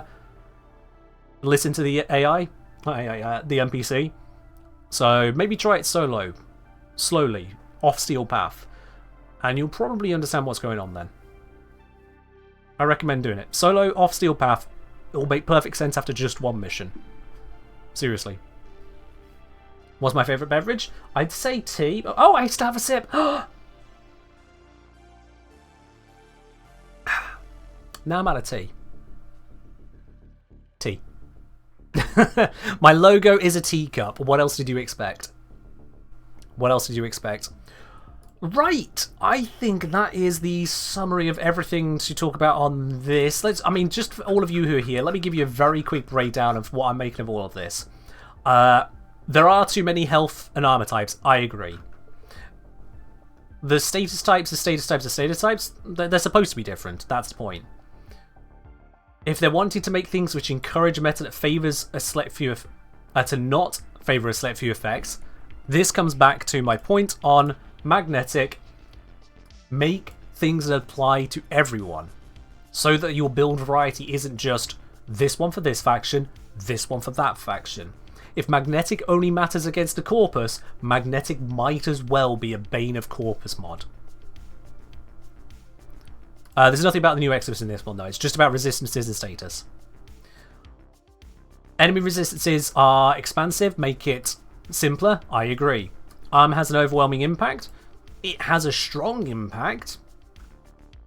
I'm not sure I fully agree with how they're going about it, but it comes down to we haven't got the full details. Factional resistance and location-based resistances or weaknesses, I like that. Bot ain't working? No, there's no raffle. Said Friday. No raffle on Fridays.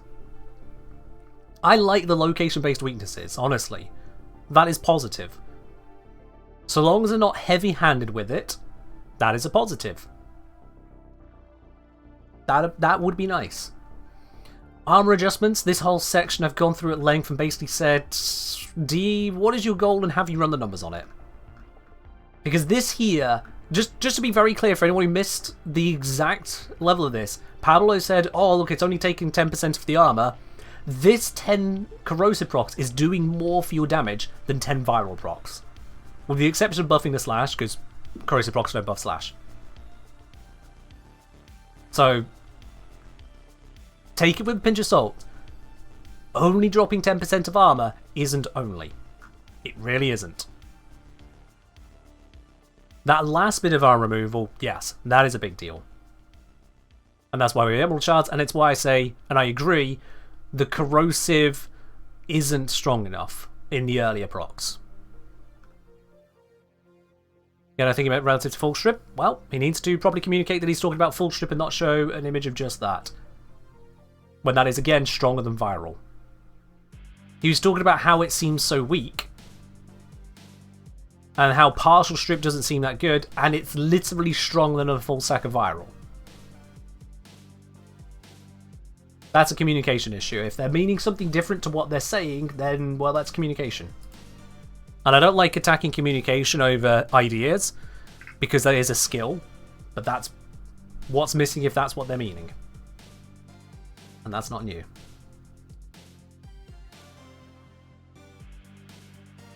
The issue with armor is that over level 400, 99% strip is useless, 100% strip is OP. I disagree on that, but sure. Have I mentioned the D&D project yet? Yes, so we've been thrown off by this. I wasn't expecting to see a dev stream that then gave us an hour and a half of homework. I really wasn't expecting that. I was expecting a dev stream where they talk about some stuff, go, oh, isn't that interesting? Okay, it'll be great to look forward to. Move on. I didn't expect homework. And I certainly didn't expect something that caters to my niche of really understanding the deep dives of the mechanics and the numbers. I wasn't expecting them to announce a major damage type, health type, and status overhaul. And I really didn't expect them to go, hey, by the way, our entire information on Blast is more to come. We're buffing cold again. Gas is going to get a pretty check. And magnetic, we've got some ideas, but we're not sure on what. Also, by the way, did you know that shields, we're going to have them a shorter regen delay on the thing that doesn't currently exist? We're going to make the thing that doesn't exist shorter. Yeah. Does corrosive damage bonus still take effect after armor stripping? Currently, no. After the changes, yes, but that's because it won't be corrosive bonus to armor, it'll be corrosive bonus to faction in specific locations. Is what they're saying. So like also here, the magnetic damage bonus to the corpus will be magnetic damage bonus to the corpus shield and health, rather than just shields. So that is a significant change, and in many ways a positive one, with the way that they are looking at having it different for sub-factions, minor factions, or sub-locations. I kind of like that.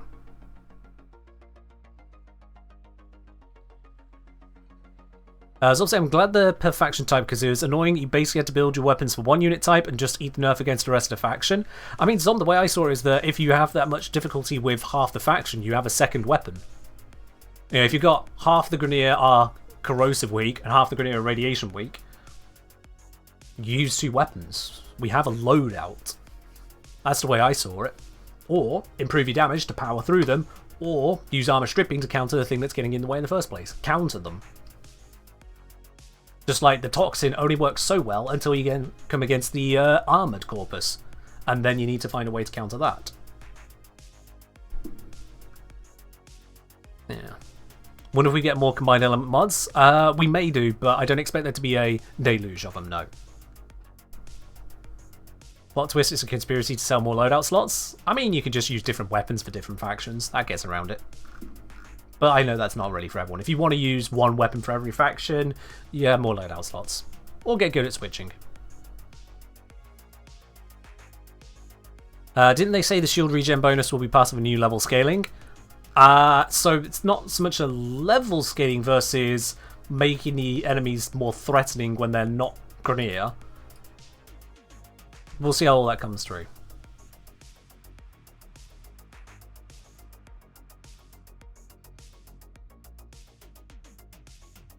I mean, yeah, people do complain a lot about Banes, yeah. What does Courier Hunt do? Oh, that's not accessible during non-Warframe gameplay streams. You'll see it's currently out of stock, but if you click it, it tells you what it says. Click it, it'll tell you. Third sentence. Oh, goodness gracious. Here our goal is to provide some scaling factors, shield regeneration and delay, designed to create a more perceivable benefit of affecting status effects, particularly at a high level. Okay. Yeah. So to make shields matter more at a higher level through shield regen. Right? Which if you kill the enemy in one mag, you don't stop firing from start to dead, wouldn't matter anyway. Is the concern for me there. Unless they make them actively regen during your damage, which would be a wild change. Active tanking corpus is not something I have on my bingo card. Right. I don't want to wrap up the stream without taking a little bit of time to talk about the Warframe D&D project, because it is in the title, and I know a bunch of you want to know about that. So, as much as I am over time at this point, I do want to at least bring you a little bit of an update on that. Firstly, this is where we do have a poll. So I'm going to quickly whip one together, because I want to know what audience exactly I'm speaking to here. Let me just whip this up.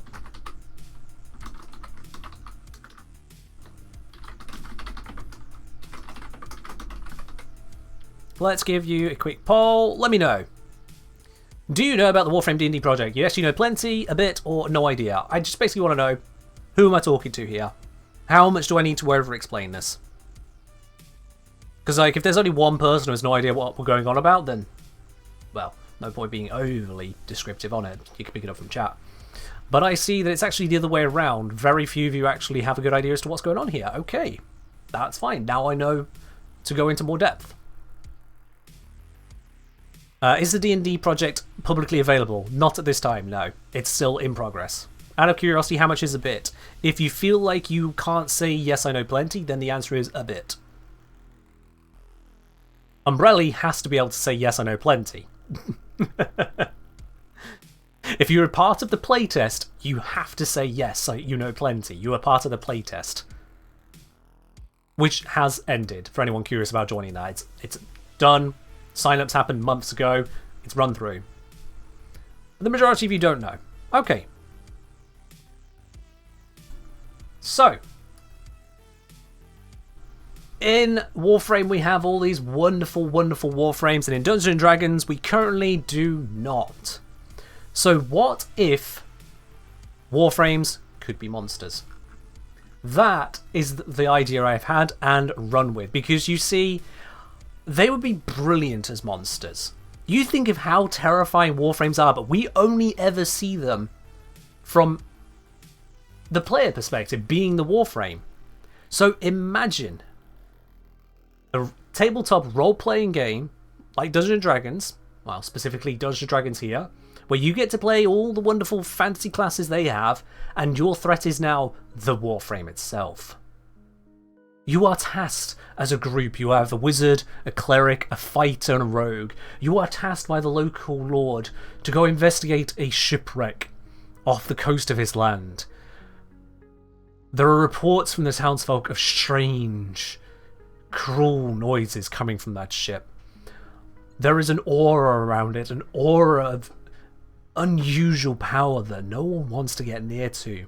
But that ship must be dealt with. If there is a cargo on board that is dangerous, that lord needs you to deal with it. And so, you set out. You take your small little dinghy, you sail on over to this crashed ship up against the rocks, maybe some skill checks to get there. You board this large vessel, make your way onto the deck, and start to head towards the holds. It's eerily quiet. There are no animals nearby at all. Nothing seems to stir. At first. As you approach the top of the deck, you go to enter into the cabin to try and find out some information. You notice that there is a lot of water on the deck to say it's actually been a dry day all day. Surely by now any water should have evaporated. And as this confusion grabs hold for just a moment, the water reaches up and wraps around the rogue at the back of the party, restraining him suddenly and lifting him into the air. The rest of the puddle reforms into this horrifying creature. It seems to be some kind of humanoid, but it bears no real face and it bears no mercy. Roll for initiative. You are fighting a hydroid. Until one of you said Warframes can't swim. Yeah, about that. Let me just go hydroid of the ocean. Yeah, I gave him swim speed as well. I gave him swim speed. A hydroid has sundered this ship, and now your party have to fight it. The sheer horror of Limbo just mathing into existence and asking you to integrate. Yeah. Also, no, swim speed doesn't mean they can't swim. True, there is that as well. Swim speed just means they're even better at it. So I am turning every single Warframe into a D&D monster, except turning is the wrong word. If I go to this document, it has 216 pages. I have turned every single Warframe into a D&D monster. And I've turned them at 4 tiers. You have the Initiate for very low level parties. In fact, I have a page that explains this. Why not use my own work? These are Initiates, these are Warframes with exceptionally limited skills, training and overall capabilities. These may have been rejects, tossed aside early in creation. They may have been mass produced. Cheap soldiers formed partially from a more elaborate mould. Or they may be damaged and decaying Warframes, losing access to the strange source of their void powers. An Initiate Warframe is a threat to a town or village, one which can challenge a group of even modestly trained people. However, all but the most inexperienced adventuring parties should be able to take down an individual Initiate without incurring losses. That's the low level of the Warframes, because I've created 4 tiers of each so that every level of party can experience Warframe gameplay. When you get to the Prime, that's the Warframes you and I know. A Prime Warframe is the absolute pinnacle of achievement of their creators. Adaptable, powerful, unyielding. Their powers may include tearing open whole rifts in dimensions, calling down a swarm of meteors, or opening a portal to the sun. Wisp is good in this. A Prime Warframe is not undefeatable. They each have their weaknesses, their flaws, and their limits. Such defeats are rarely heard of, and only in legends though.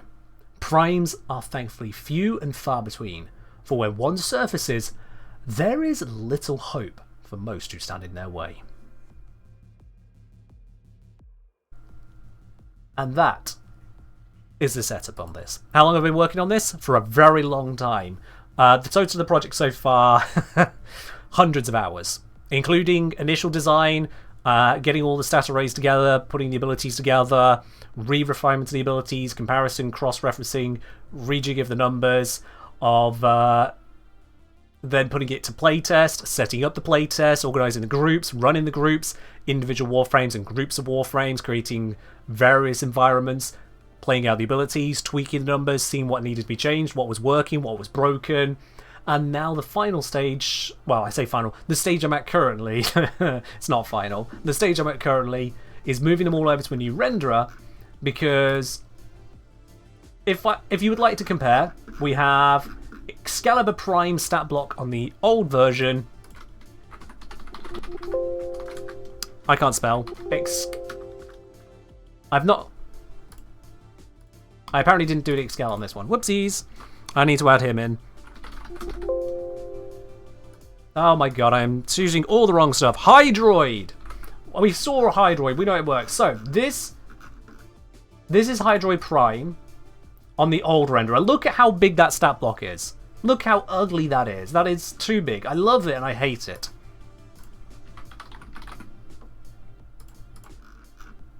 This is a new one on the right-hand side.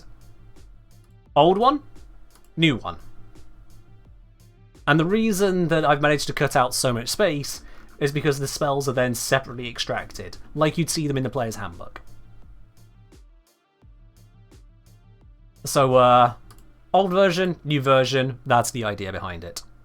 Do the Warframes hold specific weapons? Yes, so they are given weapons which fit their theme. A DM can choose to change that if they really want to, but for example, Hydroid Prime has access to the Tsar hand cannon, as well as a cutlass. Because of course I had to give the Prime the Tsar. Come on, it's Hydroid Prime. Look at Hydroid Prime and tell me he doesn't belong holding a hand cannon. New version works best for a DM? Yeah. It's much more readable, it's nowhere near as intimidating. The old version had the spells baked in, so it's quicker to read. Like, quicker to reference, but this one just looks so much cleaner. Yeah. If Warframes are monsters, then would the D&D player take the perspective of being Grineer, Corpus, Civilian, like Flip It? You can have whatever world. That's the best part of this. All of these Warframes are designed to be dropped into any setting you want to work them into. It comes down to the DM themselves making it work. So if the DM wants to run a classic Dungeons & Dragons Sword and Sorcery campaign, also by the way there's Warframes, they fit. They work with the gameplay, they use the same game mechanics, off they go. If you want to have on a sci-fi themed, if you've changed your 5e to work with that, you can drop them into there. So long as you're playing the same game these are made for, the setting is up to you. Innermost Shoe saying, gotta be honest, at the table I kind of prefer the unique spells to be baked into the monster block. Saves a lot of page flipping in combat. See, Innermost Shoe, I thought about that. And so that's why Ash's spells. Atlas is spells. Banshee spells. Make sense? So yes, it's a couple pages at most, but no more than a couple. You don't have to go, okay, we cast Tempest Barrage. Shit, all the way to the end. Flick, flick, flick, flick, flick, flick. Tempest Barrage. Okay. Shit, what were the stats on Hydroid? Back we go again. Nah. I put the spells one after each Warframe. So they're basically right there. It just seemed like the only right way to do that. Having them baked in also limited various details I could include. I was running out of space. I mean, you can see just how big this block is. I ran out of space. Just completely out. Part of the beauty of doing the spells like this is that I can include more classically how the spells work and include their spell school. That's something that the old version just did not have, and is part of what I'm adding in.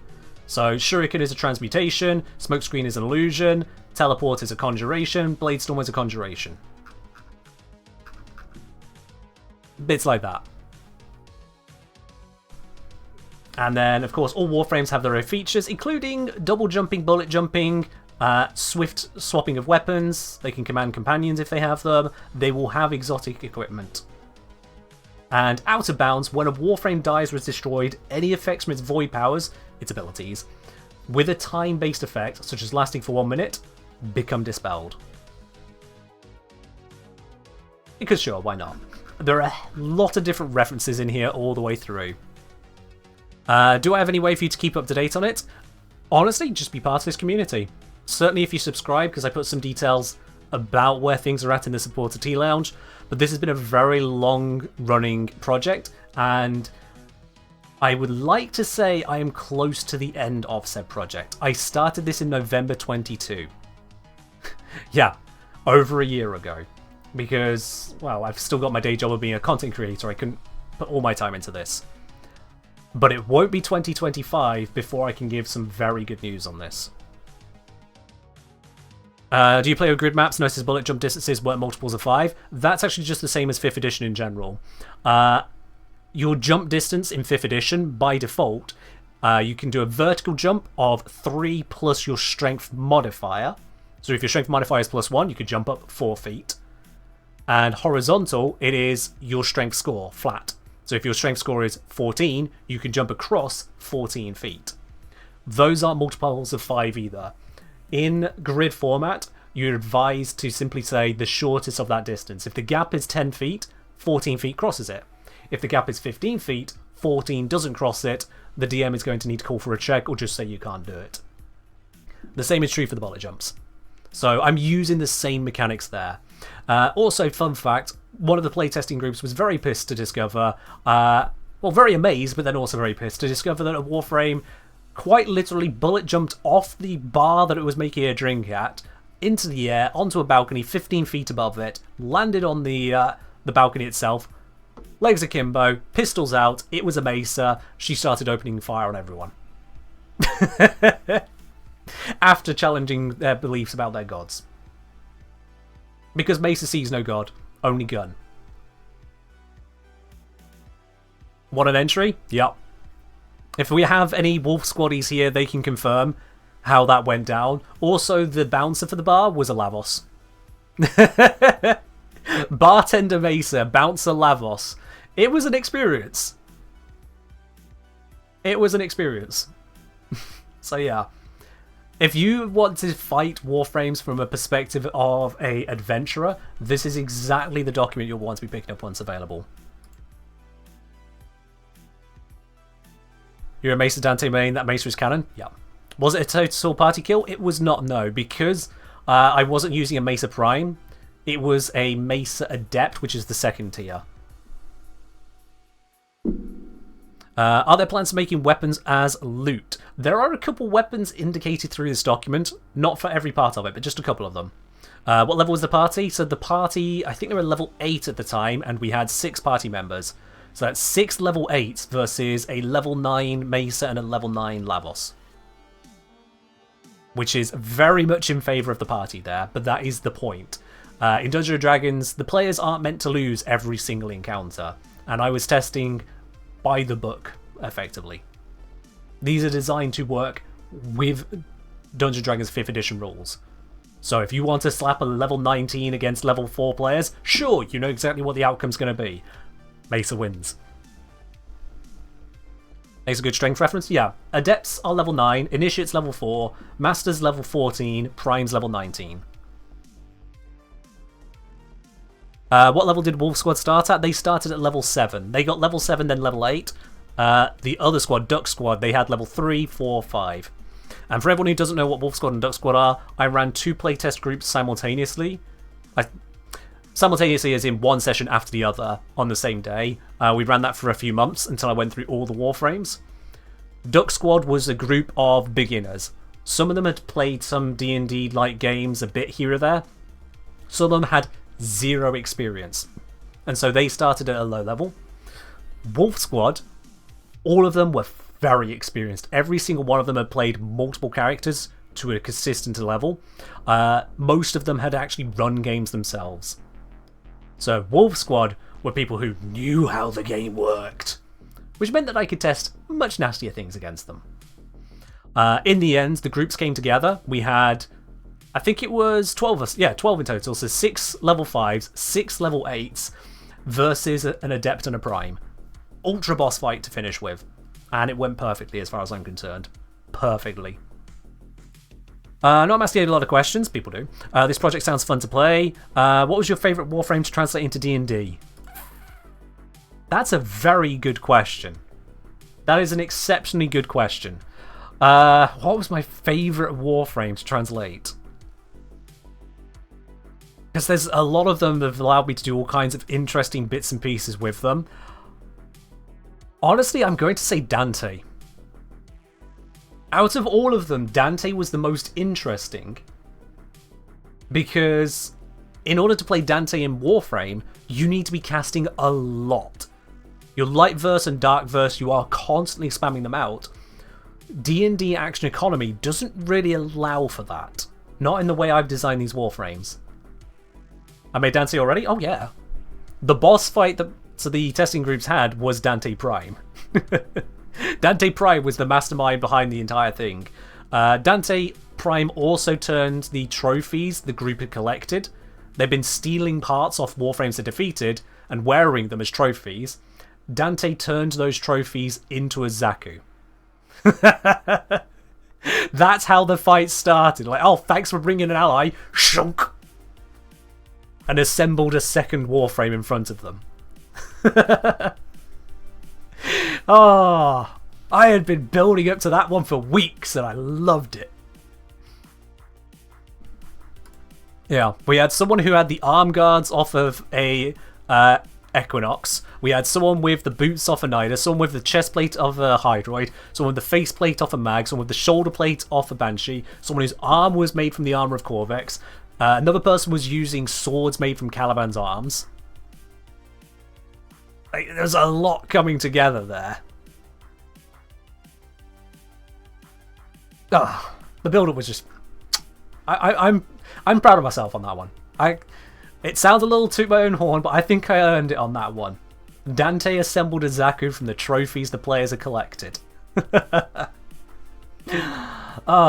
yeah, with Dante, I won't show you the full stat block because, well, suffice to say, I don't want to up on stream too long. I'm very proud of that development. Thank you, everybody. I appreciate it. Is there a VOD of the campaign anywhere? No. All of the playtesting was done unstreamed. 1, to basically protect the work I've been doing. 2, to allow everyone to experience it at their own pace without fear of being on camera. I'm fine being on camera. But I wanted the players, certainly the newer players, but all of them, to be able to just engage with the game as D&D. And that's not something that most people are fine broadcasting. Even in the closed groups as we were, there were still, certainly in the newer players, ones who are less comfortable, as is the nature of these games. You can only go so far. So yeah, absolutely not a broadcasting. That was just a line I had to draw. But with Dante, in Warframe we have light verse, we have dark verse. They are two fixed things. My design, we have light verse and dark verse, light word and dark word. Word is part of the verse, it has a smaller effect. Light utterance, dark utterance. Whisper, quick throwaway extra. And that is how I incorporate light and dark being used a lot without breaking the encounter mechanics. Really getting the use out of actions, bonus actions, reactions, legendary actions. That is the design of it. Hope you have a great time. I've heard from all of them, yes. Pretty much. Yes. Also getting that many people under wraps would have been an managerial nightmare? Yeah. Yeah, with, suffice to say, you put 8 nerds in a Discord call, playing a game for 4 hours-ish. You don't need me to tell you the kind of conversations that end up happening in such a Discord call. There are some things that shouldn't be broadcast. Those are one of them. So yeah, this is just a little bit of a teaser as to the development of it. I am partway through translating over from the old renderer to the new one because it looks so much better. In the process, I'm also augmenting it, adding little bits here and there, making sure everything is on point.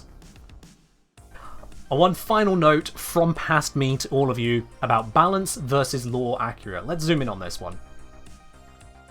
Or we can lose it because it zooms in on the code. Makes sense, it expects me to work on the code. So, balance versus lore accurate. It is no exaggeration to say that a Warframe, as depicted in the original game of the same name, is a nearly unstoppable force. Many versions of Warframes are capable of becoming entirely invulnerable and immune to all negative effects for extended, if not indefinite, periods of time.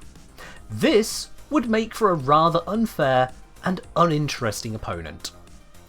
The Warframes as presented in this compendium are designed to be engaging and fun threats for players to face. They are scaled down in both power and options. If you wish to enhance them, optional information is available at the end of this compendium. Use at your own risk. Which is basically DM tip talk for, look, dude, if you want to make your players die, just say they die and quit the group already. This is supposed to be fun. This is supposed to be fun. And yes, we tested a Revenant. Revenant was tested, Revenant was used, and Revenant was found to be balanced. Despite, or rather, no, not despite, even with using Mesmer Skin and Enthrall, it was still balanced. That being said, the 3-3-4 combo in game for Dante, yeah. So I'll give you a quick answer on that one. Dante has had to lose Tragedy as a result of this because Dungeons & Dragons doesn't have slash procs, heat procs, electric procs. They don't exist. So Tragedy had to go, and I balanced the rest of Final Verse around there being the 3 types. And you'll just have to take it on faith, because obviously you've not played it, you don't see it. I have played it and I do see it. Take it on faith, it worked. I'm fairly certain those of Wolf Squad and Duck Squad can confirm Dante worked. Isn't Mesmer Skin basically just old school Stone Skin spell? Can't say, honestly, can't say. Most unbalanced D&D frame? I didn't really design them to be unbalanced, that would kind of suck. Just saying. That there isn't an unbalanced one. I will say the one that I had to balance the most, one that I'd got wrong, was Grendel. Grendel disintegrated a paladin in 2 turns. Now, in my defense, I made a mistake and I fixed it. I fixed it. There was a numerical error which got fixed. Pre-balancing, exactly, yeah. The playtest was specifically to find those issues and fix them. We found the issues, we fixed them. Limbo was too weak, Grendel was too strong. Sorted. It's fine. It's all good. Seriously, that's the entire point of having the closed playtest like that. The power of swallowing a grown-ass manhole was too much. I mean, Grendel could still do that. But yeah. Disintegration? Yes. Grendel disintegrated the paladin. We then rewound through Eternalism. The paladin has died, the paladin has not died. If D can pull Eternalism, I can too. So yeah, it's fine. Excited for the upcoming Soul Augment, wonder what I'll do. I'm curious about the one for Proteus turrets, really. Like, they're already good, I want to see what they do. Yeah, can't hotfix Grendel Limbo, they've been resolved since. Yep. Digested, well, digested, disintegrated is much the same thing, really. You're still broken down into component pieces and you're gone. Like, you ask something digested, does it feel rather well integrated into itself at the moment? It'll probably disagree. It will probably disagree. Anyway, that's enough of a teaser detail on this. I would have shown a little bit more, but we had a lot to talk about with the dev workshop there, which is absolutely fine. Oh, and we got an ad right now. Thanks, Twitch. I didn't realize that was about to slam. Okay, well, that happened. You broke the Paladin down to their fundamental components. Yeah, we found there was a lot of honor in there. And ask the souls of the dead what they make of honor. The silence is their answer. Anyway, with that butchered stolen quote aside, I think it is about time we wrap up today. It's been longer than intended, but there was a lot to talk about. This is a project which is nearing completion. You will hear more about it. I just can't tell you exactly when, because I've got various bits and pieces still to do. Like, to translate the updated document is as far as Hydroid at the moment. You can look A to Z just how many Warframes that doesn't mean at the moment. So yeah. Anyway, that's where we're going to wrap it up. Thank you very much for joining in today. I do hope you've had yourselves a wonderful one with the dev stream, the dev workshop, and then this. I'll be back on Sunday with some more good old Warframe. Oh, first on that, just realised it's probably been asked Ken, but the devs basically went, gas is good, if you know, you know, and I really don't know. Everything I've seen beyond, it spreads across all dense groups. It's underwhelming, so what am I missing? You're missing nothing, gas is bad. Cold is good, gas is bad, D are doing the wrong thing on that one, is my personal opinion. But we'll see what more D you have to bring. I'll be live on Sunday. If you want to talk more about this, I'll be live on Sunday. Or if you're a subscriber, you can join me in the Supporter Tea Lounge over on Discord. I'm always responding to the messages there. And if you're not a subscriber, you can still join the Discord for all the other non-premium channels as well. I'll see you then. But for now, have yourselves a very good weekend. Good night.